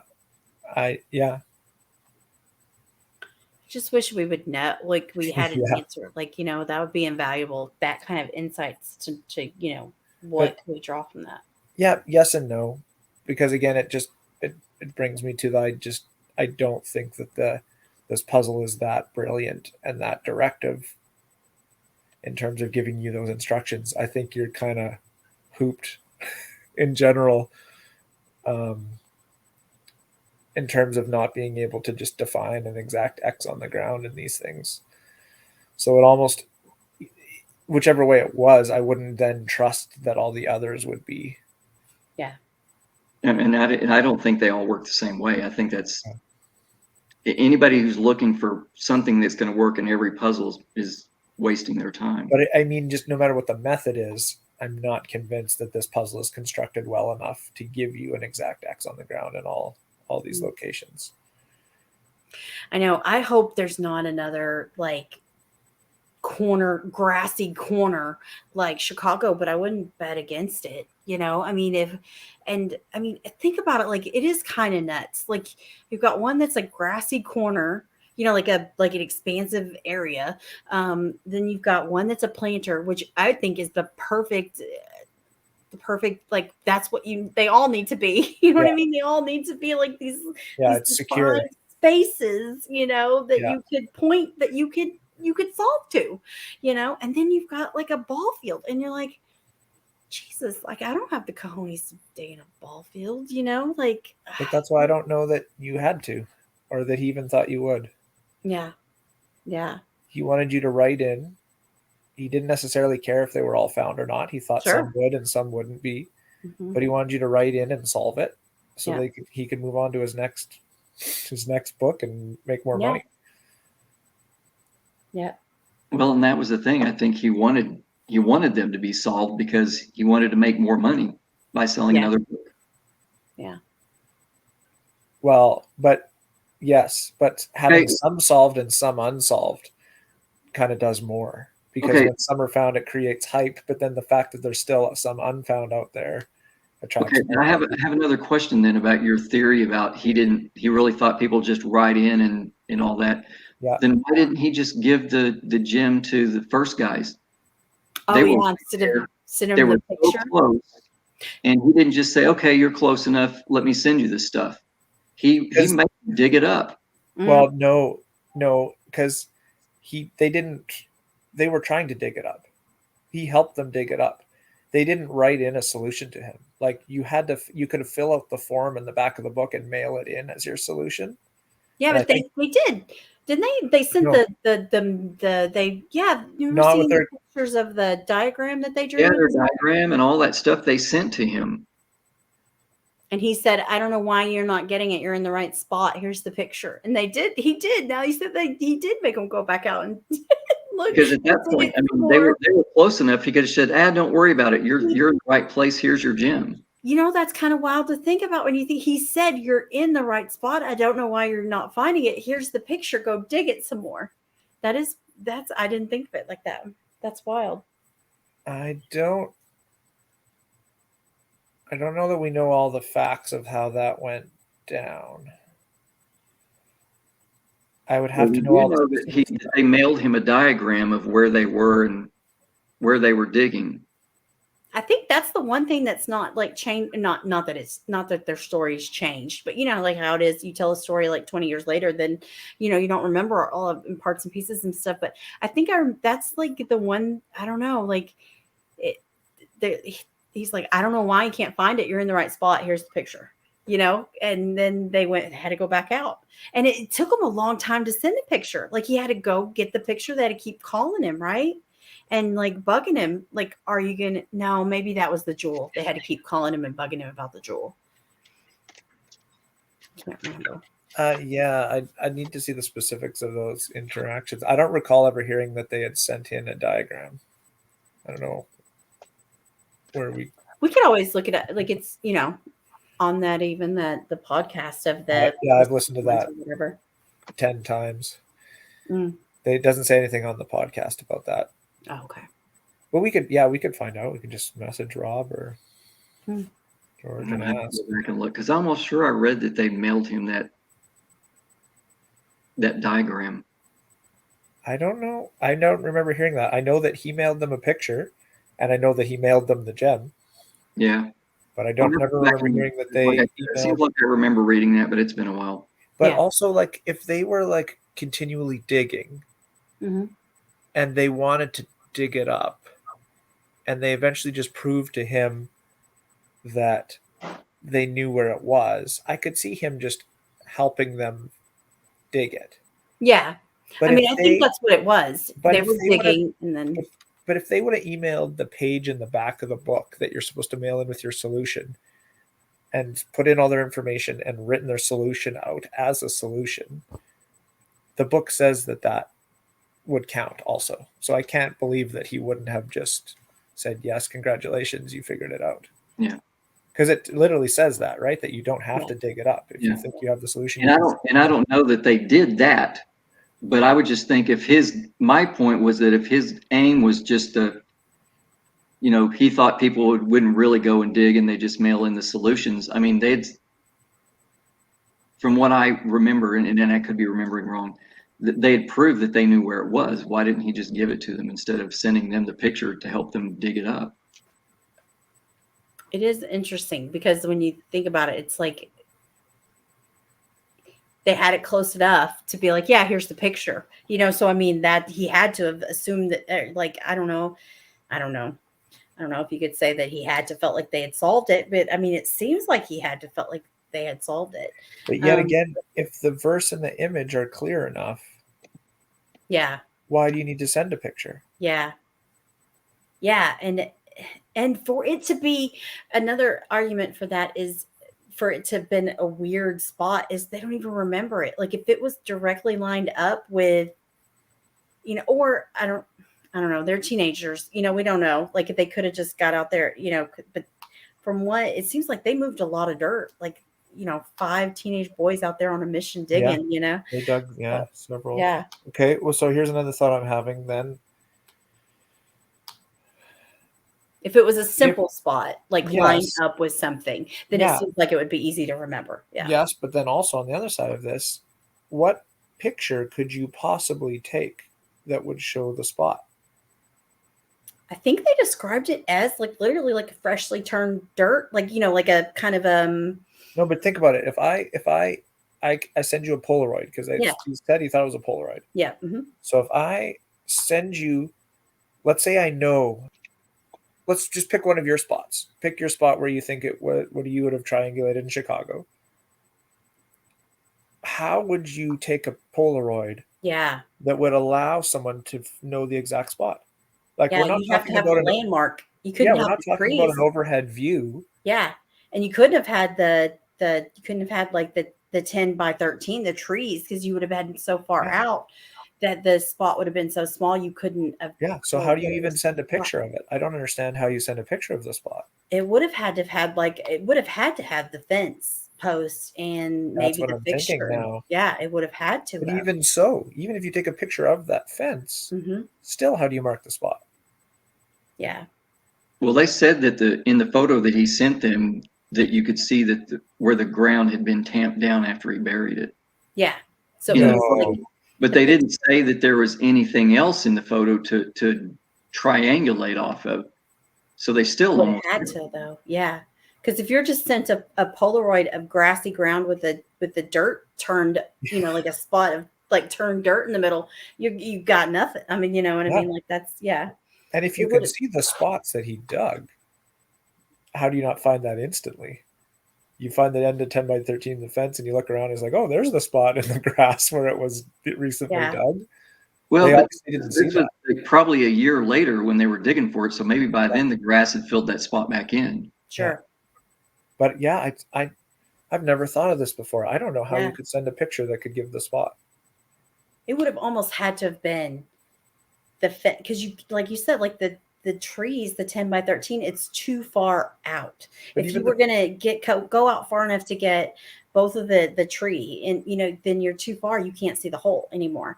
You'd have to been like, you take a picture of the fence, like the fixtures right here and the holes right here. And then you're like, oh, it's about, yay far from the fence, Unless you took a picture from inside the V or the L of the tree lines where there was a gap, and in framing that, you could see the fixture in the background and the fence on the left, and he put a little X on the Polaroid in the spot exactly between the two trees or something. But I still think it would be hard on a it Polaroid would be hard picture. That Jefferson, the wall that the fixtures on, it's elevated. Like if you go up on the sidewalk, you're good, I don't know, like 12 feet high or 10 feet high or something off the ground.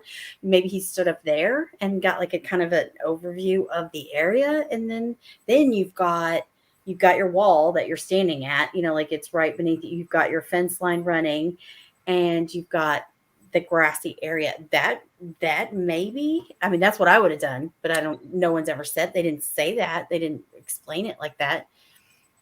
It's an interesting thought process, and I've never heard anyone talk about this. It's like, if you had to go and take Byron's Polaroid, how would you frame it? And then does that help you with any clues? Is that like, does it tell you any information about where it would have to be for it to be photographable? So like Cleveland, I guess, what do you think his picture looked like?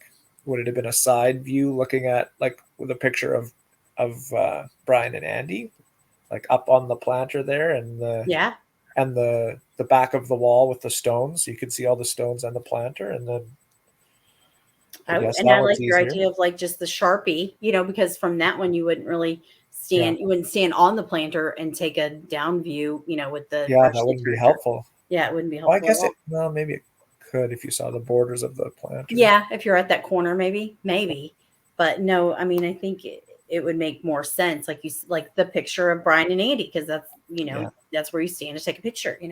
Boston would be easy, I guess. You could just stand behind a home plate and the water in the background, and you could see your spot. Yeah. Maybe he took the picture after he dug the hole, but before he recovered it, so you could see like where the hole was dug.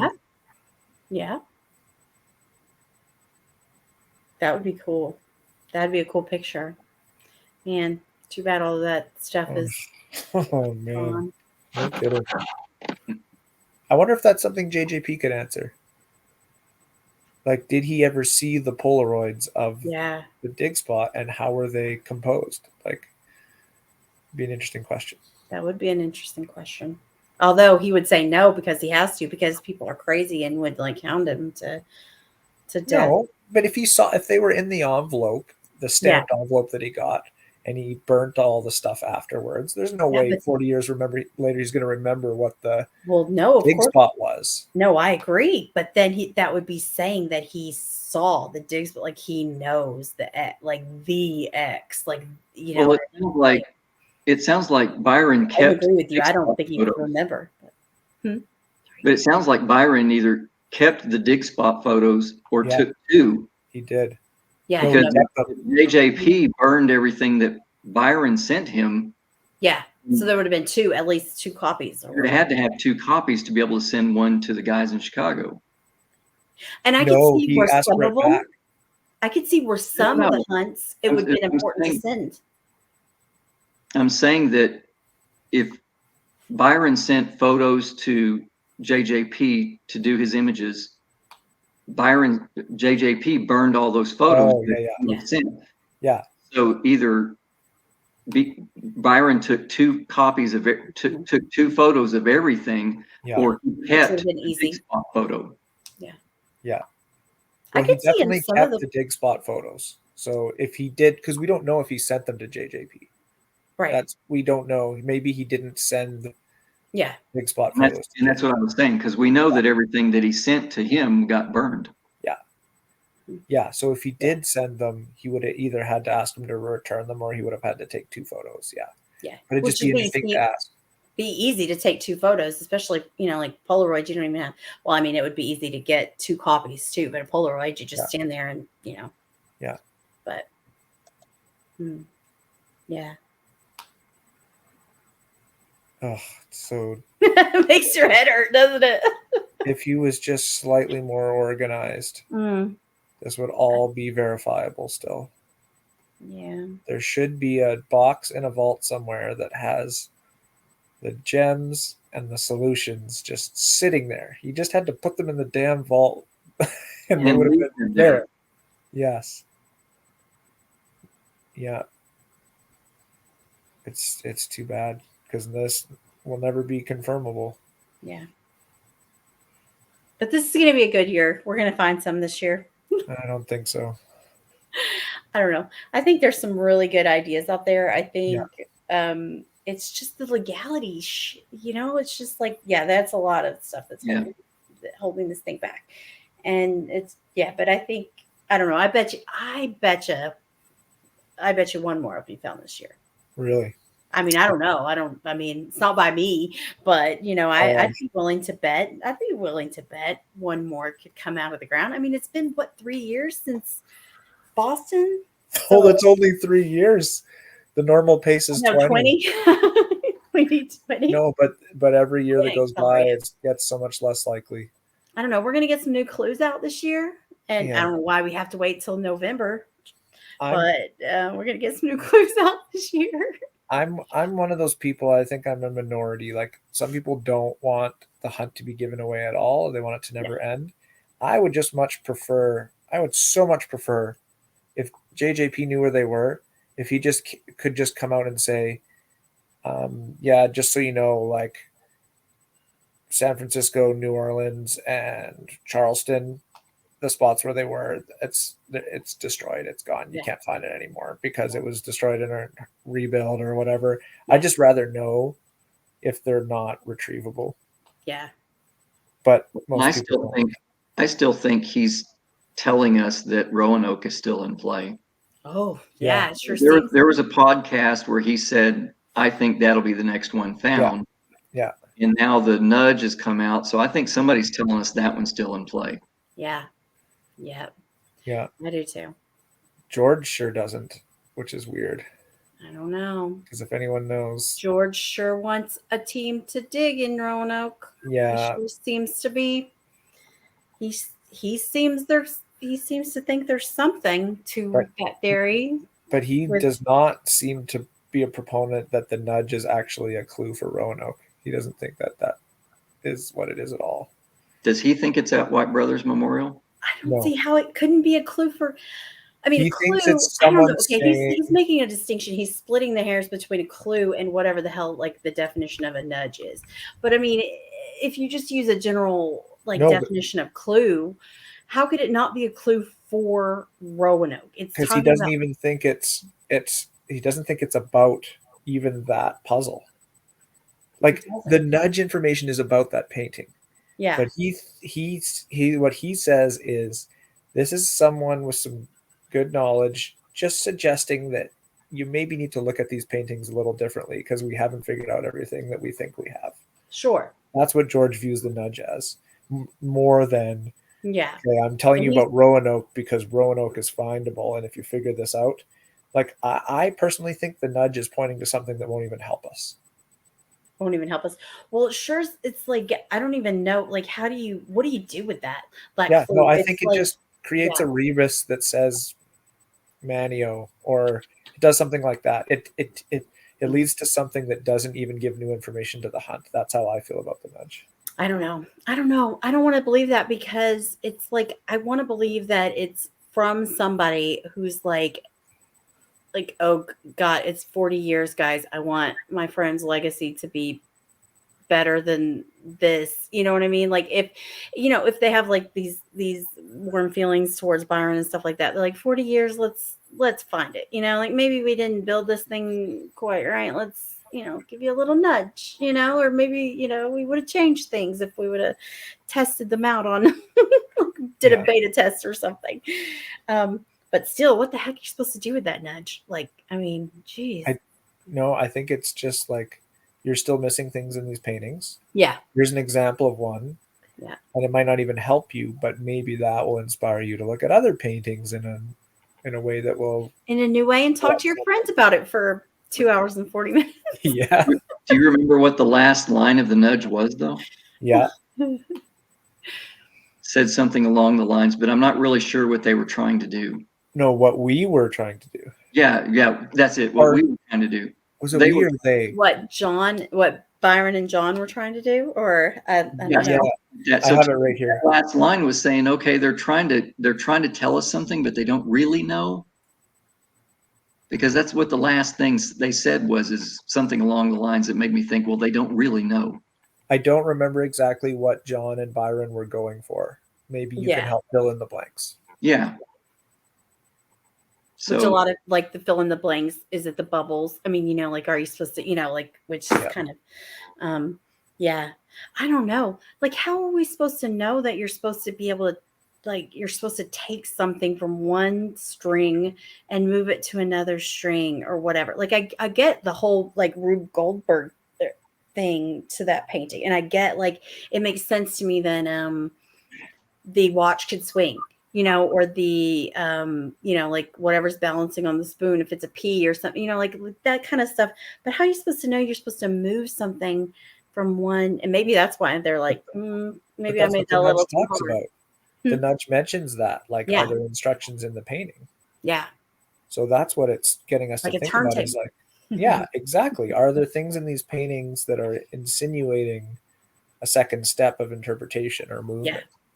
Like the plus and minus sign, which I still don't really see or don't know how you're supposed to do that. I don't know. Like, is it in the cracks of the rock? Because I can see someone down towards like it's on the left side on the cracks in the rock, and like one is on the, how there's like that the back wall, and then it's like comes out a bit, and then there's that central wall, so like one of them is on that recessed portion, and one of them's on that more like forward portion.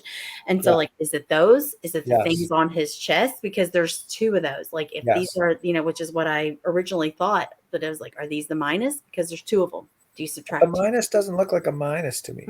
No. And a minus is only, a minus has to be horizontal to be a minus, right? Like, to be a minus sign. I mean, that's like a characteristic. I mean, that's like a defining kind of characteristic.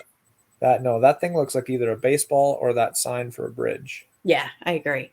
Yeah. I definitely agree. Down at the bottom in the rock, though, that does kind of look like with the fairy's foot in between. Yeah, that's what I think it's probably more likely is. Yeah. But yeah, this image though, there's so much more detail in this image, and super like strange stuff. Yeah. But yeah, the jousting target for me, that is so like I can't get out of the theater. It has to be the Oh. theater. I Okay. think it's there too. With do Yeah. you know the stuff about all the jousting star stuff and the Skipper Bell stuff, Melvin? Yeah. Yeah. I think I know what you're talking about. Well, What's I mean, I know that it was modeled after the jousting target, right? Yeah. Okay. Yeah. Yeah. And Skipper Bell There was a something character within the in theater play. that was, yeah. Skipper Bell is the guy who built the theater, Okay, that's right. and with the bells in the image. But do you know what a jousting target is called? No. It's called a quintain, and Mm. Bell's name is Albert Quinton Bell. And their most famous jousting target, and because the thing is called when you hang the rings from it and you joust through the ring, it's called running at the rings. Mm-hmm. So that's where you have that key ring that's hanging off the hook on the left side. But the most famous quintain of all time is in England, which ties to the immigration. And there's this legendary quintain that sat on this hill in North Hampshire, or I'd have to look up in my notes where it is. Yeah. But when you see have you seen the image? I don't know if you can see it off my phone, but Probably not. Okay, yeah. Look at the asymmetry of it. Yep. Yeah. And look at those points on the left. Does that not remind you of anything, like rivets on the armor? Yep. So it's like, and you had to hit it, and you had to be fast enough to get out of the way before the weighted bag came back around and hit you. Yeah.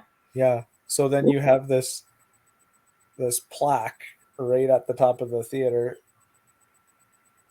Yeah. Albert Quinton Bell on it. You've got the bells. And the other thing for me is the symbolism that he does with the latitude, longitude numbers. So you get 35 in this image. You see the 35, right? Just hold on 1 second. 35. I know where 36 is. Okay. The symbolism of that to me is it's broken. They're not together. And then you get 75 just down below that, or 76 just below the other 75. Yeah. Well, the 35 is behind the ferry.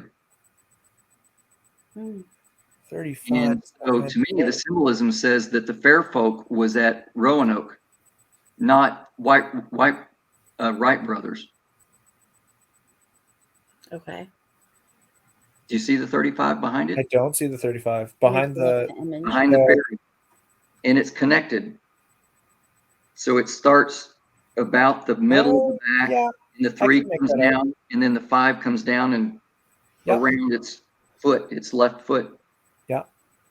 So to me, that's saying that the fair folk was there at 35 latitude, not 36. And see, I'm not a believer in anything to do with latitudes beyond it gives you a square to get your city. That's I think the verse makes it clear that it's on Roanoke. It's not. I agree with you. I agree with you, but I think in this case, because you get the 35, which is the latitude that Roanoke is, the island is, and the 36 is broken on the other side, and that's the latitude where the Wright brothers memorial is. So the ferry being over the 35 tells me more. The image is saying it's at Roanoke, and to me the verse does too. Yeah, I've always liked that line, that straight line on the right side. That's like the only straight line in the wall, and it's only on that right side. You see how it goes like right over Roanoke Island? Well, that's right where is it longitude? Latitude. Latitude. It's the latitude. Yeah. So that's right where the latitude line falls between, there's a latitude line that falls right between Roanoke Island, right before you get to Kill Devil Hills and, Kitty Hawk and stuff like that. So, I mean, I've always liked that line over there for that latitude line, and then that would put everything, like everything that's happening pretty much in that image below. Again, though, that requires a whole other level of Byron saying to JJP, here's a map with the latitude longitude lines exactly where they are. And no, it's okay. That's a very valid point in a puzzle that doesn't have latitude and longitude already going on in it, right? Though, I mean, to me, it's like here's a note with the 12 sets of latitude longitudes for all our locations. Make sure these numbers are somewhere in the painting. Like, I just feel like JJP has no idea even where those lines exactly go. It was just Byron saying, here's all the coordinates, hide these numbers however you want in each of these paintings. That's what I think the level of this is. And I could be totally wrong. How do you think JJP, like, what do you think he used for his reference to draw the island? Nothing. He just he's like, well, I'm going to make something that looks like I'm going to draw the land by the window. Sorry. I don't know what my land looks like. No, sorry. I thought you meant to orient the island in the picture. I misunderstood. Oh, no. I just mean like the shape of the island. Yeah, clearly he had a map drawing of Roanoke Island for that. And so he would have been looking at a map already, right? And he's already incorporating. I don't think it's a stretch at all. Like, if you're calling in two different locations, right? And one is under this latitude line and one is over this latitude line, and you got to figure out a way to hint at which one you want people to go to. You know what I mean? Like, you're calling in this ambiguities and things like that. That might be a good way to do it, is just have, that latitude line. If you've got it handy, I mean, it's already something there, because who's going to think, like, it's not necessarily the first thing people are going to go to. I guess my problem just with the specifics of that is if you use the solved casks, we know that the latitudes and longitudes aren't taking you to a specific point. Right. He's not asking you to actually find exactly 35 and 72 and that. Well, that point is actually south of Cleveland, so it can't be in the cultural gardens. Yeah, I agree. I subscribe in general to the square theory, that he gives you coordinates enough for you to circle an area on a map and say, oh, that's Cleveland. Oh, that's Chicago. Oh, that's New York. Yeah. Well, and I agree. I think he's just trying to get us to a correct area. That's why I was using that example, because I think 35 is in that image to say Roanoke, and 36 is to say where White Brothers is, Wright Brothers. But almost all the images have 4 coordinates in them, right? I think he's tracing a box that gives you the general. Yeah. And some of them are incorrect even. It's just a ballpark number. Yeah. Right? Some of them are, 38.9 in real life, but you have a 39 and a or 40 and a because I think the level of source material for those was literally like, oh, here's a farmer's almanac that gives all the birthstones and the flowers. Oh, here's a list of coordinates of these cities that I found in this road atlas, and it's oh yeah, I like that, because I like also with the encyclopedias that could easily hit all of those points that we're talking about, like in Chicago with like the water tower and the the arena and the all those things are in the encyclopedias. And like, as kind of more we go along, it does seem like there's a lot going on in the encyclopedias, like even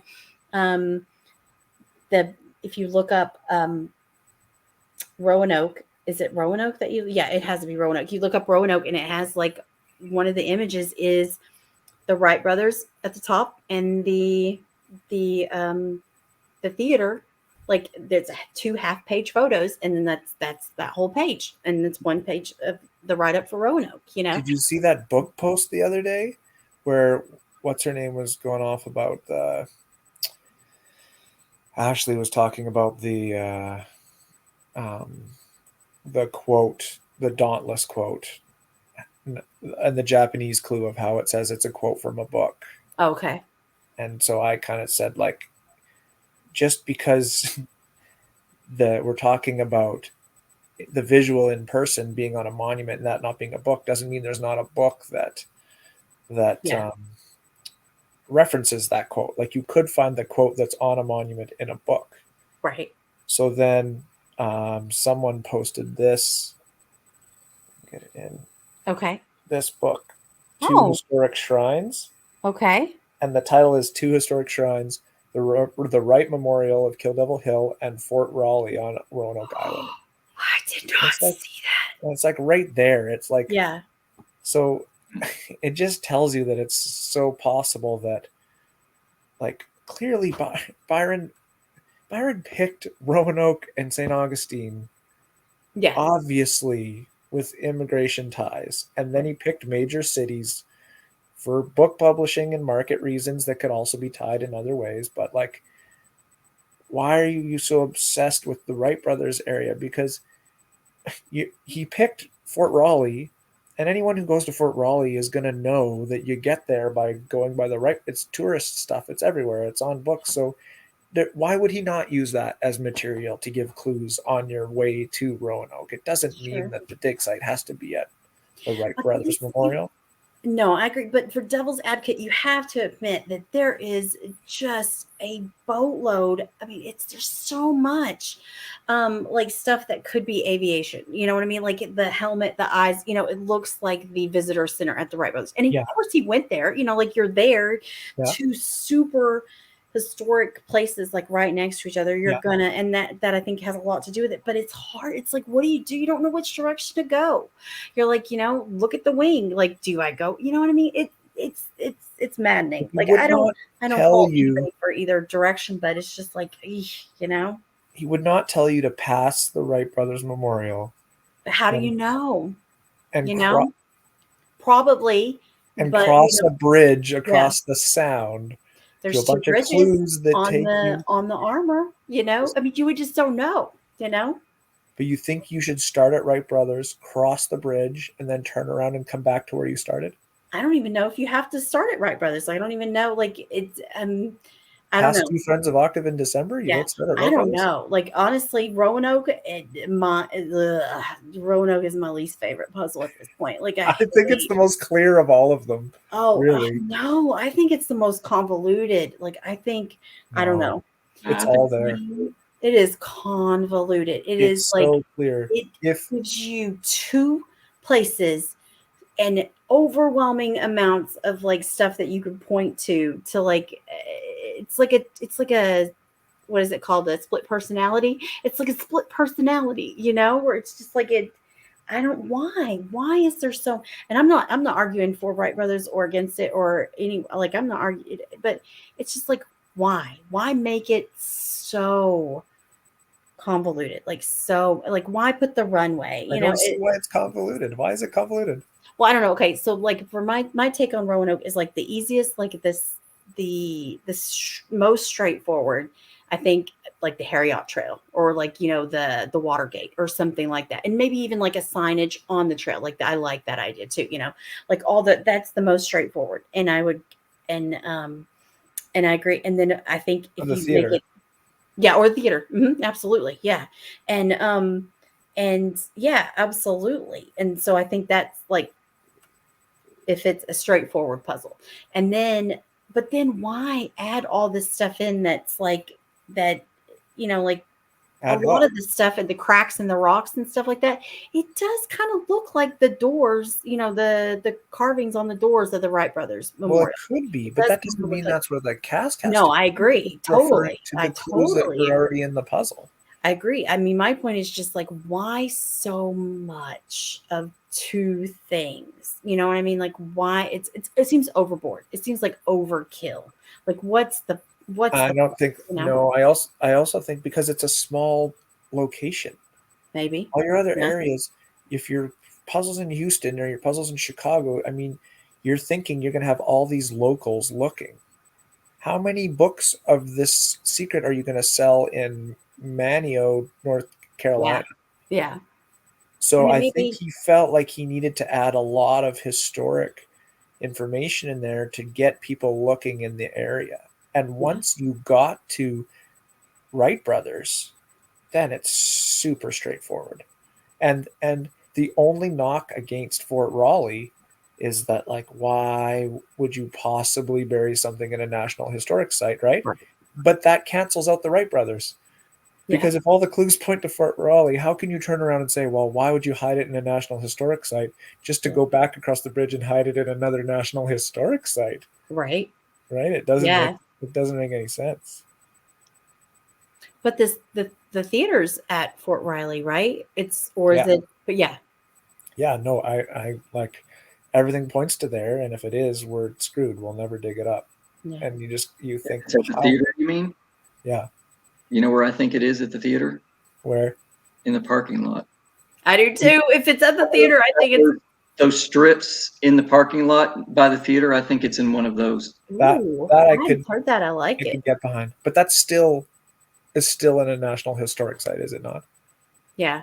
Probably more likely to get permission to dig in that parking area than you are outside of that parking area. Yeah. Yeah, And I I could saw a really totally. good one in time for the signage. With the watch, there's that loop up there. Yeah. Yeah, And if you manipulate that puzzle around the right way so that loop is matching where the loop is before you go into the parking lot, Yeah. all of those rings are spaced the way those parking areas are. Oh, see, Melvin. See, and Yeah. people talk about how those rings, they want to attribute that spacing to the stuff at the Wright brothers, but there's something on the other side it lines up with too. Oh, yeah, I could totally see That's that. cool. Boston supports that. For me, Boston proves that he was interested in very important historic areas. He wanted to teach us about history, Yep. but that he needed to find a practical place to bury it close to that.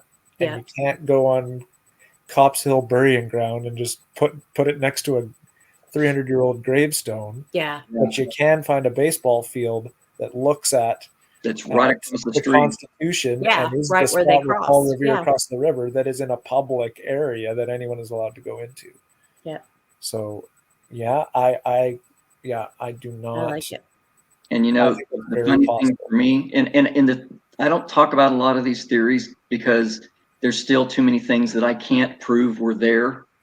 Yeah, But Yeah. if you look at the image for Roanoke, the wall behind the pedestal, yeah, there's that one little spot down at the bottom, which I guess would be the molding. It looks like one of those concrete parking things. And I hate that thing. there's a bunch of those in that parking lot today. I don't know that there Yeah. were in 1982, but it's got that same shape. See, Yeah.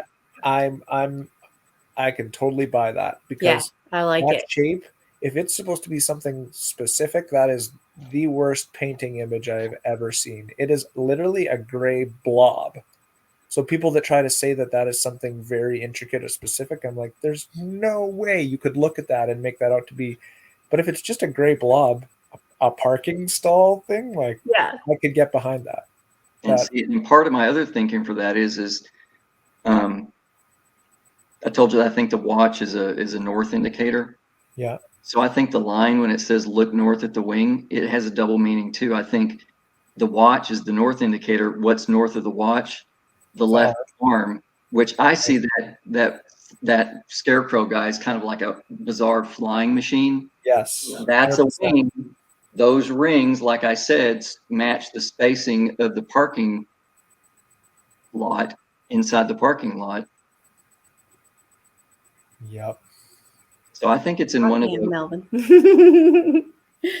especially because when it has you at the entrance to the theater where it says the maps are Mhm. color, and it says if you break the lines up a little bit differently, which Byron encouraged us to do, Yep. it says there is a path to Micah, driftwood and mica or whatever Micah. below that. Sorry.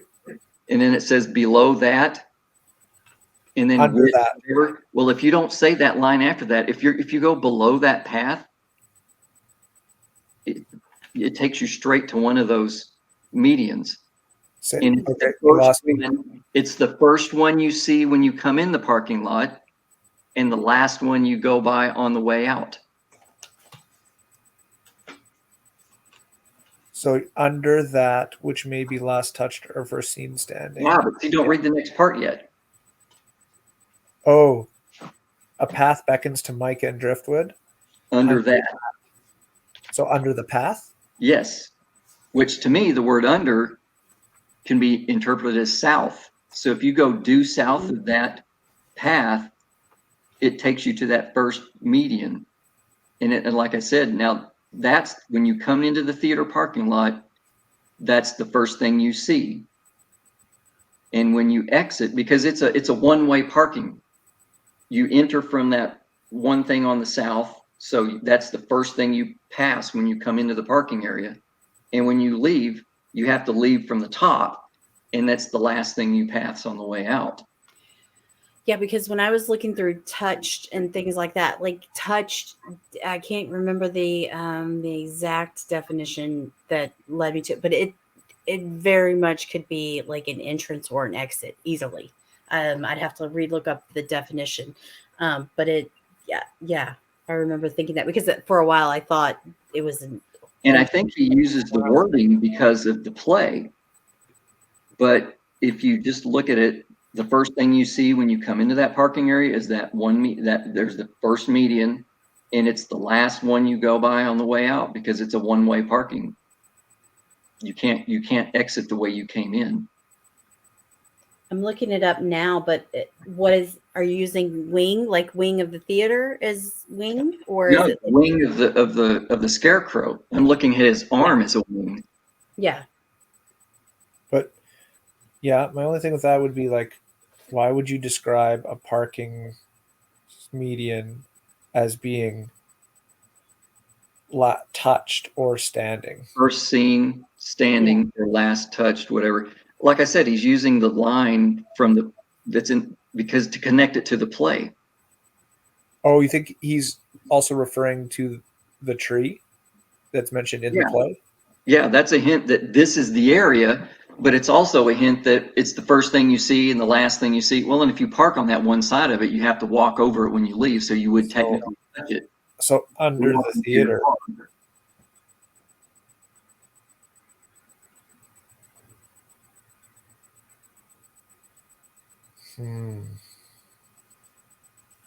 There's some other stuff there too, but that's one of the things that took me to that spot first. One of the other things that made me think of that is the thing that people the earthen fort. Yeah. If you go to that, there's a sign with a picture of the fort on the sign. Yeah. The outline of the top of that picture matches the outline of the top of that guy's head. Oh yeah, that fort is like the same shape as his helmet. I had a picture of it way back when somewhere. Yeah, and the jewel is below that.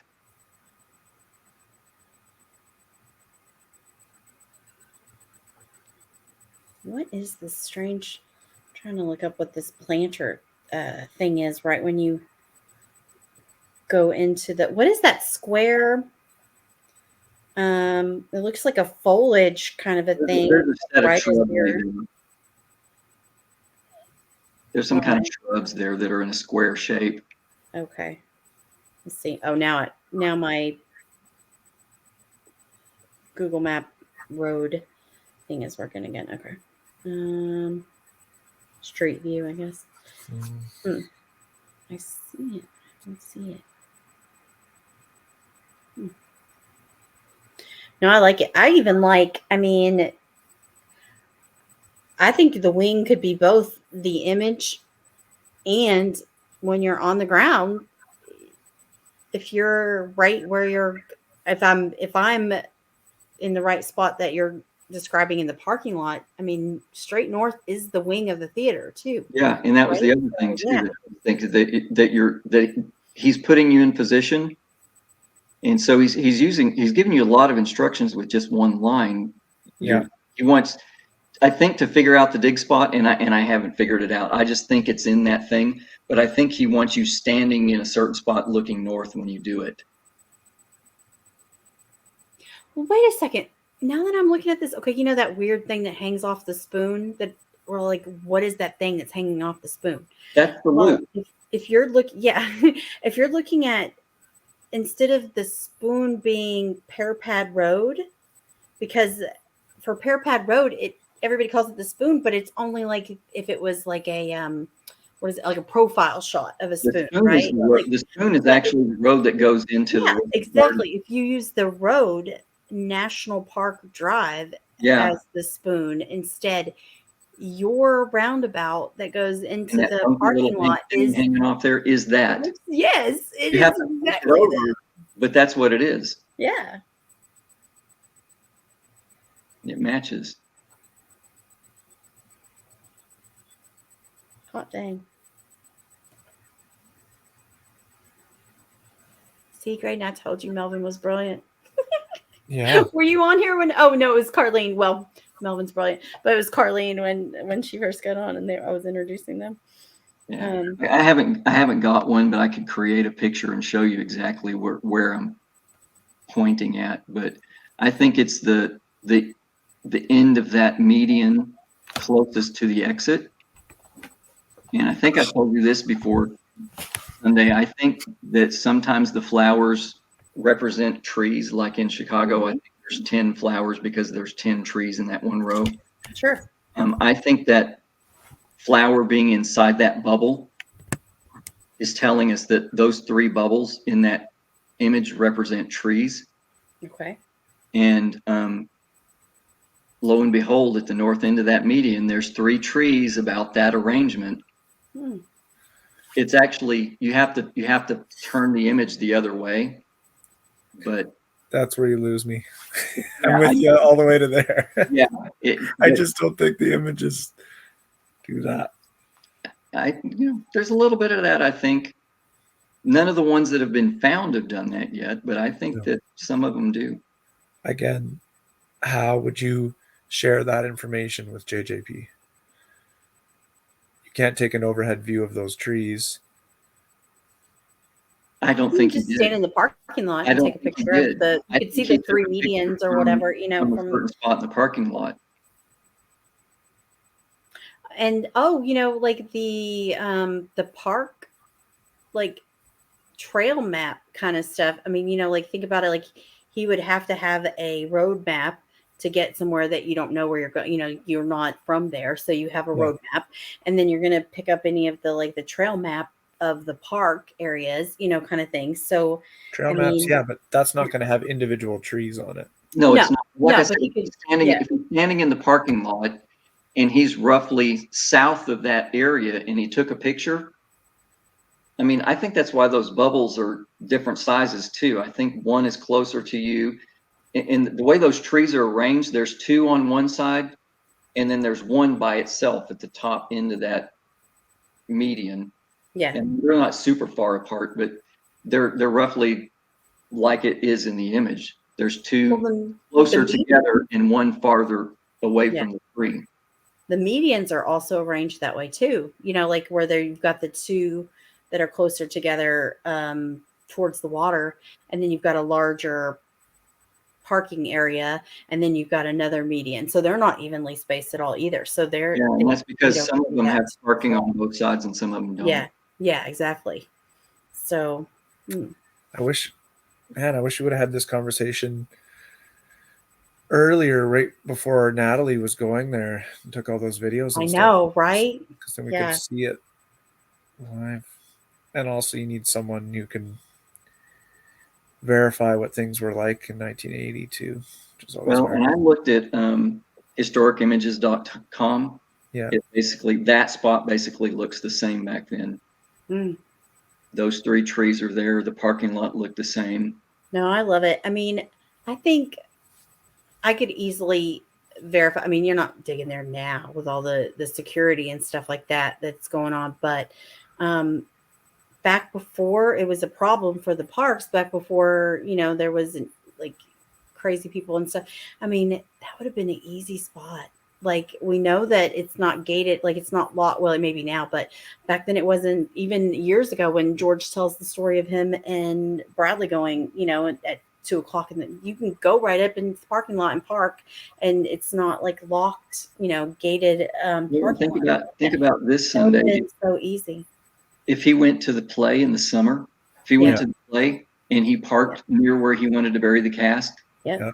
let's say he goes in, he watches the play at Yep. intermission, he comes out.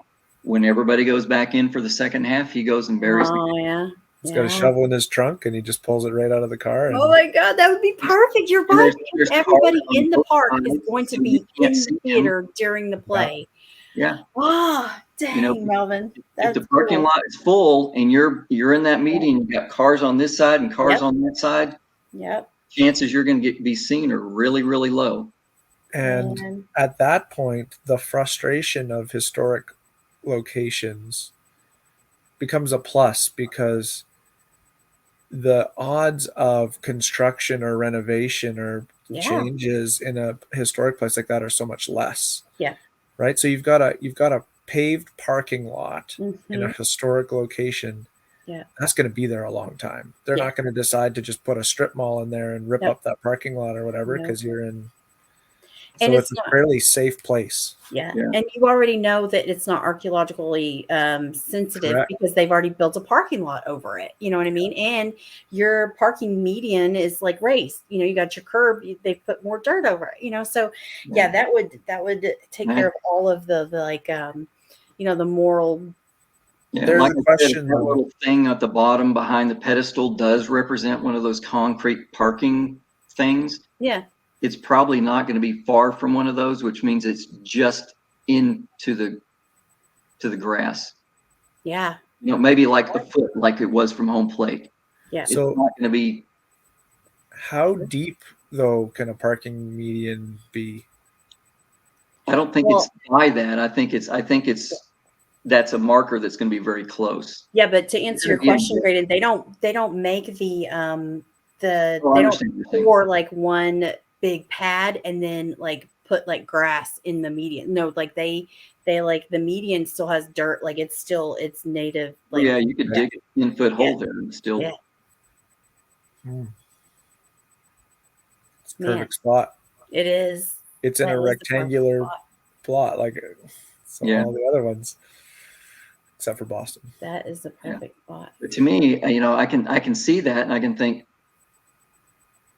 okay. And the weird thing is when I was looking for it, I'd already decided when I get to that spot, I think there's going to be 3 trees roughly in this shape. So as I was expecting to find that there at the dig site, and it was there. I didn't pick it because the trees were there.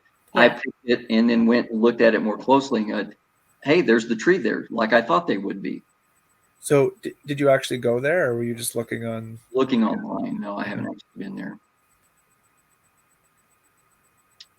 But I, it's still, to me, there's not quite enough detail to pinpoint a spot. Yeah. I mean, I have an area and what I think is that you would position yourself so you're looking kind of north and those trees you're gonna see roughly that angle of those bubbles.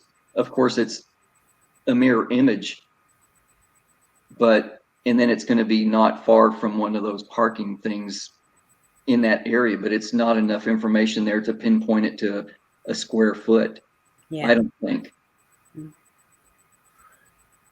How big is this median? I'd probably say maybe 10 feet across, maybe. But it's going to be really close to the edge of the parking lot. It's not going to be like in the middle somewhere, I don't think. Yeah, no, I agree. Oh, It so you looks don't like even it's know about which the length of a median- parking space. The median. Yeah, so width looks I about- think if you think a GPR works, Yeah. I don't know if they work or not. I think if you went down that one side, which would be kind of the southish side of it, southeast, went back and forth a few times, it's going to be a foot or 2 or 3 from where that parking lot meets the grass. And I could probably get you in an area and say it's going to be along in this 6-foot section somewhere, but. Oh, wait a second. This reminds me of, okay. Do you have the spot there Sunday on Google Maps. view or whatever. Is that where you're looking at? Yeah. Is that sendable? Yeah. Is there a way to send that exact spot? You mean just to like I don't I know if can you take can a do it. screenshot of the picture of the. No, but Oh. can you can't pin Oh, it like a underneath link? them. Yeah, I'm pretty I don't know if sure. you can Let's do see. that. Let me try it. Let's see. You're on Oh, Google Street View. I Is that think what you you're on? can. Hmm, not really. No, I don't see a way to. I'm sure there is a way, but let's see. It doesn't. It just tells me if I want to choose. Like no, it just asks me if I want to search something else. It doesn't give me a link. Yeah. But you know what? Okay, so you know those. Okay, I don't know if you've noticed them. I don't know like what you guys think of the. They are on the original printings of the original book. They're the little red whatever it is on his chest. There's one on his chest, and then there's one out on his arm that is an L. And there, you know, the three bands that are midway down the arm, the three like there's a name for them with the armor, like the proper name for the suit of armor. But if you look halfway down the arm, there's three bands. That's just but anyway, in the middle band on one side, it's Scarecrow's right side. There's an L, and you have to look at the reconstructed image one because for some reason they're in one of the images and they're not in the other. But it's in the book, like they're in the painting or the printing of the book. But look at in another spot, I liked it for parking spaces. Because when I like for a spot at the Wright brothers, but look at the angle of the crossbar, the support bar for that arm, and the angle of the road as it comes into the parking lot. And then if that's like the first three spaces, I don't know if it's close enough. This was just I don't know. The road comes in at an angle, but I don't know. It's not the same angle.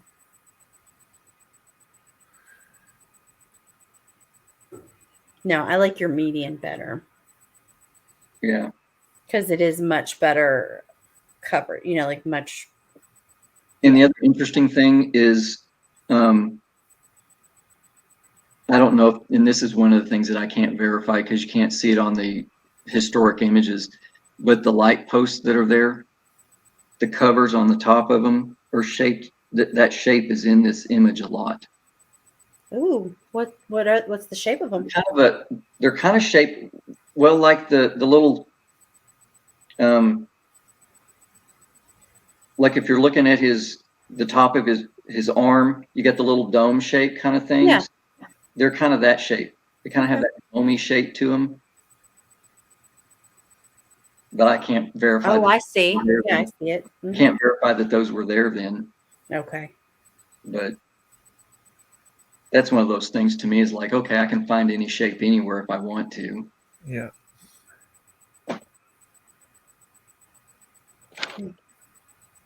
I like it. Okay. Let's do a hybrid of the L on the arm is like it's the last three spaces on your median and it's in the second space from the end. Okay, but how close to the tree, to the two trees that are near to each other? I think it's going to be closer to those two trees that are near each other. So is that third space down or is it more than three? Let's see. And the only reason I think that is because the small key is on that large ring. Yeah. And the fairy is there and his foot's hanging down, kind of pointing at that thing that I think looks like one of those concrete barrier things. Yeah. Oh, well then let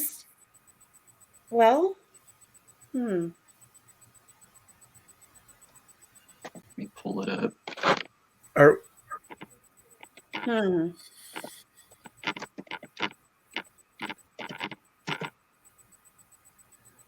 Is this parking lot off the larger loop or the smaller loop? It's the one at the theater. Well, Yeah, there's so kind of it is the larger loop. it's Fort Raleigh Yeah. Road. Circle It's is the one, like a lot of people like to say circle and square. It's the circle drive and the square parking lot.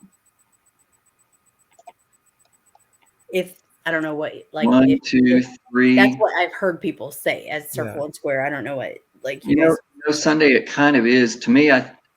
It's either going to be at the third or fourth parking space. Yeah. Okay. Well, let's look on But the if arm it's because being- it's like, yeah. Okay. What if where those rings are on his arm, and see where it goes into his body. It's not, what if that is the fourth space, like that it runs into the end? I don't know. Like it's kind of, I don't know. There's like three defined, like spaces, but then there's the, you could, I don't know. I don't know if, I don't think you can get 4 or 5 out of them, but, yeah. I don't know, but I wouldn't hate that for parking spaces. I mean, look at it, I mean, and then there's,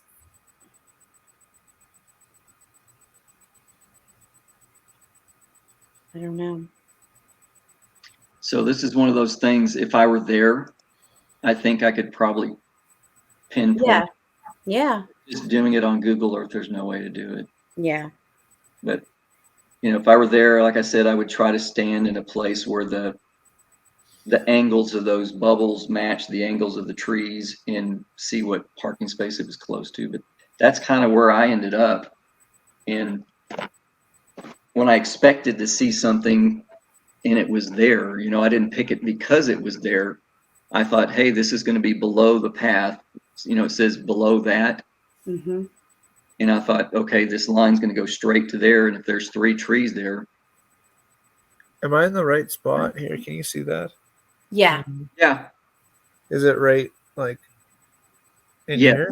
That's Yeah. it. Mm-hmm. And if you draw a straight line down from the point at the top of the scarecrow's head, you can kind of see that same point on the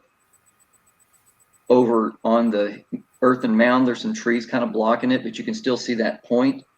Straight from that point down, it comes to that same area too.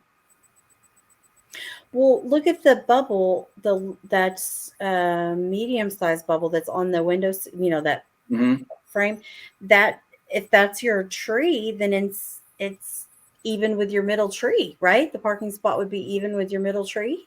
Yeah. So yeah, all 3 of those trees are there, I think. Like I said, it's flipped the other way. It's like a mirror image. Yeah. But your middle tree that's close, like that seems like that would be, I mean, in that scenario, that's what I would go with, is if the trees are bubbles and this is a spot, I would go with that middle tree. Like,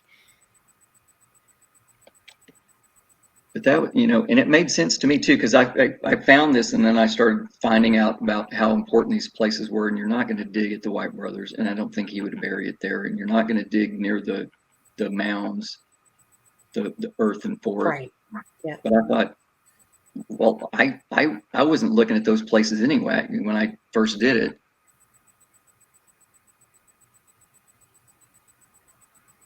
No, I like it.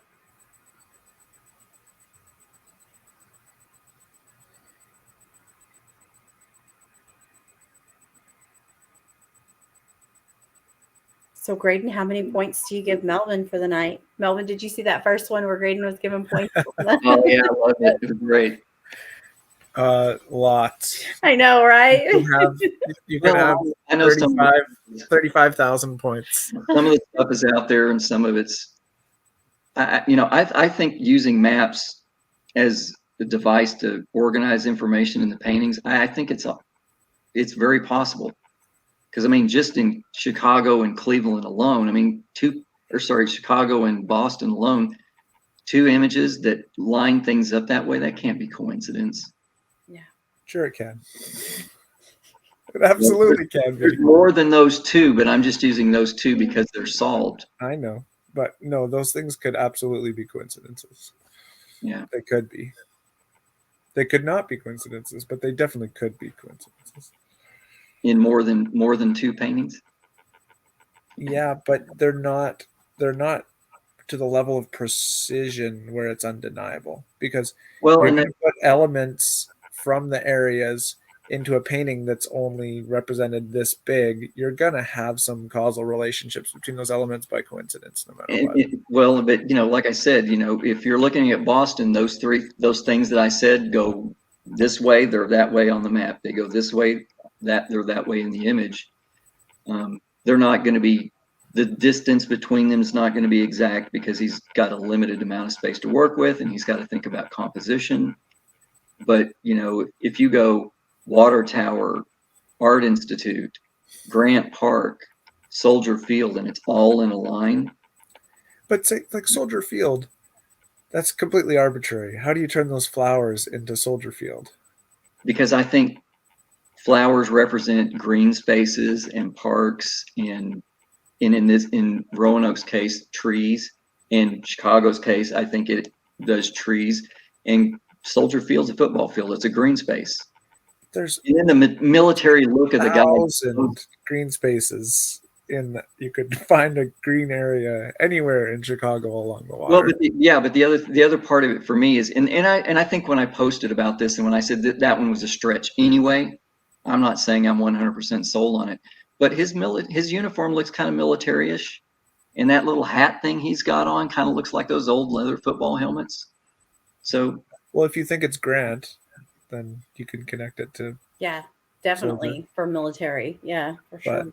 Yeah. But like I said, when I did my post about that, I put in there, this one I think is a stretch, but it's possible. Yeah. Kind of looks like an epaulette too.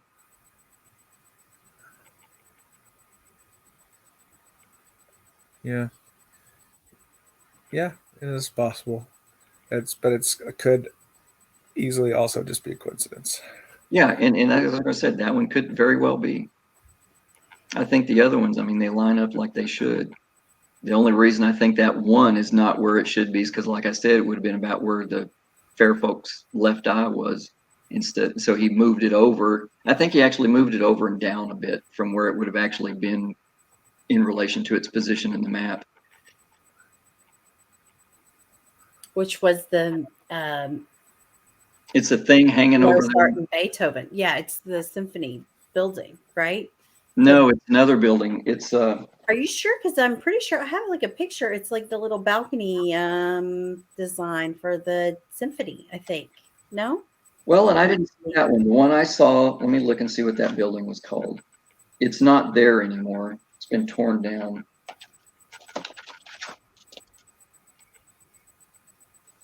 I've seen pretty good. Pierre Scott Company building that was at State in Madison. It had rock work that perfectly matched that design to that little emblem. Oh, okay. That building was tore down. It's not there anymore. I've seen the iron worked, and it's not like a balcony, but it's like a faux balcony design on the windows for the symphony that looks like that emblem too. Well, you know what it could be? Maybe it's one of those things that we see. Maybe that puts it better in better position for your theory. It's not, because maybe the same guy was doing a lot of the architecture there, so you for sure. find Yeah. in a lot of places. Easily. Okay, you want to play a quick little game here? I got image people with me, and I'm not an image person. Can we play? Graydon gets to ask the image people questions about what they think some of the things in the images are. Maybe. Okay. Maybe. I'm just going to point out, when I look at images, there's a few questions that I have. I'm curious of your thoughts. I'll go in month order. Okay. So Roanoke, why is that windowsill not symmetrical? I think we got to go with now the nudge saying that it's purposefully asymmetrical. There's so much asymmetry to call attention to it. But yeah, it just follows the theme of asymmetry and everything else. Yeah, I think I would go along with that. Milwaukee. You know the Are thing you that writing these down, Graydon? So for like you can tell your all of our verse friends that no, Milwaukee, that the thing that some people call the locust, Oh Mhm. yeah. which I think is personally I think is ridiculous. I don't know. I mean, you got Locust Oh, Avenue it's right just a there. it doesn't look like anything. But Well, I'll tell you what I think it is. But what do you think that is? So just to the right of the millstone. okay. Yeah. You got one, Melvin, or you want me to go? You got one? Some of these things I look at whether I think they're plausible or not. And I think there's a couple of things that I've heard and they're both plausible. The locust, I think it's plausible. My mind just went blank on the other one that I've seen. How Is is it the that? trail markers? The trail markers with the leaf. I Yeah. like the trail markers for the leaf in, Yeah. in the the running path that goes way down south of it goes through Lake Park, but if you look at those leaves, I think they look real similar to that curvature of the locust. So I could go either way with the Locust Ave. I mean, I'm with you, like it seems, but I could go Locust Ave or those running trail leaf things. I'll send you a picture, Graydon, of the Like running trail. like JJP couldn't just draw something that clearly resembled a locust if he wanted to. It's got to You'd be. want it to be that easy. You can't. What? You can't But just, it doesn't even. It's not even suggestive. Like you could. What's pull- suggestive? Because No, I mean, no. You could pull. I'm telling you right now, you could pull 5,000 people who know Yeah. nothing about the secret. Oh, and yeah. if you showed them that and said, "What does this look like to you?" Yeah. Not one person I was gonna say would say locust. that. Hey, well, that looks kind of like a locust. Have to look it up. There's no way. It looks kind of like the way they look when they crawl out of the ground before they That's so. It's Oh, just. before they come out of their shell Melvin, and their he's, wings come out and He's from Canada. He has not seen them before. We have Okay, them all over our yards in certain parts of the year, Okay. like the dried shell, just the empty shell. we'll mail you one. The This fresh summer, one we'll mail is you one. like all soft and mushy still with its wings or not. You send me your most convincing image match photo of locust you can find, and I'll let you know. Okay. I think it's the base of City Hall. If you look at the like what I assume is the front entrance at the bottom of City Hall, there's Okay. these just giant stone arches at the bottom. I'll go look at Oh that. yeah. So I don't think it's anything intricate. I think it's just the part of the building. Let's see. Milwaukee City Hall. Okay, I'm gonna look that up while you can throw Go us to your my next next one. Mhm. What's the next one? I'm just pointing at random things right now. Is that snow in Cleveland at the bottom? Oh yes, I believe so. I think And so. why? Why is that? Yeah, there? I don't know why, but They get a lot of lake effect. No, I'm just kidding. Do you think it's there just to create a border for the Ohio map? Like to draw, I'd buy that. just to like draw your attention to the Ohio map? Yeah, because you have to have a reason to to soften the shapes. You have to have a reason. You know Yeah. what I mean? Like, yeah. So I'd buy that.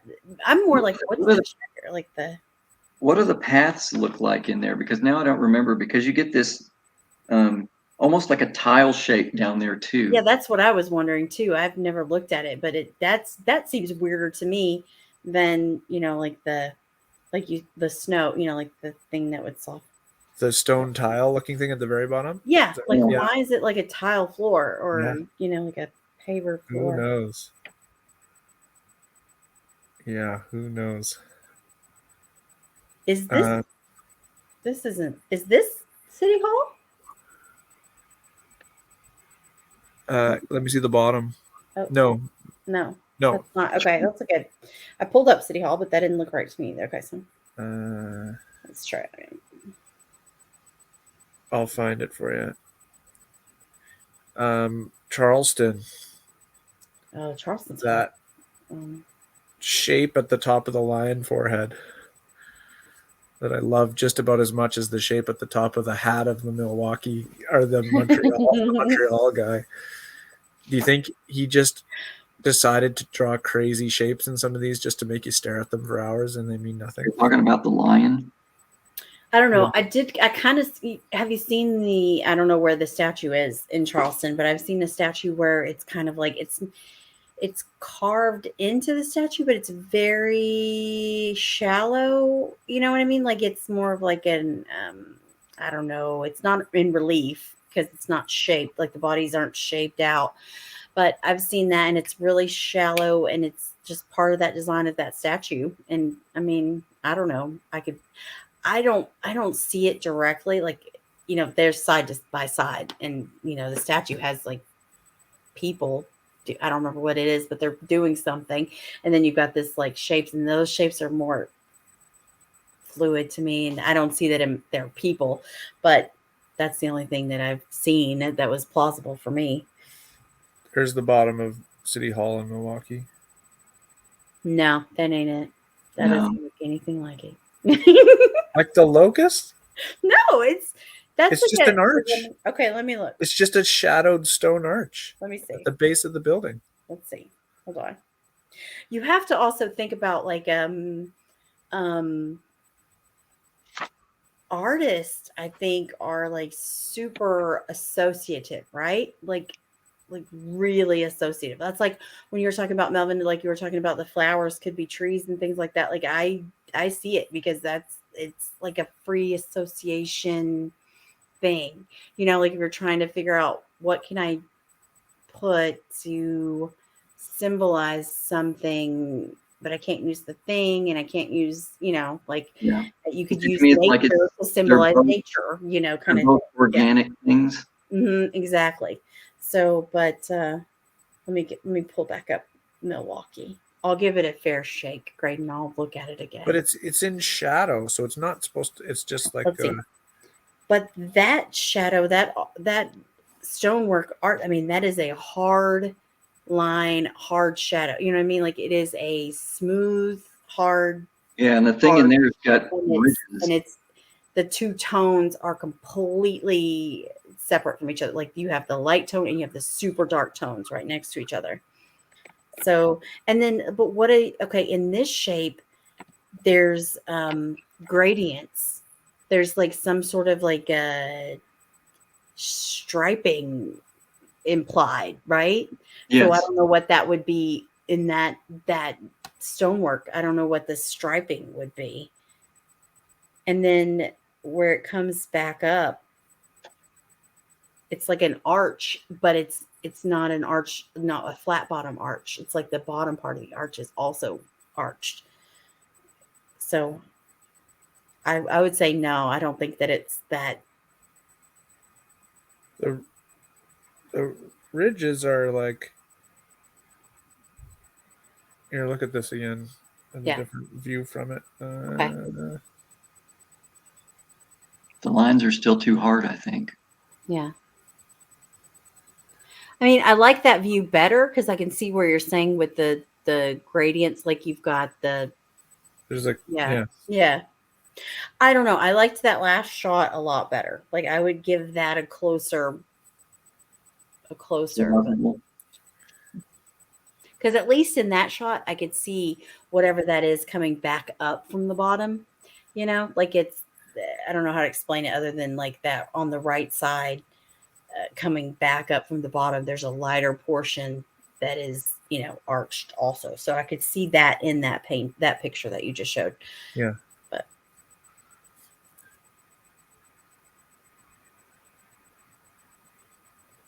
I don't know. Okay, so let's see, where are we at? Let's see. We just did Charleston. Okay. Okay. Chicago, we've talked about a lot. Yeah.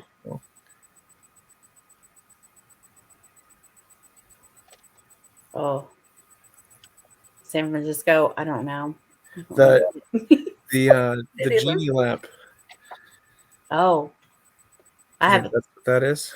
Okay, here's the thing about that. And somebody posted something here recently that I really thought was great. I think the genie lamp is just unintentional negative space, but the rocks above it are supposed to look like the Golden Gate Bridge. Oh, where did y'all see this? I didn't see any good posts lately, and you guys have said like 3 of them. Yeah, Is it on there the was main groups or what? I think that was on the main group. Yeah. I think Linda posted it. Okay. Actually, No. she did it commenting on somebody else's post. Yes.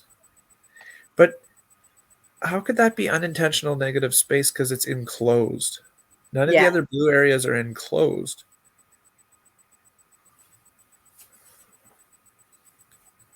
Well, it could be, Matt Sparks likes the genie as like that most narrow spot at the bottom of the lamp to be the straits that you're coming through Yeah. over the I think bridge. it's the map of the bay. So I mean that Yeah. could be like the bridge over the Yeah. bay. I mean, that could be it's just 2 different angles. Like you're looking like Yes. it's 2 totally different planes. Like Now I see it. planes Yes.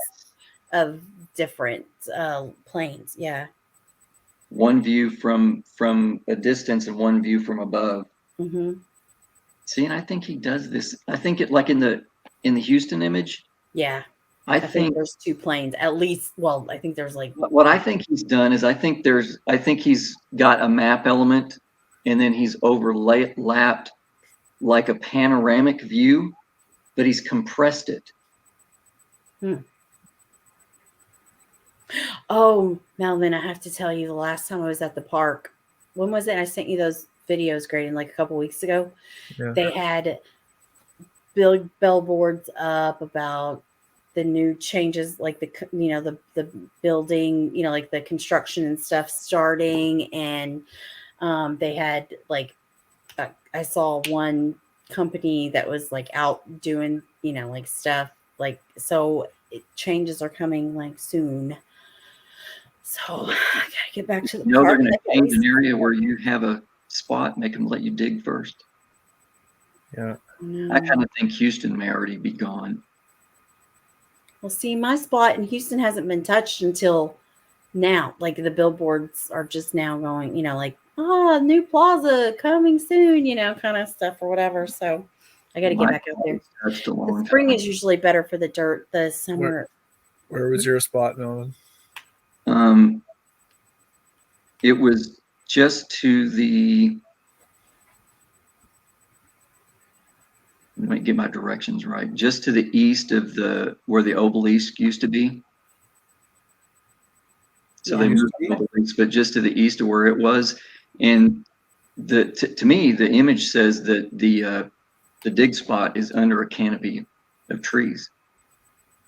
And so that canopy of trees where I think it was, I think all that ground was dug out and they put in a crushed granite path. Yeah. So it's either under that path or it was taken out when all that stuff was put in. And there's a long line of new lights that were put in there. Yeah. And so I think one of those trenches that they would have dug to run those electric lines, I think it likely went over where I think the cask was. But I can't say for sure because I have to be in, like Roanoke, I really need to be in the park to be able to say, okay, that's where I think it was. I just have a general area, but I know what's happened to that area since the cask was buried. Yeah. We're doing a meetup on April 8th. Yeah, April 8th. If you and Christy want to come down. I tried to talk her into it. She doesn't know if she'll be able to go because she has graduation coming up. Oh, it'd be better on a different weekend on that not everybody's around. You know what I mean? Like not the whole park or the whole, bunch of people watching everybody else to see where they go in the park. Where did the obelisk used to be? It was just like a few yards or so north of where it is now. Is that right? Did they move it north or move it south? I think there was like 30. What did they say? It was at 30 yards or 30 feet. No, 30 feet is too little, but 30 yards from the edge of the that northern edge of the lake.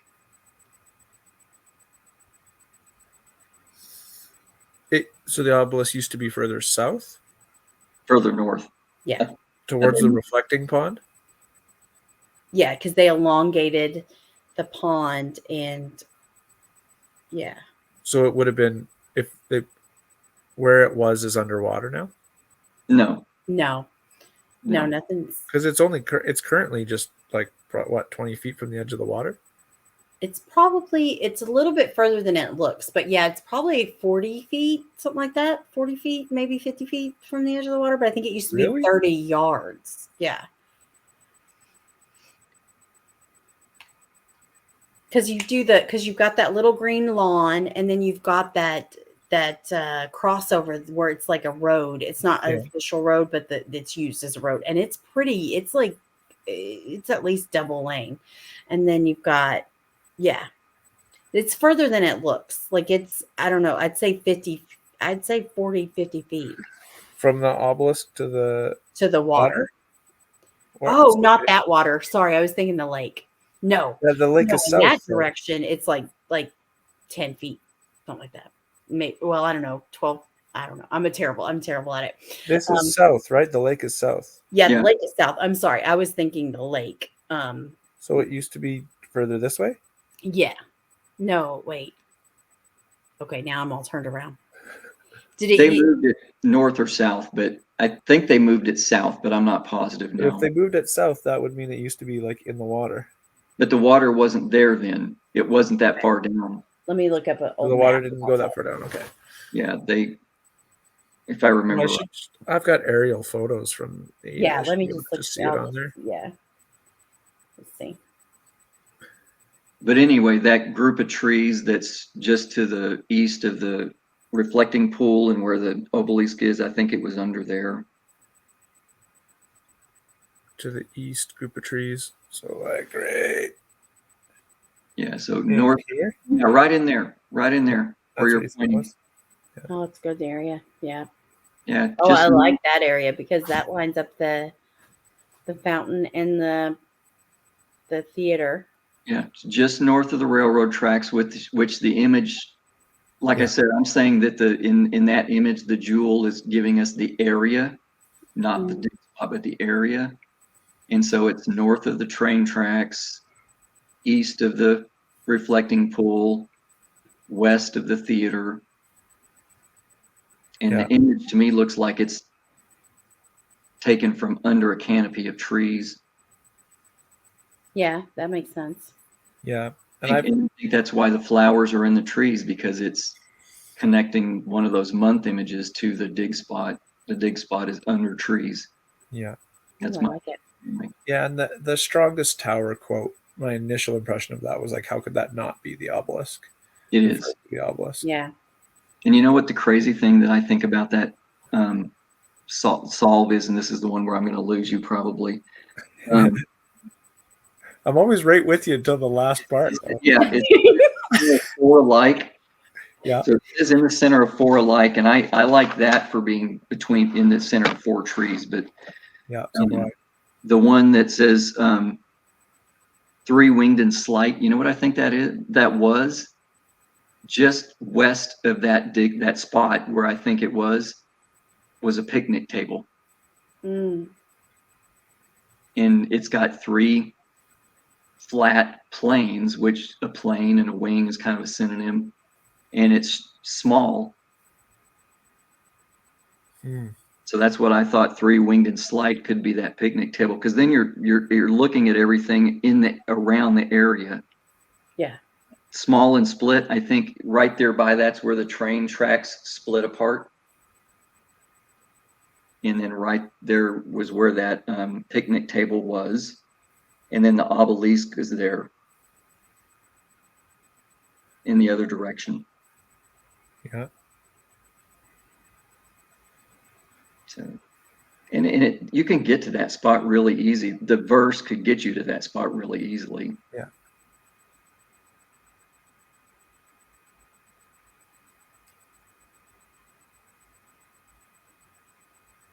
But I'm hoping I'm wrong, because if I'm right, then it's probably not there anymore. I'm thinking that area. I mean, I don't know if it is on the north side of the roadway, which you're saying it's on the north side of the road, right? Yeah. That's pretty. I don't know. I'd have to look where the line of. I mean, you've looked it up because it's your spot, with the light posts and stuff. But there's possibility that wasn't really messed with much. It's a lot different because the sidewalks and everything that Oh, go along the reflecting pool weren't there. The crushed granite that's actually under the trees, that wasn't there. Those Yeah. light posts weren't there. There's even yeah. a pergola that's a little farther up that wasn't there. I mean, I even found a video on YouTube from, I think it was in the 70s, and there was a big protest in the park against Vietnam. Mm. There was video, and in that video, you can see that it's still grass under those trees, and that was in the 70s, early 70s. Oh, I see what. Yes, that area. Yeah, there is a huge swath of like the granite, the crushed granite. Yeah, you're right. I was thinking of just like, yeah, yeah. And that stuff is hard to probe through. We tried probing through it. Remember when Matt Sparks and them came to Houston, and we probed Matt Sparks's spot, and it was outside the other end of the zoo, and it had been years since that they had done any crushed granite over there. It was, I don't know, 20 years since it was granite, and it was grassy and everything like that. But boy, you stuck a probe in and it just went nowhere. It was like, and these were like, we're talking about like who was there, like George and I don't remember who else. Oh, Jax Claiborne and stuff were like leaning on the probe, and these are like, and you like, it wasn't going nowhere. So dang.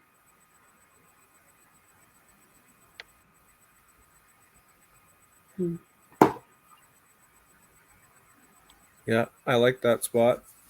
No, it makes If I could get there in person and look at it, like I said, I'll I take had you a an video idea. next time I didn't know that was, yeah, I'd be happy to take you a video. Yeah. I got to get back down there.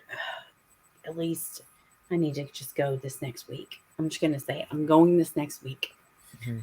So if the ground is soft, then I'm going to probe that one spot again where I had that. Yeah. I told you guys about that when I had that giant crack. Like I heard a big crack. I didn't tell you guys. Oh, okay. So in the summer, the day before we left for summer vacation, of course, I take my niece to the park, right? And it was like, and all I had was like a little like car antenna that I like to probe with or whatever, because the ground was soft. I didn't know it got hard in the summer and stayed hard, because in the spring had been soft the whole time. So anyway, I go. I don't have anything to dig with, not a thing in the world to dig with. And I got my niece who's like, hurry up, when can we leave? And it's like 6 o'clock and we're out. And I was like, okay, well, let's just walk over here. I'll poke around a little bit, 20 minutes and we'll leave. And she's like, okay. So we go, and I'm in that spot, and I hit something, and it's like tink, tink, tink, which is not unusual for the clay because you get these fake surfaces, where it's like a dry line from where it gets wet, so it makes like a crusty line, and then you have to break through it or whatever. So I tink, tink, tink. And then, so I kind of lean on it a little, and I hear like a loud crack, and the probe drops like 2 inches, like free drops. And I was like, oh my God, is this happening? Like, could this, like what's happening? And so I take a video. So I pull it up and I go like 2 inches over, and I hit, and it's like tink, tink, tink, a hard surface. So I was like, okay, I'm going to break through it. It's like a cicada burrow or something weird, So and I can't break through it. And I'm like, okay, still. So I go right in the middle of the two holes, and I put it down, and then I can push it hard enough to make it crack again. And I'll have to send you this video. Like, let me send it to you right now. I can't. So just see if you guys can hear it. So I didn't have anything to dig with, nothing. And I had my niece. It was starting to get dark, and I can't keep her out in the park at dark. My sister would kill me. I swear to God, if I could have dug like a plastic spoon out of the trash, I would have gone for it. I like would have like tried, to like get it. But it's like I can't keep her out in the dark. If I have to drive her home an hour and then drive back, and then it's going to be, like I was just like, and then we have to leave the next day for freaking vacation, and it was horrible. So then like we get back a week and a half later, I get Jax to go down there with me. The ground is literally sun-baked clay. Like Jax is a big old boy, and he's like, we worked for an hour and a half to make 2 holes 18 inches deep to see like what we could see. And then we and I probed out at like 12 inches deep, and we bottomed out at 18 inches deep on a grate that's like a drainage grate. And we saw it clear as day. Like we saw like the little bolt, and I mean, like, it was heartbreaking. So I still don't know what the hell. And every time I've been up there, the ground is super hard, and I cannot get to find it. Like, I tried to dig. Like I went up and just was like, screw it, I'm just gonna dig, right? And then a crazy guy like came over there, and it was terrible. It was like, yeah. So okay, hold on. Let me stop talking and just send you guys this video real quick. And just see what you think. Melvin, do you think the shadowy shapes behind the flowers in St. Augustine, do you think that's picket fence? Let me get back to St. Augustine.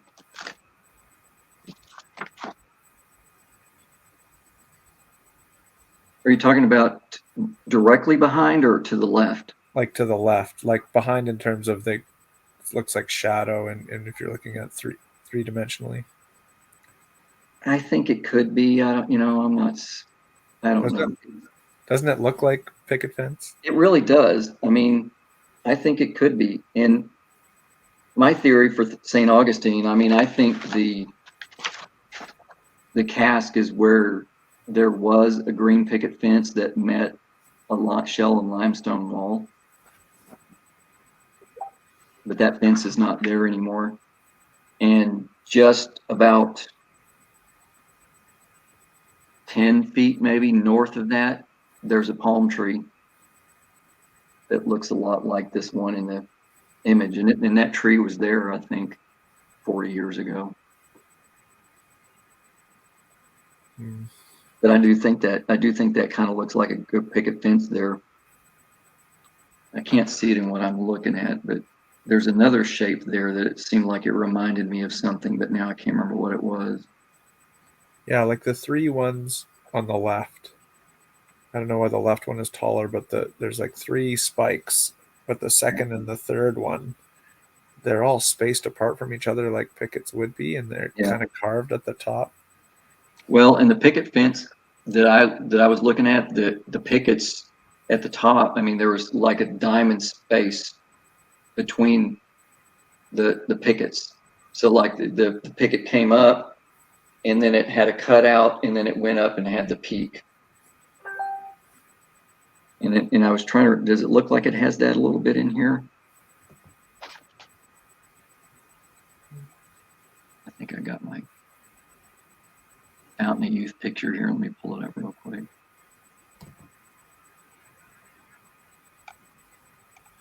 Oh man, I thought I had them all on here. Where is it? So if you had to, There bet your last dollar on a general location for any of the remaining 9, where do you put all your money? On my dig spot, that if I No, like an area, like a park or a general area. Which one do you think is like just not even debatable? It's so obviously there, we just can't find it. Like whether it's White Point Garden or Fountain of Youth, or if I were going to put all my money on it, and the thing about it is because, and I don't want to go into my theory for this place, but the things that I see in, I would almost bet anything that the cast in New Orleans is in Jackson Square. Where? Sorry, late Jackson Square. Damn Damn. We were just talking about New Orleans. I saw his eyes get all light up. Are you in Lafayette Square? That to me is the starting point. It's not the ending point. And it's kind of like, to me, It doesn't tell you to do anything. How do you get from there to another place? oh, it absolutely leads you there. People are just they're so stuck on these things that they can't see past them. So like the line that says,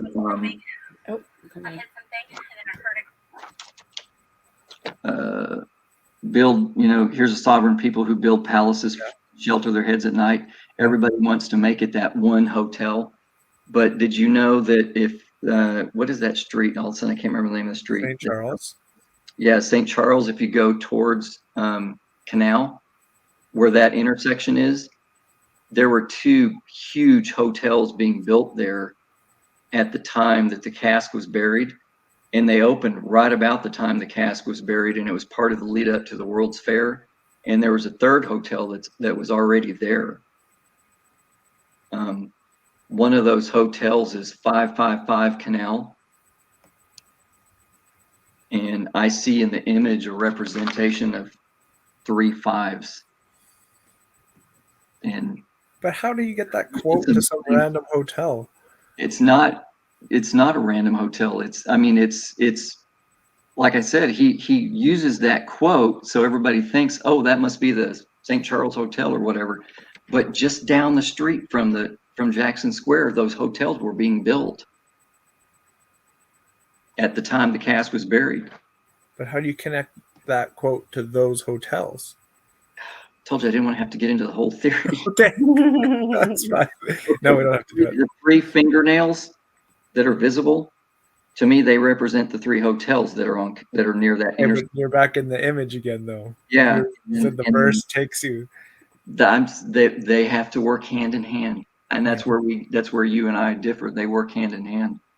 No, I think they work hand in hand. Do you see the eye in the palm of that hand? Right there.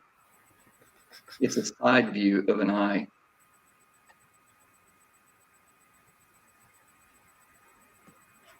See how those weird wrinkles on the hand are? Yeah, I see the wrinkles. I don't see an eye. That dark space right It looks there. kind of like the tear duct, like the corner of an eye, maybe. And there's a dark space there. Do you know what the symbol of the eye in the palm is? Eye in the palm, no. Palm readers, fortune tellers. Do you know where the fortune tellers hang out in New Orleans?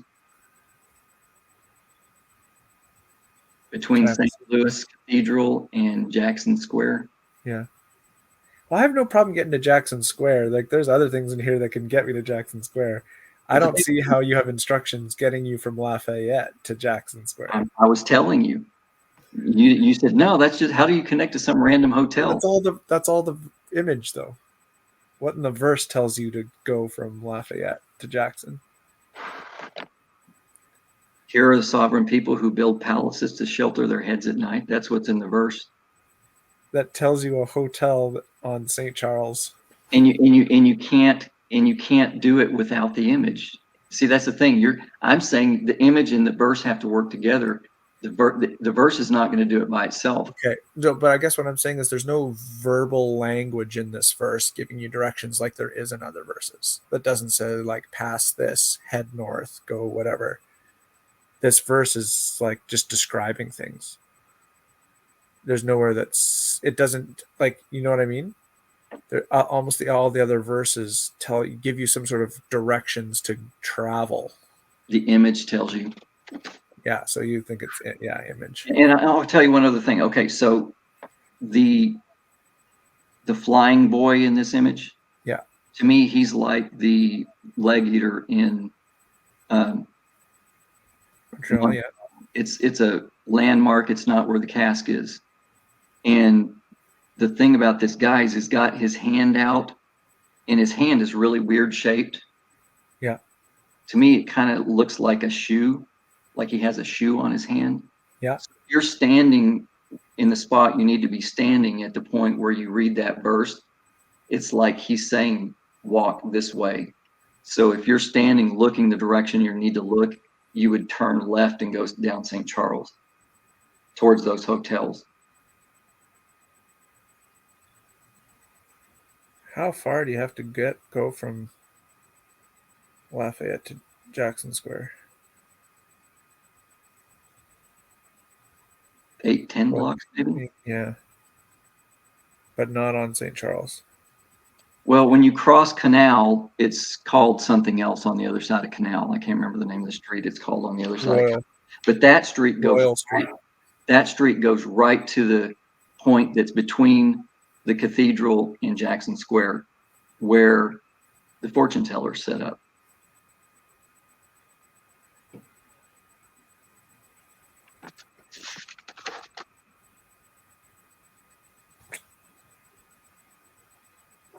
Maybe it's not St. Charles. Maybe it's the one on the other side of. St. Charles becomes Royal, and that's a block north of. It's the other one. Sorry, it's the other one. It's the one that's on the same side as of Lafayette Square as the courthouse. That street. That goes towards Jackson? I don't know what you mean. Okay, let me see. Camp Street. It's Yeah. Camp Street. So you take Camp Street. That's the street that has the 3 hotels on it. The 2 that Becomes Chartres. and then you cross Canal Street, and on the other side of Canal Street, it becomes Chartres. Yeah. And that's the one that takes you right there between the Yeah. cathedral and the Jackson Square. Yeah. Yeah.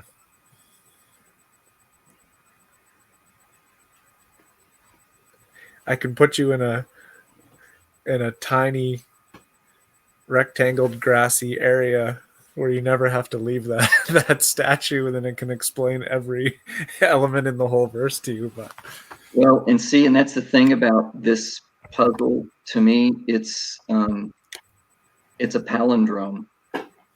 It has all of those elements at both sites. So the center of 21, it's at both sites. The 15 rows down to the ground, it's at both sites. 3 stand watch, it's at both sites. yeah, And it's a palindrome. And I can put you in a spot that big in Jackson Square where I think it is. And it explains the moon. I would believe that theory very strongly. I just wouldn't start in Lafayette to get there. Well, and I did follow those clues in because of the flying boy. Yeah. But see, that's the thing, that stuff about the hotel and everything, that's the movement part. That's why I think you start in one and end in the other. Yeah. So as I just think that quote is there to confirm that you're in New Orleans, and maybe to give you St. Charles Street, which happens to meet exactly with the namesakes Lafayette of the Fays. So what do you think the gnomes and the fays are? I think the Fays are there referring just to fair folk, and he used namesake of Fay to refer to Lafayette. So that's where Lafayette streets meet. It's also where Lafayette meets St. Charles. The namesakes meeting is at St. Charles at the cathedral, St. Louis Cathedral. The streets on either side are St. Anne and St. Peter. So you get St. Anne, St. Peter, and St. Louis, all namesakes right there together. Yeah. Maybe you're right about St. Louis. Yeah. in the gnomes and the fays, to me, they are. Everybody's trying to make a connection in the book into the fair folk, but the other thing that happens at that location is there's artists that set up all the time. In the book, it talks about the fays being artistic and whatever. And then the gnomes, I think, are just the tourists. Crass. Yeah. Are there any gardens there? I like the idea that gnomes admiring could be a reference to a garden. Like Well, garden Jackson Square is a garden. Yeah. Yeah. That I could totally see that being. But that one to me, you know how Cleveland has a picture of the cask site? Yeah. New Orleans has a picture of it too. It's just better disguised. Nice. Do you have an answer for the chessboard or the horse or the knight on the chessboard? Is that, well, I guess that's obvious for Jackson if you think it's the Yeah, horse step there. the curve of the river and that kind of thing. But then the checkerboard, I mean, inside St. Louis Cathedral, the floor is checkerboard, and everybody knows that. Yeah. It's funny, the very top, if you look, I have somebody sent me as a gift about a year ago a blown up, really nice laminated version of this painting. In the square in the top corner, if you look at the way he shades it, it looks like a beignet. It looks three-dimensional. You can't see it in the smaller version of this image. The red chess square, the top right one you're talking about? Yeah. The way it's shaded, it looks like it's domed. Yeah, like it's coming out. That's cool. Yeah. And so to me, I thought, oh, that looks like a beignet. Or maybe I was just hungry the day I noticed that. This, we're talking about this with Sunday. There's the other night, but the top of this clock is as asymmetrical almost as the Roanoke painting. Yeah, It's insane. Yeah, I think my theory, is that the clock, like to the left of the mask, is an image match for the corner column of Gallier Hall. and that's very well could be. I don't doubt it. Yeah. There's matches all over the place for different things. It's, you know, Chicago has the water tower, but the cask wasn't at the water tower. Yeah, but all the literal, undeniable matches weren't cask locations. Yeah, yeah, But the fence and fixture was. yeah. Right, so that column is a fence and fixture level match, not a here's a picture of the most famous building in this city that clearly looks like that. Yeah. No, it's not Milwaukee City Hall. Anything that is that So- obvious is So not how close to that column is your dig spot? like 6 feet, 10 feet. Okay, well, I would put that definitely in the plausible category. It's not even my theory. I've just jumped on that theory and I've added to it, and I think it's so good that if I could, I would just go there and dig it. Yeah, I mean, I would definitely say that's plausible because I think that if there's something in here that's representing something near the dig spot, it's got to be pretty close. Like the fence and fixture was pretty darn close. Yeah. Home plate was right there, you know, and the cask was in the rectangular plot. Boom.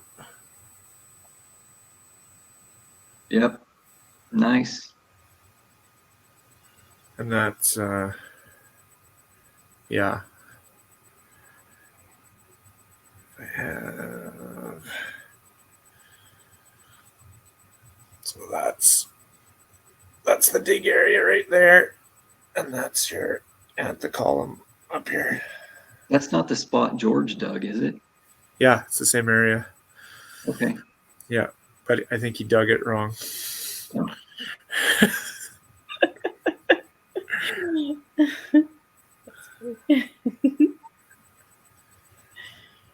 See, in the here to me again, I was talking about the gems and flowers representing something.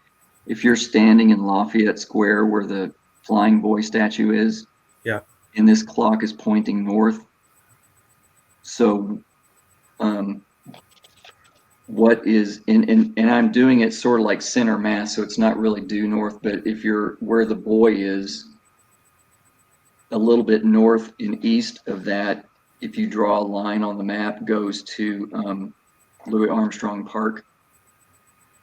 If you drew a line to the flower on the right side, the right corner, that line would go to Jackson Square. And if you drew a line from that guy to the park to the flower that's near the 19, that goes to Duncan Plaza.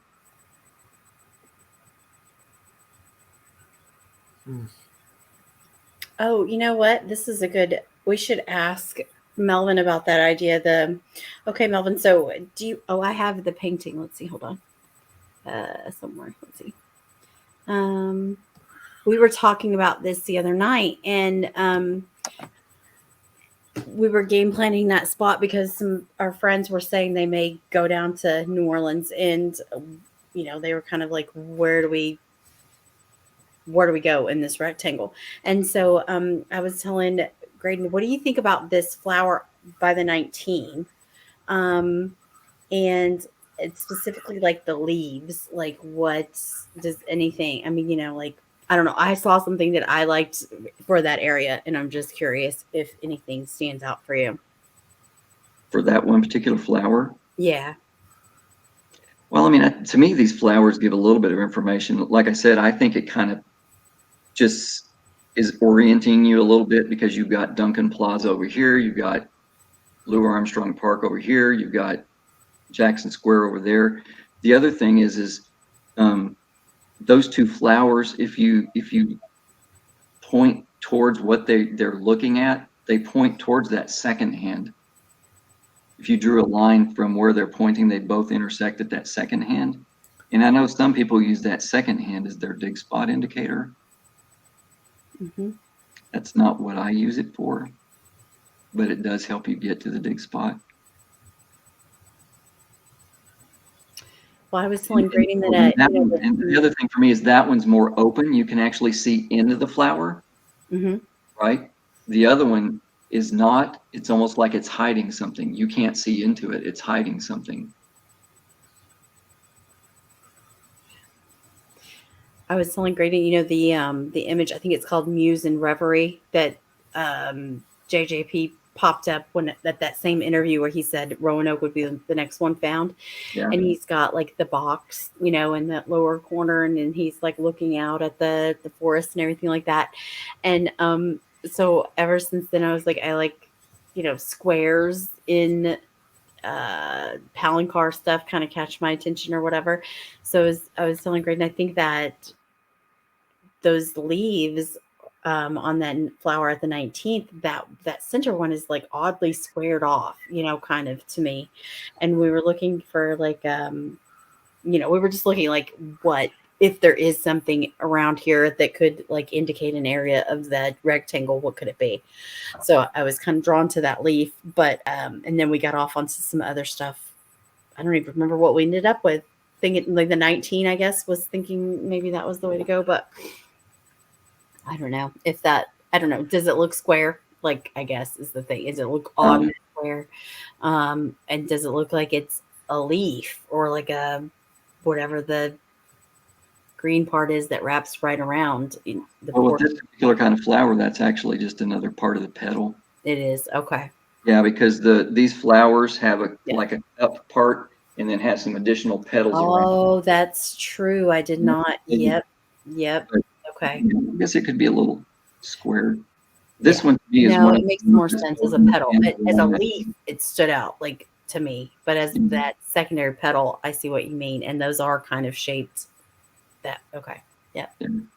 To me, this puzzle to me is mathematical and mechanical. He was talking about his Ickles. Mm-hmm.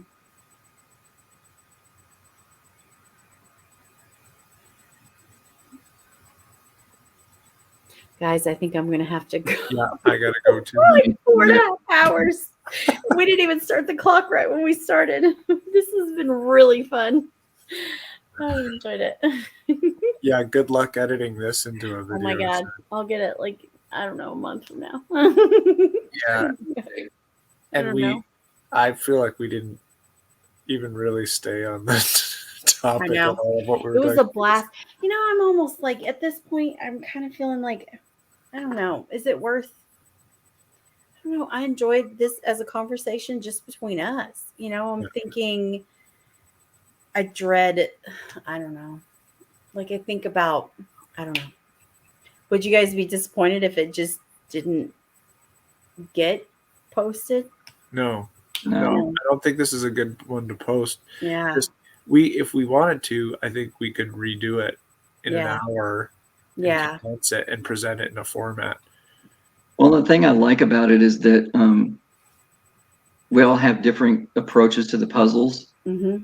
and Yeah. we're talking about things and agreeing and disagreeing, but we're doing it in a civil manner. Yeah. You know? And continuing the conversation and like, yeah. Yeah. No, I agree. And you this is how you pick up little things, right? That you Mm-hmm.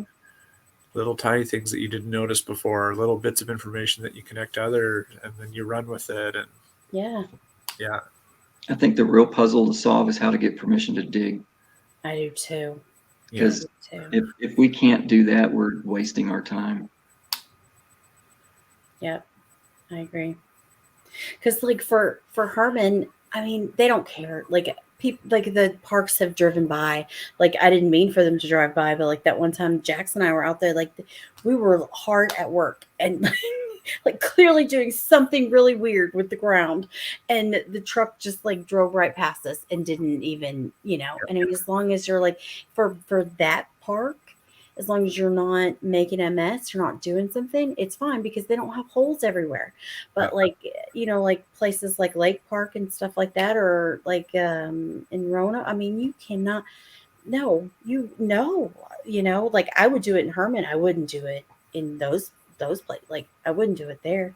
I have a friend who told me that he had like a coat hanger or something in his car and went and got it, and he didn't have a kit. He didn't have a wagon with like shovels and stuff like I have sitting next. You know what I mean? They're all like covered up and everything, but clearly, you know. And he got the cops called on for like, you know, and by the he wasn't there when they got there. Thank goodness. Yeah. But, you know, it's just like it's